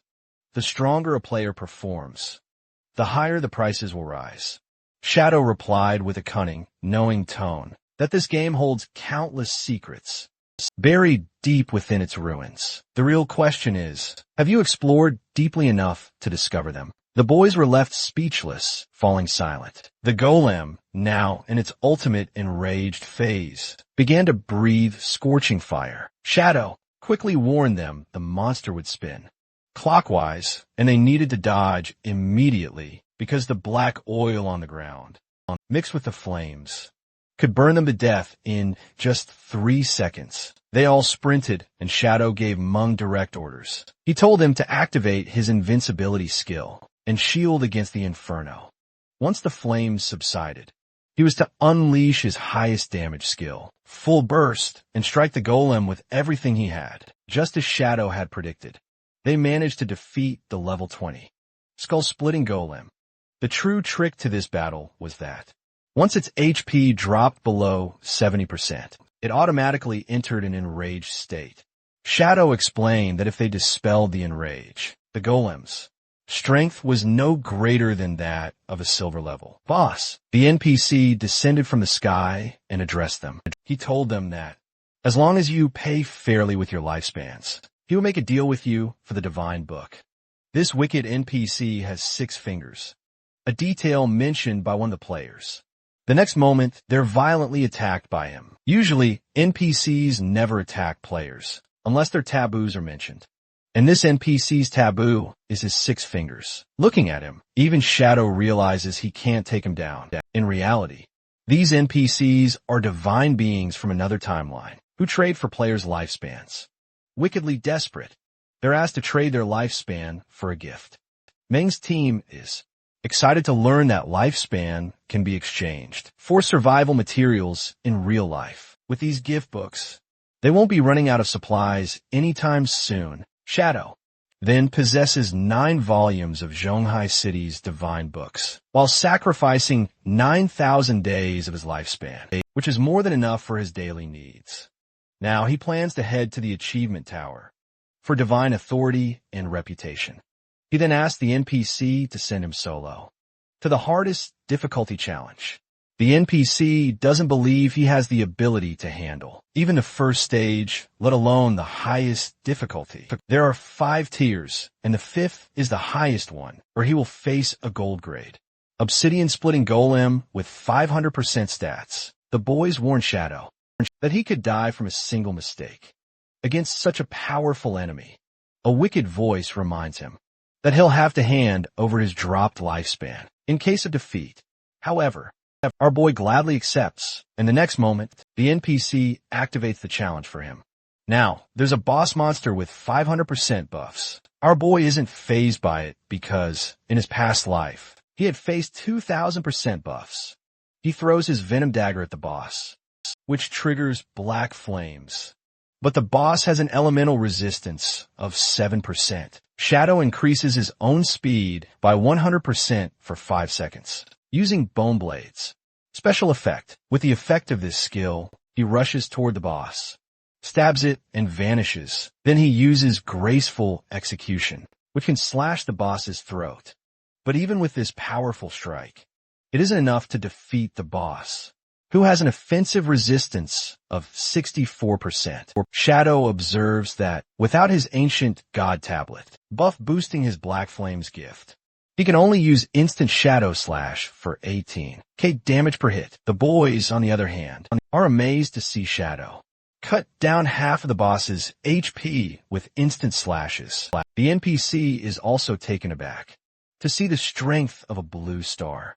Our godforsaken player, Shadow, then strikes a deal to sacrifice a hefty 20% of his DPS, and then unleashes Throat Slash. further amplifying the damage dealt to the boss. And with that, he finally conquers the 5th tier challenge, earning him renown across all 5 tiers by triumphing over the highest difficulty challenge. Not only that, he earns the global first clear of the Tower of Divine Authority solo challenge. Outside, players are stunned, witnessing the towering structure, and realize Shadow has once again surpassed them all. All the NPCs are absolutely furious with him, declaring him a blatant cheater, and regretting not extorting more lifespan from him. Then, in a blinding flash of light, Shadow is whisked away outside the tower. Meng and the crew are thankful they're unharmed, and are consoled by our boy Shadow, since the NPCs cannot actually harm them. He then dismisses them for dinner, and they eagerly ask him to call them again later for such epic opportunities. Back in reality, he extracts 9 priceless volumes of divine books, consuming a hefty 90 days of his tradable life. With 106 years of lifespan still remaining, he purchases vital supplies and even a sleek robot maid, whom he immediately orders to clean his house. Meanwhile, back in Zhanghai City, the police discover a brutally mutated female corpse. They suspect it's the same cunning killer who previously murdered 2 other women. Someone cunning enough to meticulously dispose of the bodies, exactly outside the skills effective time window.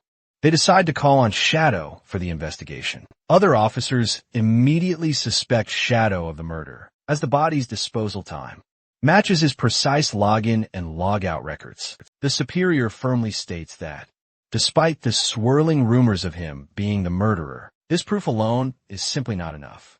He suspects Xiao Ma is only targeting Shadow. Out of humiliation, the superior supports Shadow in solving the case, to gather enough proof, which leaves the officer absolutely grumpy. Meanwhile, at the godforsaken magic capital ruins, Shadow stands before the ominous Ghost Academy, a notorious platinum-grade hideout, boasting Huaxia's strongest barriers.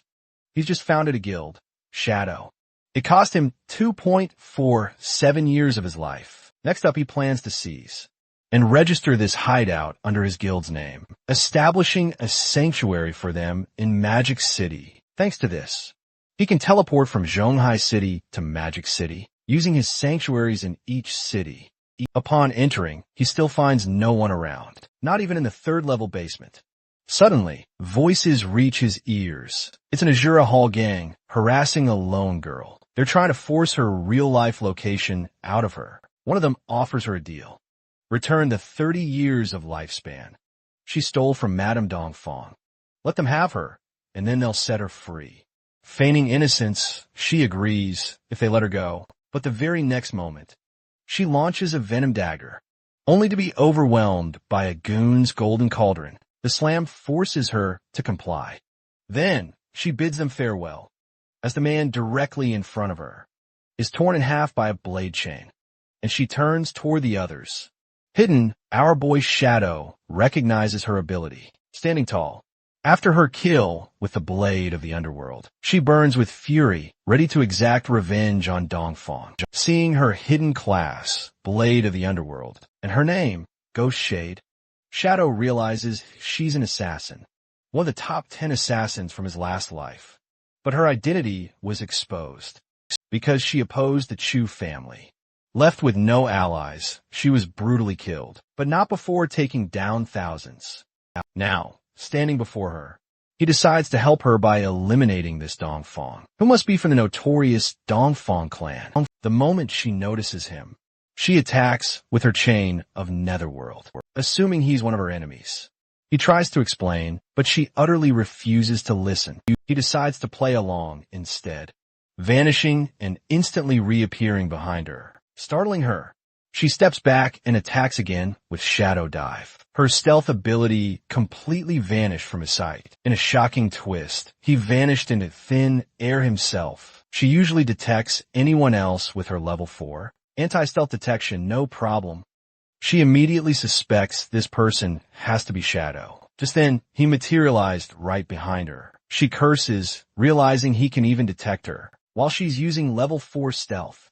She then unleashes Spectre Pursuit on him, This causes her chains to relentlessly track his location. She boasts that he can't possibly escape her skill. As he tries to evade her chains, he's mildly impressed by her technique, but still finds it rather lacking. As he finally closes the distance on her, she tricks her own chain into binding herself. He tells her to listen closely. If I had truly been sent to assassinate you, you'd already be dead. He then asks if this Yu Dongfang is from Shanghai City. She explains she married into the Chu family. Hearing this, he realizes that's why he didn't find her. While eliminating the Dongfang family himself, upon hearing that, she's shocked and immediately offers him friendship. Because he's also an enemy to my enemy, he unceremoniously throws her to the ground, saying, "We'll talk about comradeship later. For now, I'm interested to know your reason to kill Yue." She explains that Yue killed her mother in a drunk driving accident, but got away scot-free due to the Chu family's influence. Her father had enough evidence against Yue, but they killed him as well, staging his death as a suicide. When she went to confront them herself, their minions beat her brutally. It was then she discovered the God-forsaken game. The first thing she wanted was to kill Yue, but she soon realized she'd have to drain all her lifespan to do it. Yue then hired assassins to kill her. Desperate, she begs Shadow to help her, but he refuses. Desperately, she asks if he wants anything at all. "I will serve you fully, even becoming your slave, if that is what you desire for this purpose." But he refuses, adding that she must exact her own revenge. But he's willing to lend her a hand, and what she gains hinges solely on her own ability. So, she asks how to earn his guidance. He offers her a spot right in his guild. Ghost Shade immediately pledges to the guild. Her next big challenge, class advancement. But this task, she'll have to figure out on her own, since he can only help her a single time. She'll advance her class and seek him out again. With that, he makes his exit, plunging into the deepest part of Spectre Academy. He decides to keep the girl by his side, because she holds the potential to grow stronger. In that place, he spots the mutated witch Stana, a fearsome level 15 platinum grade monster. This beast serves as the Academy's guardian. Wasting no time at all, he unleashes Dark Night Ring Blade on her.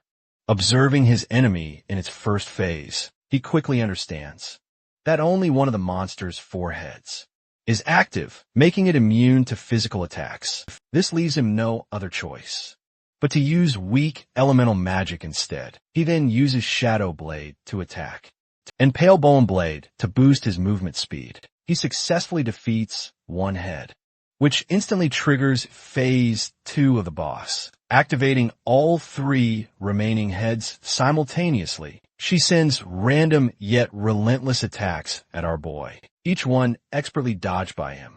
Then, he finally strikes her critically. The next moment, he successfully slays her, gaining a whopping 50,000 experience points. With that, he obtains the Ghost Academy key. He also advances to his class's 2nd tier, while boosting his stats significantly. He even gains a brand new skill that makes his stealth skill immune to all attacks. His Tier 2 transformation is now complete. Just a short while ago, Ghost Shade was in the outer area of the Academy when the goons from Asura Hall return with reinforcements. They're ready to pounce and attack her, but she counters with a shadow dive. However, they unleash a flare grenade weapon, and the explosion throws her back. They prepare to teach her a lesson, but then notice the poison in her hand, which she's about to unleash. The boss admits her cunning plan, realizing she plans to self-destruct and resurrect. They're just about to reach her when a sudden notification pops up, informing everyone that Ghost Academy is now a shadow guild sanctuary, and all outsiders are about to be expelled. The next moment, the cleansing is complete, as everyone vanishes from her sight. She's baffled to realize that within minutes, Shadow has already defeated the boss and claimed this place as their sanctuary. After defeating the boss, he snags 2 items, a witch's ring that boosts attributes by 30%, and the other a venomous trap, boasting level 5 stealth, and poisons anyone caught in its grasp. He also earns some evolution points, which he uses to evolve his backstab skill to legendary status. This drastically increases both his damage output and survival rate. The next moment, he gets a message from Xiaohei, informing him about a newly discovered ruin in Jianghai City. It bears the same carvings they found back in the newbie village. When they conquer it, a teleportation circle appears, but nothing happens when they touch it, as it seems destined for the Fated One. She suspects he might be the Fated One. He agrees to come, ready to sell his equipment to her, just as he's ready to teleport. She informs him instead to sell the equipment to the Modu authorities, since Zhonghai has no lifespan to offer. Later, at the outskirts of Zhonghai City, Xiaohei is there, when she's suddenly ambushed by our boy, who demands to know the ruin's location. She points to the cliff below. He asks how she found it, and she explains that she accidentally fell from the cliff and got stuck in a tree, discovering it there. Then called Meng's team to explore. Entering the ruin, she warns him about the maze ahead and explains she's already cleared the mobs. He warns her to be careful. With her non-tradable lifespan, she quickly grasps the bizarre system's workings, explaining there's a skill that can dangerously drain her lifespan if she ever runs low on non-tradable lifespan. To his utter surprise, she reveals they've found a way to replenish it. She explains they've been trapping and slaying monsters that possess non-tradable lifespan, storing their drops for future replenishment. Impressed, he asks if Anyu was the one who discovered this method. She confirms it. He knows because in his past life, she had been the one to uncover this very method. Suddenly, they spot shimmering teleportation orbs. She reaches out and touches one, demonstrating it won't react to anyone besides the Fated One. She urges him to give it a try, as she strongly suspects the orb links directly to their previous village. The moment he touches it, he's instantly whisked away to the caverns of Ice Tide. Remote communication is utterly impossible there. Once inside, he's immediately tasked with protecting the Ice Tide crystal. He instantly activates Shadow Dive, vanishing from sight. He vividly recalls that the crystal will unleash a devastating freezing blast anytime it takes damage. Soon, monsters from the tunnel begin to swarm in, relentlessly attempting to destroy the crystal. Any damage to the crystal would mean his immediate death. But the true problem is if it shatters completely, he won't revive there and will lose all his hard-earned rewards. So, he strategically places venomous traps at 3 key points, and then dons the Witch Ring to boost his skill range by a crucial 25%. The moment the monsters arrive, several are instantly decimated by his traps. He remains in his stealth form, and, while racking up damage points, he can easily dispatch monsters with a swift backstab. But his assault is abruptly interrupted by a weapon, hurled directly at him, miraculously missing its mark. Looking up, he discovers a horrifying zombie-like creature, utterly surprised to find a ranged mob amongst the swarm. Meanwhile, at the ancient ruins outside the demon capital, the Asura Hall guild members stand grimly before their client, Dongfang Yu, who is absolutely furious at the guild leader for refusing to assassinate Ghost Shade after she joined the prestigious Shadow Guild. When they coldly tell her to find someone else, she vows to end their lives in the real world too. This earns her a brutal, relentless beating from their leader. He mercilessly pummels her, blow after blow, all while taunting that Shadow might be out of his reach, but she certainly isn't. Finally, he ends her life in the real world. Enraged, she instantly dials her beloved husband, demanding he deal with these thugs. She also informs him that Ghost Shade has now joined the Shadow Guild. He confidently assures her he'll handle both situations, revealing he's already hired the formidable Black Dragon Guild from the demon capital to eliminate Shadow. After hanging up, she's ablaze with fierce determination to utterly obliterate all of Asura Hallis, as well as Shadow himself. Meanwhile, Shadow effortlessly slays the monstrous foe. He remains completely unfazed by the emergence of ranged mobs, knowing his Shadow blade is more than enough to fell them with a single precise slash to their vital points. After defeating the Guardian, his mission is complete. The glorious reward is finally presented to him, an epic-grade treasure chest. Remembering how he obtained graceful release from the previous one. He's incredibly curious to see what this latest reward contains. Once again, an ethereal NPC emerges from the chest. She speaks in an ancient, forgotten tongue, one our hero doesn't recognize. But thanks to his eyes of judgment, he can still perfectly comprehend her words. After rambling on about how he's the chosen one and pledging to witness his rise from this moment forward, she finally decides to bestow upon him his true reward. It turns out to be Asahi's summoning bell, an extraordinary item that lets him summon her. Once he completes all 3 challenges, she will permanently reside in his hideout, offering him a powerful skill upgrade function. From her cryptic words, he understands the first challenge was for level 5, and this current one is for level 15. He attributes this incredible stroke of fortune entirely to Dallasai's absolutely insane luck. Afterward, he gains the exciting opportunity to select one of his skills to upgrade to his current level. He knows he can't directly upgrade a skill's quality, but he can force an upgrade. That requires infinite evolution. Still, he weighs his options carefully. Initially, he considers upgrading Shadow Dive into a mythical skill, but after some thought, he chooses instead to raise Graceful Release to its highest level. His other skills can still evolve later, albeit at the cost of his lifespan.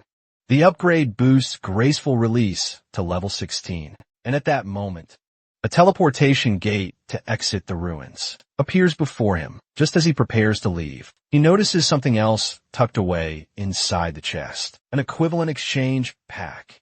This rare item allows him to trade any skill, book, or piece of equipment in exchange for another item of the same tier. Satisfied with his haul, he can't help but silently thank Delizzy once more for this unbelievable stroke of fortune. He makes his way back to Xiaohei and notices something unusual. She hasn't moved on to the next level, but waits for him at the grind levels. Xiaohei, excited to see him, admits her reason she wanted to remain, in case something attacked him. While leaving the area, he hands her the dropped skill book as thanks. She nearly bursts with excitement when she realizes it's a level 13, platinum-grade magic shell, a treasure that boosts her survival odds. She waves him off with a cheerful goodbye, and he logs out for food. Meanwhile, in Huanghai City's ruins, Knight's Sanctuary gathers at their first real hideout. Chun Huiming addresses the members proudly.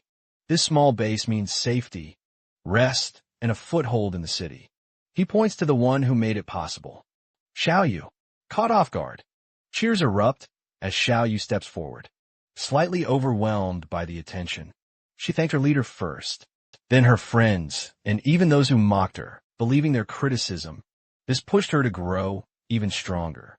She thinks of her late parents, wishing they could see her now and be proud, and tears stream down his face. The guild master asks how she found this place, and what challenges she had faced.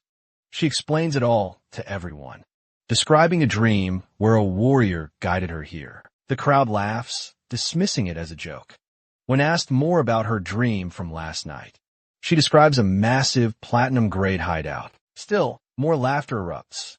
The guild master then rewards her with 1 year of tradable lifespan and urges her to keep searching. Later, Xiaoyu pushes deeper into the ruins, drawn by the strange pull from her dreams. 3 hidden guild members trail her, suspecting she's after another hideout. Inside a crumbling building, the air turns heavy and wrong. A monstrous face bursts from the shadows, 2 tentacles striking out from its mouth. Fear instantly overtakes her. She screams before collapsing unconscious. The watchers recoil as the tentacles wrap around her, and one forces its way into her mouth. Her lifespan drains instantly. Horrified, they realize what the creature is capable of and flee. Xiaoyu wakes just in time to see it devour the fleeing group. Panic drives her to run as well, but her terror makes her stumble down the stairs. She crashes at the bottom, then freezes. Before her lies an entrance, identical to the one in her dream. The platinum hideout is real. She quickly messages the guild master.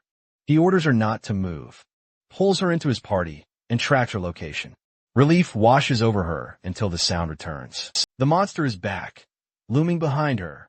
She turns, trembling, trying to summon her courage, while her fear makes her knees weak. Her grip tightens around her weapon. She forces herself to believe. She has the strength to win. The weak self she once carried is gone. As a noble hidden class, a life-sacrifice priest, her confidence ablaze, she lashes out. Venomous vines striking the creature. Excitement rushes through her. As the hit lands clean, she presses harder. Poison mist bursts from her. A cloud of toxins spreading fast. She expects it to tear into the monster. But the truth hits too late. The space is sealed, the fumes roll back, filling the chamber, trapping her inside. She holds her breath, lungs screaming, panic clawing at her. Desperation drives her to cast detoxification. Relief sparks, then horror. The effect washes over the monster instead, cleansing it and leaving her helpless. The poison tears through her body. Her own skill becomes her end. She then returns, and the guild master wastes no time demanding why she returns so soon. She explains the ambush inside the building.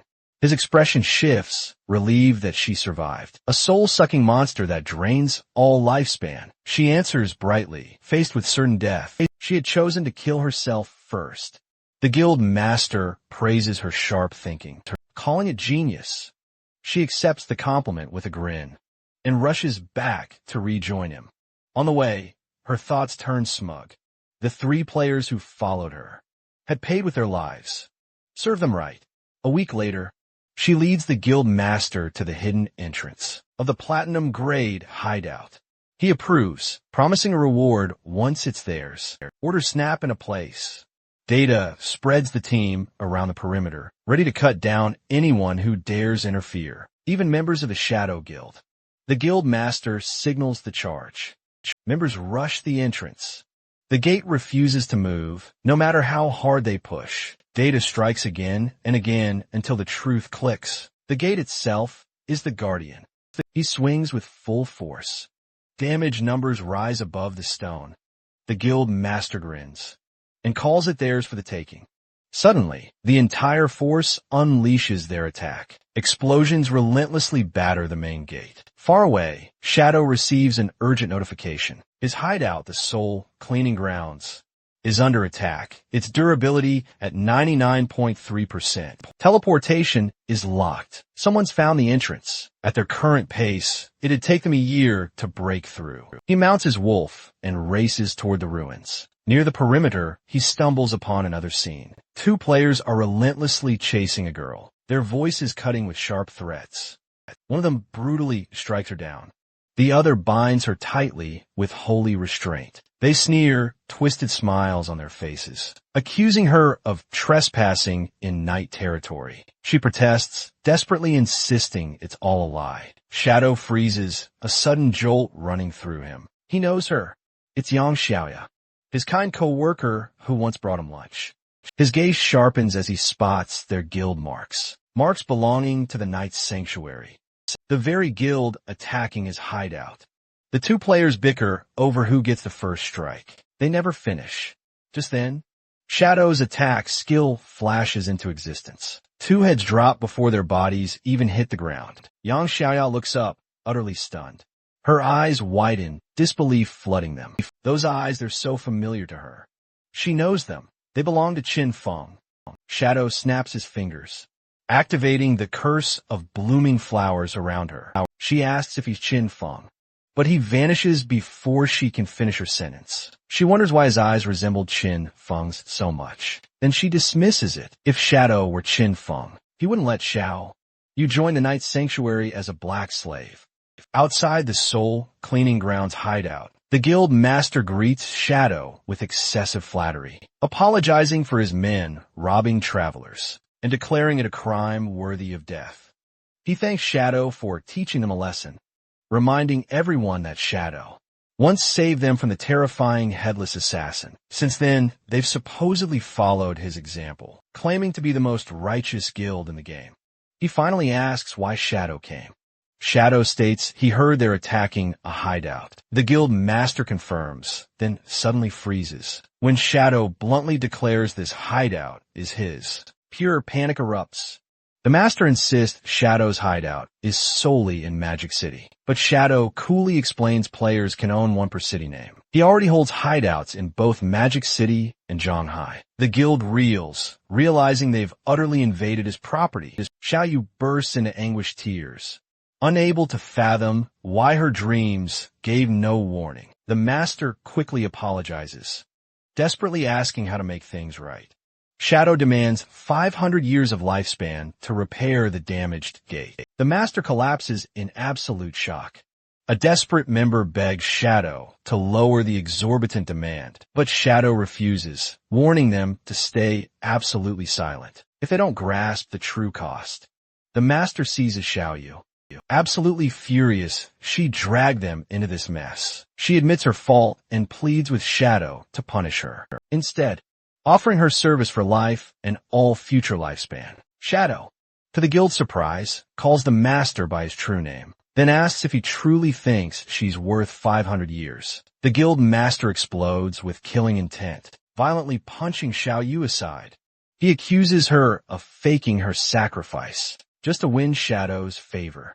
She crashes down, realizing her plan has failed yet again. The guild master desperately begs again, claiming they simply cannot provide 500 years. Shadow lowers the demand, 100 years of lifespan, and the rest in slaughter heads, one per year. Killing them clears their criminal status, which also hugely benefits Shadow's guild. The master quickly agrees, immediately transfers the 100 years, and orders all slaughterers to gather immediately. Shadow receives a system prompt. Preparing the gate only costs 7 days of lifespan. He accepts. 7 days are deducted, and the hideout is fully restored. Shadow proceeds to eliminate 400 slaughterers, his level dropping from 4 to 3. The guild leader praises him, claiming those members truly broke the rules and utterly deserved their punishment. Shadow orders the guild to rigorously guard this hideout, using it as a place to discipline future rule breakers. They must rotate watch diligently, and the guild leader will personally take full responsibility for any future attack. The leader readily agrees, realizing Shadow plans to trap them right here. Suddenly, a system prompt interrupts. Wraith Academy is under attack. Barrier durability is at 99.8%, or they can teleport out. Shadow accepts. Certain everyone knows this academy belongs to him. Curious who dares attack, he instantly disappears. From there, the guild leader orders everyone to fall back. A member protests, but the leader insists they must obey. He assigns Xiaoyu to guard duty, mocking her lifelong dream of being here. He warns her not to leave, or her lifespan will be drained away. At Magic City Wraith Academy, attackers pound on the gate. Durability quickly falls to 51.7%. 2 guild members watch on. One doubts anyone would dare provoke Shadow. The other identifies them as the Black Dragon Palace, possibly foreign players. Shadow observes from above, confused since he's never clashed with them before. The attackers unleash black flame and a demonic dragon break. Durability drops to a mere 13%. They cheer, treating 100 years of lifespan as easy gain. Shadow concludes they were hired, and only Dong Fangyu truly fits the bill. The next moment, a dragon appears right behind them, causing all of them to frantically run for their lives. A massive meteor forms in the sky, releasing an immense burst of fire.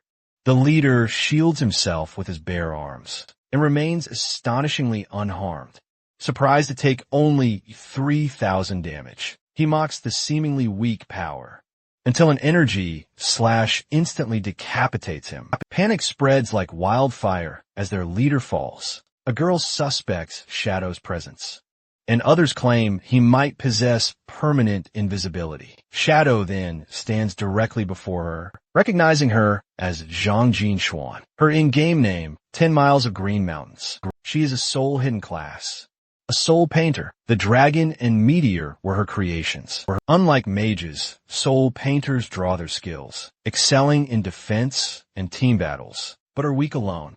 She calls out, asking if Shadow is indeed present. She wants to enter his hideout for her class advancement and offers him payment. Shadow remembers how she and her grandfather, Old Zhang, were once incredibly famous streamers. After the game descended upon their world, Old Zhang established the Sky Dome Guild at Wraith Academy, swiftly building it into one of Daxia's top 10 guilds. Shadow had once admired them. Now, the hideout gates swing open. He orders her to come inside and talk. He steps into the heart of Wraith Academy, only to find Shadow sitting upon his throne. He lets her speak. She explains that her class as a soul painter requires rare materials for advancement, and these materials exist right here. She also recalls hearing he once sold a hideout to the Shanghai government for 2,000 years of lifespan. Since her advancement requires such large amounts, she proposes buying the academy from him. He quickly understands how the Sky Dome Guild gathered such immense wealth, and Old Zhang is clearly behind it all. But he swiftly refuses the sale. Instead, he offers her free entry to the first floor. Whenever she wants, she pushes further, suggesting a rental instead. 500 years of lifespan for a 3-year lease. The access alone should have solved her needs, yet she insisted on paying rent. He realizes her real goal, building a connection to prove her sincerity. She then adds another offer, helping him wipe out the Black Dragon Palace, the guild that had attacked his gate. He asks if she needs Old Zhang's approval for such a bold move. She replies that her grandfather always listens to her, and besides, Black Dragon Palace is a tiny guild they can easily crush. He admires her boldness and agrees. The rental contract is finalized, granting him 500 years of lifespan. He allows her full use of the first floor and mentions not to worry about barrier damage, since the magma below repairs everything automatically. She accepts and leaves alone. He notes she seems even more spirited than in her live streams. Pushing the thought aside, he moves to his warehouse. His cooldown for equivalent exchange has ended, so he activates Barfish's ability. One item vanishes and another immediately appears. The intelligence training skill disappears. It's replaced by Crimson Fong, an emerald-grade assassin. His limit break skill, dagger skill, truly impresses him. These are its limit break abilities. They charge over time, but can swing battles instantly. Crimson Fong alone adds 4,800 blood damage, and with buffs, its elemental damage could exceed 100,000. He still has 5 evolution points remaining, so he spends 500 to evolve a mythic grade skill. The effect dramatically reduces lifespan drain, while invisible by an incredible 90%, freeing him from pressure when using Rage Domain. He checks his status, level 17, equipped with Sharp Will, fragile white gloves, invisible boots, and a damp ring, except for his leg piece. All are emerald grade, he admits. Low-level gear looks ugly, he grumbles, switching back to shadows, and his classic glass cannon appearance. With that, he prepares to move toward the next hideout. Meanwhile, outside Magic City, a soldier brings in 4 sellers. That's fewer than expected. The other soldier complains, but he reminds him fewer people trade lifespan now. As the vehicle stops at the mansion, the sellers step out. One notes the sheer size of the house, clearly owned by someone incredibly wealthy. Among the sellers, a hooded girl decides to enter to inform Lady Dongfang. Lady Dongfang herself then arrives and orders the sellers to convert their lifespan into orbs and leave them right there on the ground. One seller protests, demanding to see payment first. Her tone turns ice cold, telling them, do as told or die. And her soldiers instantly raise their guns. The sellers argue back. She's robbing people of the same class. Before launching an attack, she activates her hidden class, Insect Manipulator, unleashing a bug swarm. Each bug capable of growing stronger with equipment. He orders his partners to strip her of everything. The group unleashes their platinum-grade shield, the Golden Dome Barrier, wrapping themselves in an impenetrable defense, a defense the guards' bullets cannot pierce. They follow with the Golden Call, a front ground quake, shaking the ground beneath them. Gunfire rains down, but one member manages to slip right through the barrage. With lightning-fast movements, A beam of crackling light shoots from his finger. His hidden class is finally revealed. A gunslinger who needs no weapon at all. His very fingers become the ammunition. A soldier cries out in alarm, announcing the arrival of a true class wielder. Before reinforcements can even arrive, Ghost Shade, utilizing her stealth ability, darts forward, weaving effortlessly through the chaos. With a speed too sharp for the eye to follow, she charges straight at Dongfang, springing high with pure killing intent. Her strike never lands. The very next moment, a figure bursts into view, catching her mid-leap and effortlessly tossing her aside. With brute strength, the muscular man steps forward, warning Dongfang that one of the intruders hides behind the cloak of invisibility. She demands capture over slaughter, wanting every single one of them alive, to be turned into permanent slaves who can feed her son's life force endlessly. The muscular man measures his chances, and his survival stands at only 50% as he finally joins the battle. One of the defenders whispers about his sudden arrival. The man sees their iron head skill, blocking bullets with ease, and realizes they are bandits living off stolen lives. Their continued survival still surprises him, and he wonders if they've gained enough strength to make this fight interesting. He mocks them, but in that instant the insect drone, Xiao Xian, shoots forward at 200 kilometers per hour, darting straight at the man from behind. He senses it, instantly dropping low before it can reach him. In one swift motion, he catches it and snaps it apart between his feet, while still in midair. Rising to his full height, he reveals that a barrier already surrounds the area, one that catches every single movement. Within it, his hidden class is Plague Source. He surges upward, air shifting violently around him. Bandits scramble, throwing up an iron wall defense. In desperation, he crashes back with an air cannon, driving his heel into his skull and sending him flying. The gunslinger is commanded to unleash his fury, while others desperately scream to hold the enemy back before he can reach them. Bullets fly as the man twists through the air, completely unhindered. The gunslinger taunts him, mocking that by leaping skyward against him, leaves no path to escape. But the man answers with a devastating small-hole sonic bomb. The sound tears violently through the air, rupturing flesh. Blood bursts from the gunslinger's ears and mouth before he crashes lifelessly to the dirt. To the attacker, the result is utterly predictable. A level too shallow cannot endure a sound that cuts deeper than any blade. The remaining bandit tries running away in fear, but he seizes his head mid-run. The bandit trembles, begging to be spared. Calmly, the man assures him death is not his fate. Dongfang needs slaves after all, and this one fits the quota that must be filled. He adds with certainty that the invisible one has already been dealt with by his insect. The captive looks back in disbelief, insisting they have no invisible ally. His brothers are already dead, he explains, and the figure from the vehicle was only another seller of lifespan, not one of them. Meanwhile, at the ruins on the outskirts of the Magic City, specifically at the Magic Oblique Tower, Shadow arrives, cloaked in his stealth form. He immediately notices that there's no guarding monster at the entrance, which means someone is already inside. He observes the gigantic three-dimensional maze within a massive library of the tower. It is said that a monster resides here, one that was once a princess, cursed by the evil white dragon. As he explores, he realizes that the team who came before him has already looted everything. He then recalls the method to teleport to the top level and takes out a particular book to trigger the teleportation.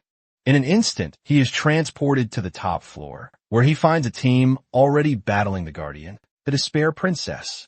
He can hardly believe they've made it this far, given their sky-high death rates and weak weapons. Then his eyes land on a woman standing at the back, and then recognition strikes him. This must be Feisty Heavy Industry, a group founded by Huang Huifun, who converted her company's assets into lifespan and hired her own employees to work for her in the game. Inside the game, Huifun essentially functions as an illusionist class user who can create portals. She can set up 2 portals at strategic points, allowing her team members to teleport back and forth instantly. Her genius tactic is to place 1 portal at the respawn point and the other near the monster. That way, anyone who dies can instantly resurrect and quickly jump back into the fight to reclaim their lost lifespan points.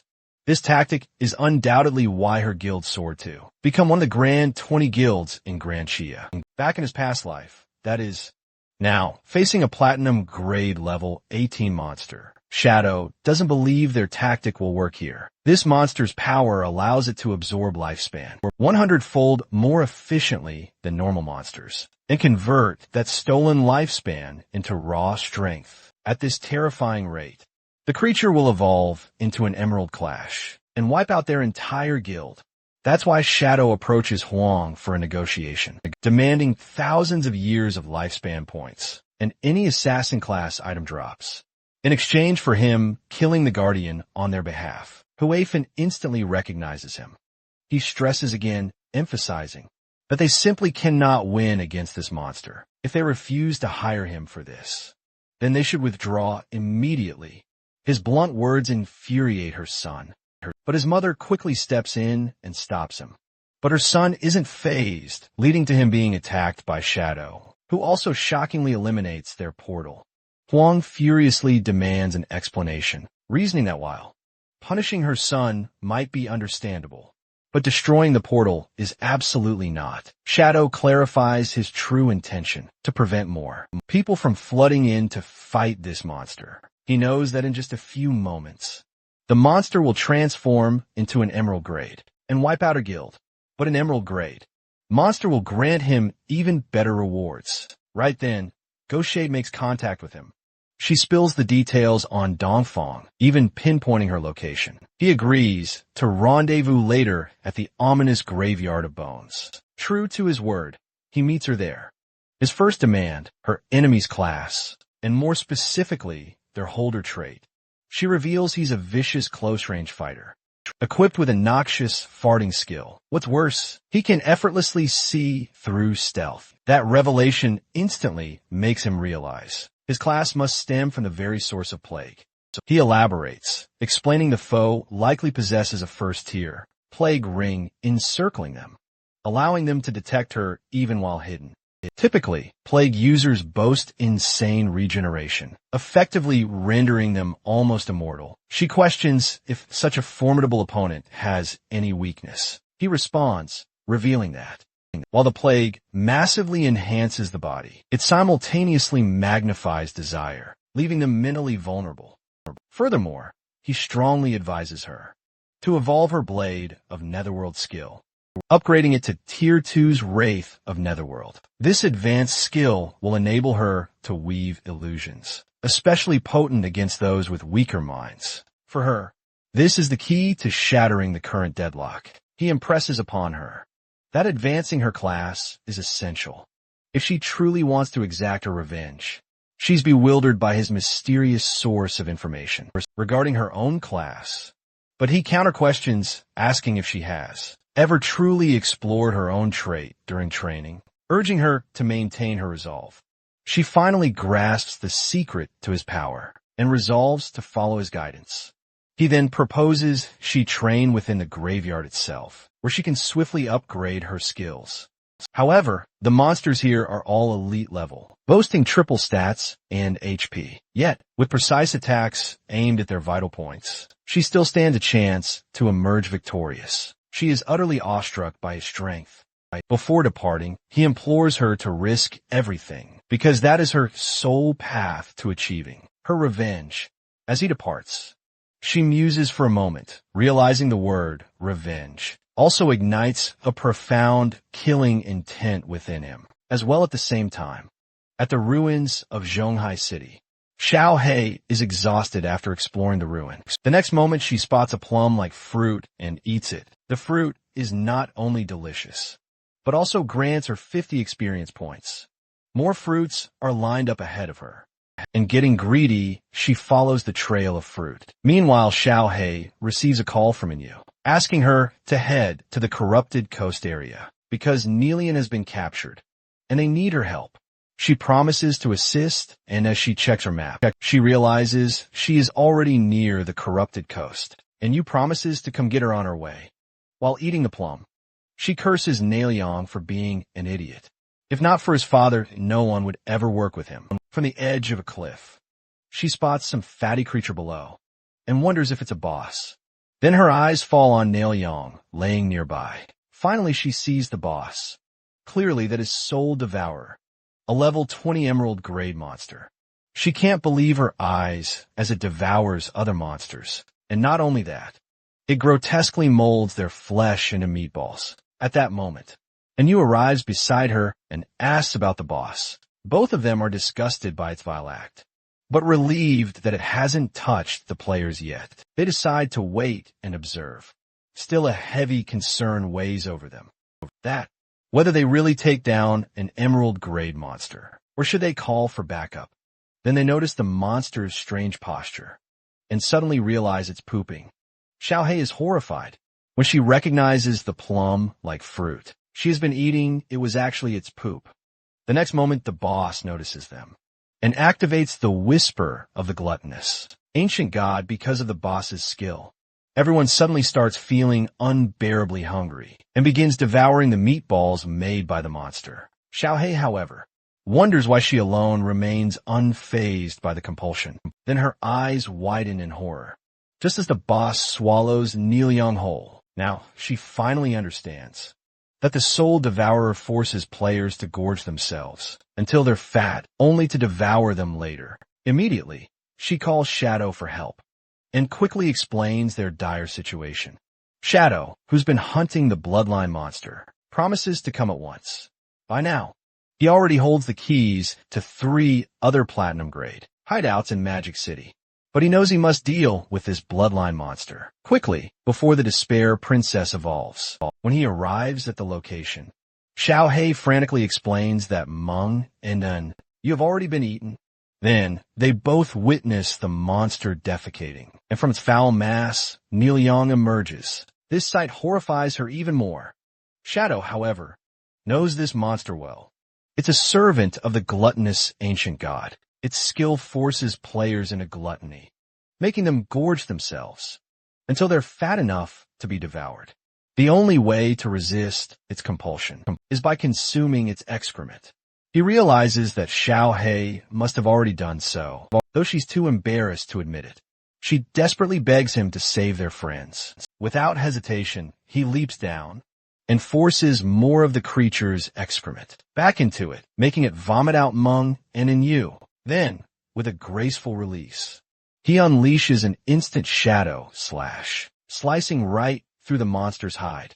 Finally, he activates his ultimate skill, Crimson Blade, and in one devastating strike, he inflicts millions of damage points. The Soul Devourer collapses, making him the first in history to slay an emerald grade monster solo. Everyone is shocked to hear this news. One comments that Shadow doesn't even belong to Daxia, as his ancestors come from the Great Han Nation. Meanwhile, our boy activates the Soul Devourer bloodline after defeating the boss. Basically, the bloodline is a system where players gain a monster's ability after defeating them. He activates his bloodline, and with the Soul Devourer skill, he could devour his class skills, which supercharges his stats. He also has a skill called Maw, with which he can conjure a monstrous mouth that devours enemy projectiles.